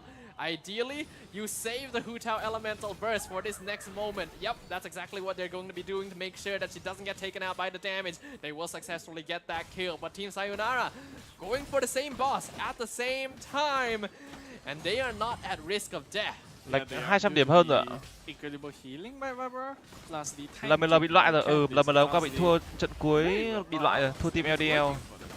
Thua team như top 3 LDL mùa trước. Of different team lineups that they've chosen in this case, where Team First Stage of War, they're going for as much damage maximization as possible, while Team Sayonara have chosen to go for consistency, making sure that they can keep their team alive in exchange for potentially having a slightly lower damage cap. And so far, that's working out quite well for them. It is, honestly. And right now, the First Stage of War, they're going to be repeating the cycle and heading out to Asimon once again. Yep, this triangle man, our good old friend Asimon, this may be the last time we actually get to see him on stream right now because 6 minutes left in this Traveler's 6 phút còn lại mà lãnh hơn 200 điểm rồi mấy bro. 6 minutes left in our Genshin Impact C Carnival Grand Finals. 6 minutes is the difference to determine who our first champion will be. Yeah, that's right. And meanwhile, it looks like Còn có 6 phút là kết thúc trận chung kết rồi đấy anh em ơi.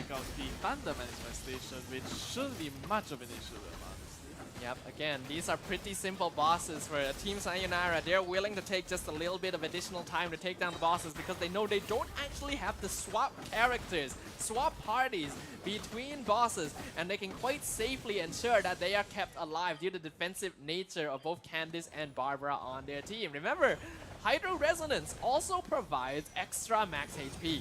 That is true, honestly. But meanwhile, we also have the First Stage of War.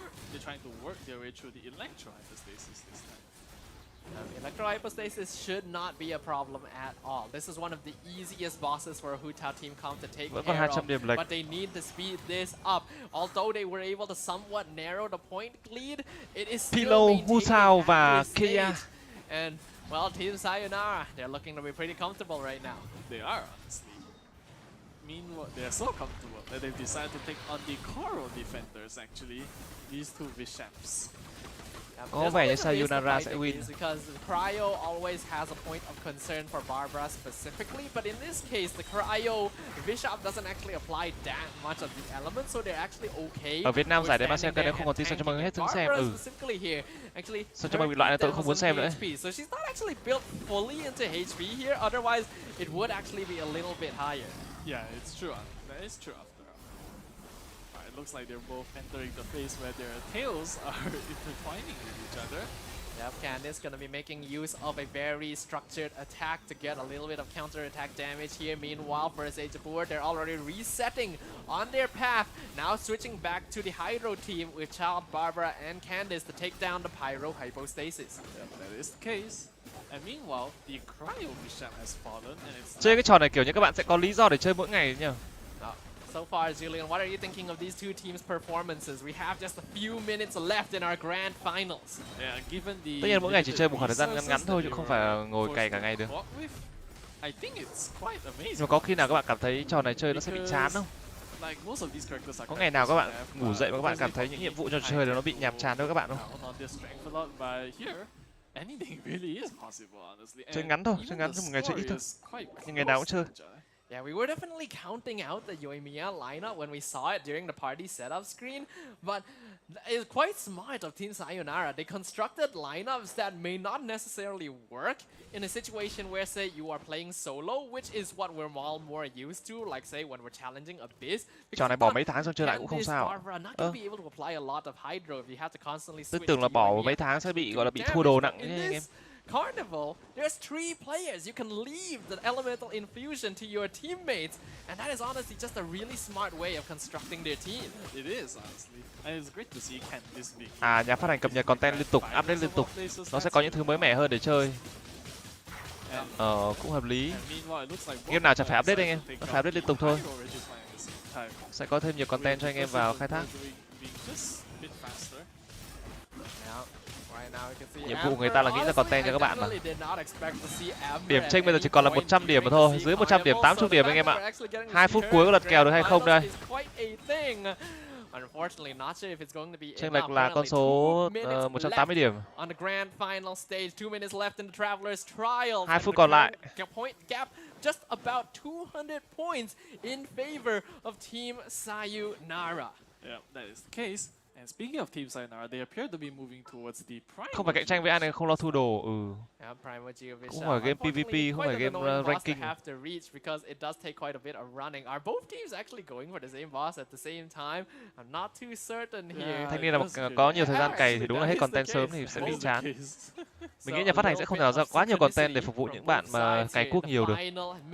Vì nó sẽ làm những người không có thời gian chơi cảm giác bị đuối nhỉ. Có quá nhiều content để cày. For both these teams, so they gotta make sure to clear this out as 1 quickly phút 25 giây cho một chênh lệch lên tới 180 điểm. Thực ra hai team cũng không chênh nhau nhiều lắm nhỉ. It's a difficult boss to have to defeat here, but considering the elements that they did receive, I perceive that on the side of Team Sayonara, that's going to be a Cryo Primo Geo Bishop. So that's actually pretty good for Yoimiya Team Comp. Whereas the First Age of War, they've got an Electro Primo Geo Bishop. Also, not too bad for them, but you can see just from the speed that they're taking it, Team Sayonara should have no problems clearing this up. First Age of War, they might have some difficulty here. They don't have a shield for this. Thua. Đã thua điểm lại còn TK rồi chừng gần chết này nữa. Không biết có kịp để mà finish con boss này hay không đây. Thời gian còn lại có 30 giây à. Yeah, actually, I'm pretty sure they lost everyone there. They actually used Kaya as a sacrificial lamb to keep Hu Tao alive and try to prolong the fight long enough for the rest of the team to come back and provide backup. But 20 seconds left for them to potentially take down the Primo Geo Bishop. Meanwhile, Team Sayonara, 10 seconds. I don't think they're going to be able to take down our good old friend in 10 seconds, but who knows what could happen. Bản 2.5 cái sự kiện chủ đề em rớt trong vòng 10 tiếng. Xong rồi, lệch 300 điểm cơ mà. Of our travelers trials, the end of the Genshin Impact Carnival. We will officially crown our champions, Team Văn Tùng rồi anh em. Sayonara. Ladies and gentlemen, make sure to put your hands together. 64 teams from all across Southeast Asia. 8 moving on to the playoff stage live at Comic Fiesta Kuala Lumpur. And now 1 final champion. GG, well played. GG, well played. Indeed to Team Sayonara. They've performed marvelously, honestly. And I'm sure Văn Tùng thắng that the KTV. final score was quite close between them as well. So honestly, a Holy very good shit. showing of skill. And in fact, I can hear them cheering in the background right now because they deserve it, honestly. I wouldn't be surprised. They definitely deserve to enjoy their newfound champion title right here. Because honestly, like you said, really amazing showing, really good gameplay. A little bit sad because the Hu Tao team didn't manage to claim victory in the end, but this was a well-deserved showing. Team Sayonara, ever since the online qualifiers, seem to be a really strong team.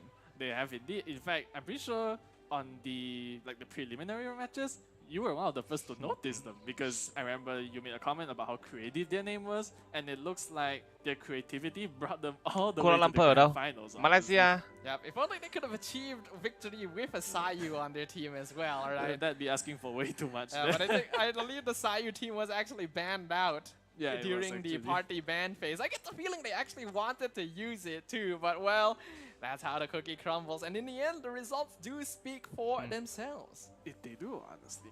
But once again, huge props to Team Sayonara and congratulations on being the Genshin Impact Southeast Asia Carnival Grand Finalists. I mean, basically like your champion. Come on, congrats, man. Yep, that means they're gonna be going home with $4,000 US. An incredible prize. I can't even imagine how many Primo Gems that's gonna buy them for their next roles. And of course, First Age of Boor, they're gonna be in the second place, our first runner-up. So they as well get to go home with $2,000 US. So definitely don't scoff at how far they've managed to make it in their journey. Exactly. Congrats to them as well because being Bây giờ để xem là trao giải thưởng luôn không nhé anh em nhé. Năm nay rất tiếc là cái giải này nó lại không có It's honestly admirable. Like really well done, and I think không có chế độ la hoàn mà anh em mong muốn rồi. The conclusion here of the Genshin Impact Sea Carnival here. Obviously, we're still gonna have to wait a few moments for them to set up the prize-giving ceremony so that we can give these winning teams what they truly deserve. But honestly, really glad that I got the chance to cast this here. First time casting Genshin Impact. You as well. I think we had a pretty swell time. Yeah, that is. I've had a great time casting with you, in fact. In fact, this is one of the first times I've casted Impact, so do bear with my incompetence at time, alright guys? But either way, I've enjoyed this experience very much, honestly. Yeah, Julian here, very new caster guys, so of course. Trước khi chúng ta đến với phần thi của Đại học Quốc gia. And yeah, I think we all enjoyed the Genshin Impact Southeast Asia Carnival, not just us on the caster desk, but our players, để xem là có trao giải, có trao quà gì không anh em nhé? Of Genshin Impact. Hay là chỉ trao tiền thôi? So, if you guys want to keep up with future events as well, why not scan the QR code right below? It's right here. Look. Có Discord này anh em này, có Discord cho anh em này. Genshin Impact Tavern. Đây là Discord của sự kiện Genshin Impact cho anh em lấy gift code anh em nhé. Alright, so do anh có thể vào cái there's no harm in trying to like just enter the server. Discord này để có thể lấy nha anh em nhá. You might even get better at Genshin. Yep, grab a drink at the Genshin Impact Tavern Discord server where you will be kept up to date about all sorts of events, be able to join the community, and like you said, make some new friends along the way. After all, as well, like I got to be in the Discord server with a lot of the players here for the Sea Carnival. Dự đoán chung kết World Cup tối nay đi.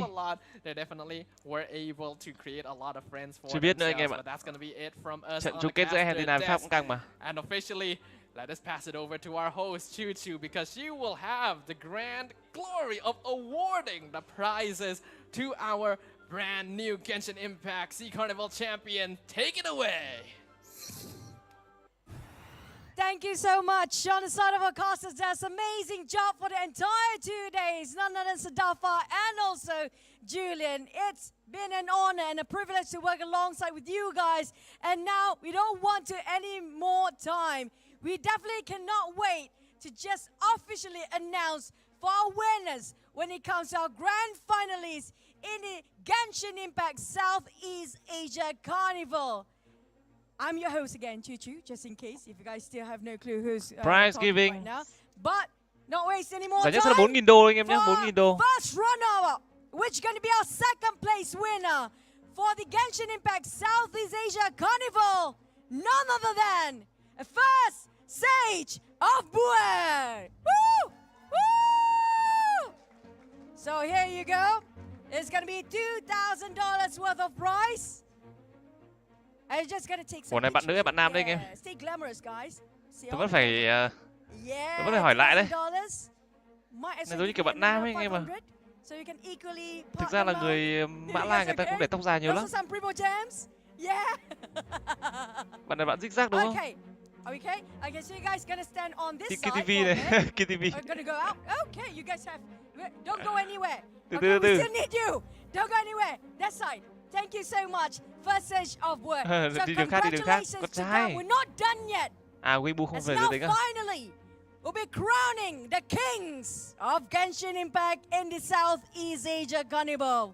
So our champions, our kings, our waifu and husbandos, the best of the best. It's gonna be drum roll. Brrr, I think everybody knows. They're not gonna say bye yet, but they are sayonara. Sayonara. Woo! Chúc mừng các bạn với 4.000 đô. There you go. I'm giving you a big. À, mở khẩu trang ra rồi. Mở khẩu trang ra rồi. Làm sao mà đọ nhan sắc cái Văn Tùng được các bạn? Ok, có thể có 4.000 đô nhưng mà không có giống Văn Tùng nhá. Chẳng qua đeo khẩu trang vào fake thôi. Okay, so can we have both teams coming in together here right now? So the champions on this side. Yeah, and then also we do have our first runner-up. First runner-up được 2.000 đô. Photo session. There you go. Smart. Come on, guys. It's okay. It's just $2,000 difference, right? Yeah. But it's okay. Congratulations to both teams. Now we're gonna have a bit of a photo session. Các bạn đoán xem số tiền này nó sẽ đi đâu các bạn? You guys are celebrities right now. Chắc là nó cũng lại vào game hết thôi. Nhà phát hành tính hết rồi. Find them to ask for Primo Gems. Because they just won themselves some Primo Gems. Not just that, also the cash amount of thousands of dollars. And if you guys need to know any nook and cranny regarding how to play against the bosses in the trials, these are the guys that you should look out for. They are so knowledgeable. They are the champions and the runner-ups for Genshin Impact Southeast Asia Carnival. Now, can we ask for another mic for them later? Yeah. I mean, we're going to have a bit of interview for you guys. Since there's a big fat chunk amount of, ESDs and 4 digits all the way. Woo! You guys got a lot of fans here, by the way. Okay, so anybody from a first run-up? Oh, yep, it's going to be a first session. Oh, no, you hold the mic first. Is it on? I think it's on. Okay. Introduce yourself to the world, sir. Hello. Check. Hello. Check. My name Zigzag. Zigzag. Con trai thấy không? Con trai. Ban đầu tôi đã bảo là con trai mà. Experience because it's new to me. We did a lot of blunder and I'm really nervous right now. It's okay. I'm with you. Okay, I'm sorry. I'm going to be in the middle, okay? I'm sorry, guys. Okay, so you're not nervous. I'm with you now. Mommy with you. Mới up down barrel. Okay, so there's so many things happened just now. Yeah. Did you guys shout Mới up down to barrel each đánh other Jin when support anh em things nhé. Con happen? Jin 4 viên đó. Yes, we Đúng did. tớ hận cậu luôn, thu thập Who ám do you luôn. blame the most in your team right now? I think we blame each other. Who's the one who loved to blame? We blame equally. Are you sure? Is it you? I have a feeling it's you. Yeah, maybe it's me. Because he said, everybody gonna take the blame for me as well, okay? So, at least you got a first runner-up. You so many participants, out of 64 players, down to 8, down to 2 of you guys. How does it feel like to be in the Genshin Impact Southeast Asia Carnival? It's a pretty good experience. Pretty good. Just good? Amazing, great. Just good? Oh, come on. Amazing. You got Primo Gems. Yes, it's a free trip too. Yeah, you also might me and you give me characters, okay? I think that's a lot. That's a lot? That's a lot to do. Wow, I'm taking your waifu, you're angry lah. Okay. Okay, do you have anything you want to say to the champions team right now? Congratulations to you guys. Congratulations to really you, deserve like. it. And yeah, I hope we Không trao giải xong là mình off next rồi. year in this exact tournament. Yeah! Any of your teammates want to say anything to your family? You're on TV! Come on! Don't want? You're nervous? The more reason I want you to say something. Come on. Say something to your fans. You have fans now. Introduce yourself. Introduce yourself. Bisa. Yeah. He's so No. I Thanh niên này I kiệm think lời you're thế. still nervous. You guys still nervous about the last game, right? What was the hardest challenge for you in the last? I saw a lot of reset of the boss. Somebody dropped down and just died. What I mean, like, what was the hardest part of this challenge for you?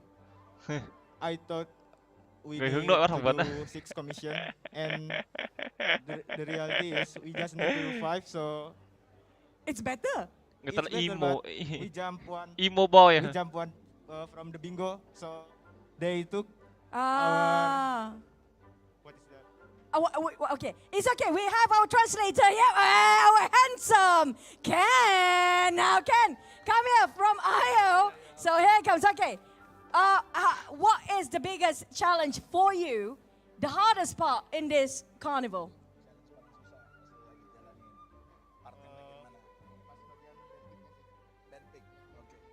He said it was ban big face. Suddenly Because I think it was new to them, right? New to all of the Genshin players. So it was one of the hardest part lah. Suddenly the voice changes. Just someone so manly. Okay, I think that's it. I mean, like, thank you, Ken. I think that was the last question for. But thank you so much. You really appreciate it, bro. Okay, now we have on our champion side. Now who's gonna hold the mic? Okay. Introduce yourself, sir. Yeah, I'm Harvey Oroseo from Team Sayonara. We came from Philippines. Yeah. Mabuhay to Malaysia. Okay, how does it feel for you to finally take the first ever Genshin Impact Southeast Asia Carnival champion, the pioneer, the first Jack to be produced? How does it feel like? Yeah, we're really happy and we really appreciate that we get to experience this event. You want me to slap you so it's not a dream? Do you need that? No. How was just now? I saw how they were leading the entire day. I'm like, first stage of is really strong. When you try to fight Cuối against, tuần nó when có you rank đầu saw không that the thấy. grand finish, Sáng mới it's có first clip rank stage đầu of chứ đâu. What are your thoughts and your teammate at that time? Mới đang hồi trưa nay xong mà. Actually, we immediately make a plan on how we will take the ban pick pace. Wow. Yeah. Did you guys know about this? You don't know? You don't know? They already planned everything against you. Did you know? Oh no. Oh, you sneaky guy. What were your plans back then? Our strategy is to pick our comfort picks, like the characters we already used to, and then list them down, all of them. Cái này kiểu đang chia sẻ là bắt pick các thứ, chuẩn bị character pool of all you three. Character pool. Actually me. Wow, that means he's got the most primo gems, by the way, guys. Just saying, that's true. You know it's true, right? Okay, of all the challenges just now, which one was the toughest, or of all the teams you fought against, which one is the most memorable and the most challenging for your team and you? Yeah, actually during the quarterfinals, nothing to lose. Tứ kết à? Gặp khó tứ kết. So you were really good. Yeah. Yeah. I mean, like, that was a really tight spot between you guys as well. I think it's around like 100 points just in difference in the last minute when it comes to the trials, right? But just now, did you guys have a bit of a blunder as well? Thực ra thì các bạn biết rồi, Genshin player thì họ cũng chỉ during the quarterfinals and ăn với chơi game chứ thực ra là happen on other stages. Who shouted? Họ đâu có phải hoạt ngôn lắm đâu. Who shouted? Introduce yourself, sir. Hi, I'm Jason Beltrano. So actually, I'd like to take this opportunity first and foremost for the whole IO Sau giải này anh có dự esports tính team live chơi Genshin for không? organizing this event. Nếu hôm nào mình chơi Actually, mà we tự didn't tin thì expect mình sẽ that live sau. there will Tập chơi nhiều be đấy. a Genshin Impact tournament Mình như là có số 0 khi mà bước vào trò chơi đấy. that will rise in the esports scenes. And we really appreciate your efforts, and we know how hard it is to organize this event. And second is to all our families and relatives in the Philippines who are currently watching right now on IO Sports YouTube and Facebook. We'd like to have a shout out. And to our co-Filipino teams out there, thank you so much for this one. And of course to our opponents, you really did a good job, guys. Thank you so much. Okay, not done yet. We're not done. You guys can't run. I'm still with you guys. You still have to hold the mic. Now, introduce yourself. I'm Luigi. Luigi. Yeah, I'm Croatian. Oh, you're Croatian. Yeah. Do you need translator? No. Okay. We're okay. Nobody can translate anyways. But okay, Luigi, what do you have to say to your beloved opponents just now? After everything you guys been through? Yeah, they did a good job on Hutao team, and it's the first one I've seen to Place it nearer to you. Yeah, don't scared of the mic. First time I've seen a Hutao team, and they really. Đúng là kiểu người hướng nội cứ bắt phỏng vấn đấy. And yeah, that's all. Can I ask one request from me, please? Since you guys' name is Sayonara's team, can you like sayonara to them? Can you do that on my count? Okay, I hold the mic. Okay, 1, 2, 3. Sayonara. I feel so bad about it. Now, So bad. do you guys? Okay, I'm gonna put this in center. Okay. Speak do your name. you guys want this to happen again next time?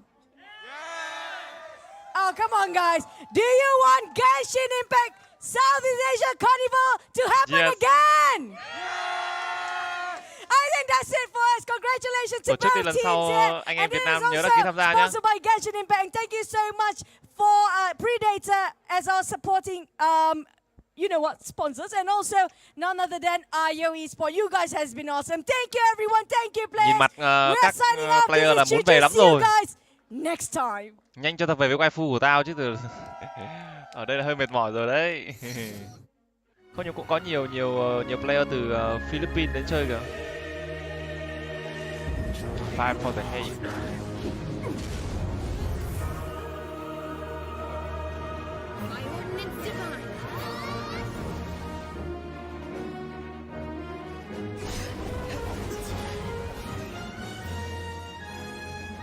Về mới nhận phần thưởng về còn phải gacha nữa anh em ạ.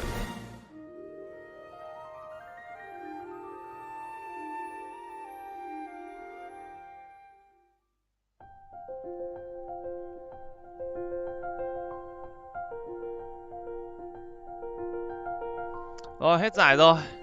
Bên kia giải anh An sao rồi? Giải anh An vẫn đang rất nhanh. Rồng đất cổ hệ nham đã bị rút máu một cách không thương tiếc. Sát thương mà trung bình mà có thể thấy được là tầm 24-25k, và sát thương nổ một cách ấn tượng là rơi vào tầm 55k đổ lên.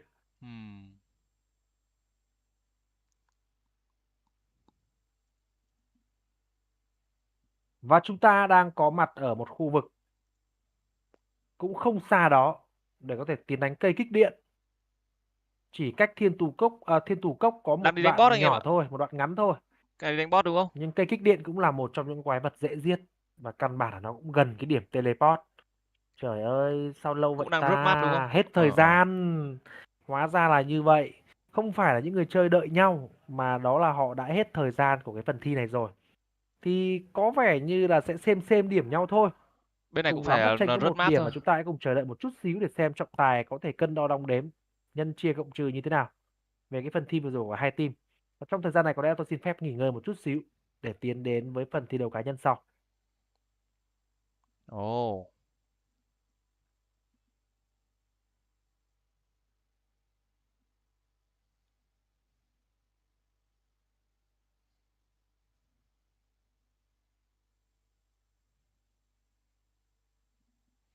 Giải này thì hết rồi. Còn giải bên anh An thì vẫn đang chờ tiếp diễn. Nhờ cái webcam bên chỗ anh An nó hơi lắc một tí. Nhìn ổng đuối lắm rồi. Tội ông caster vừa lờ.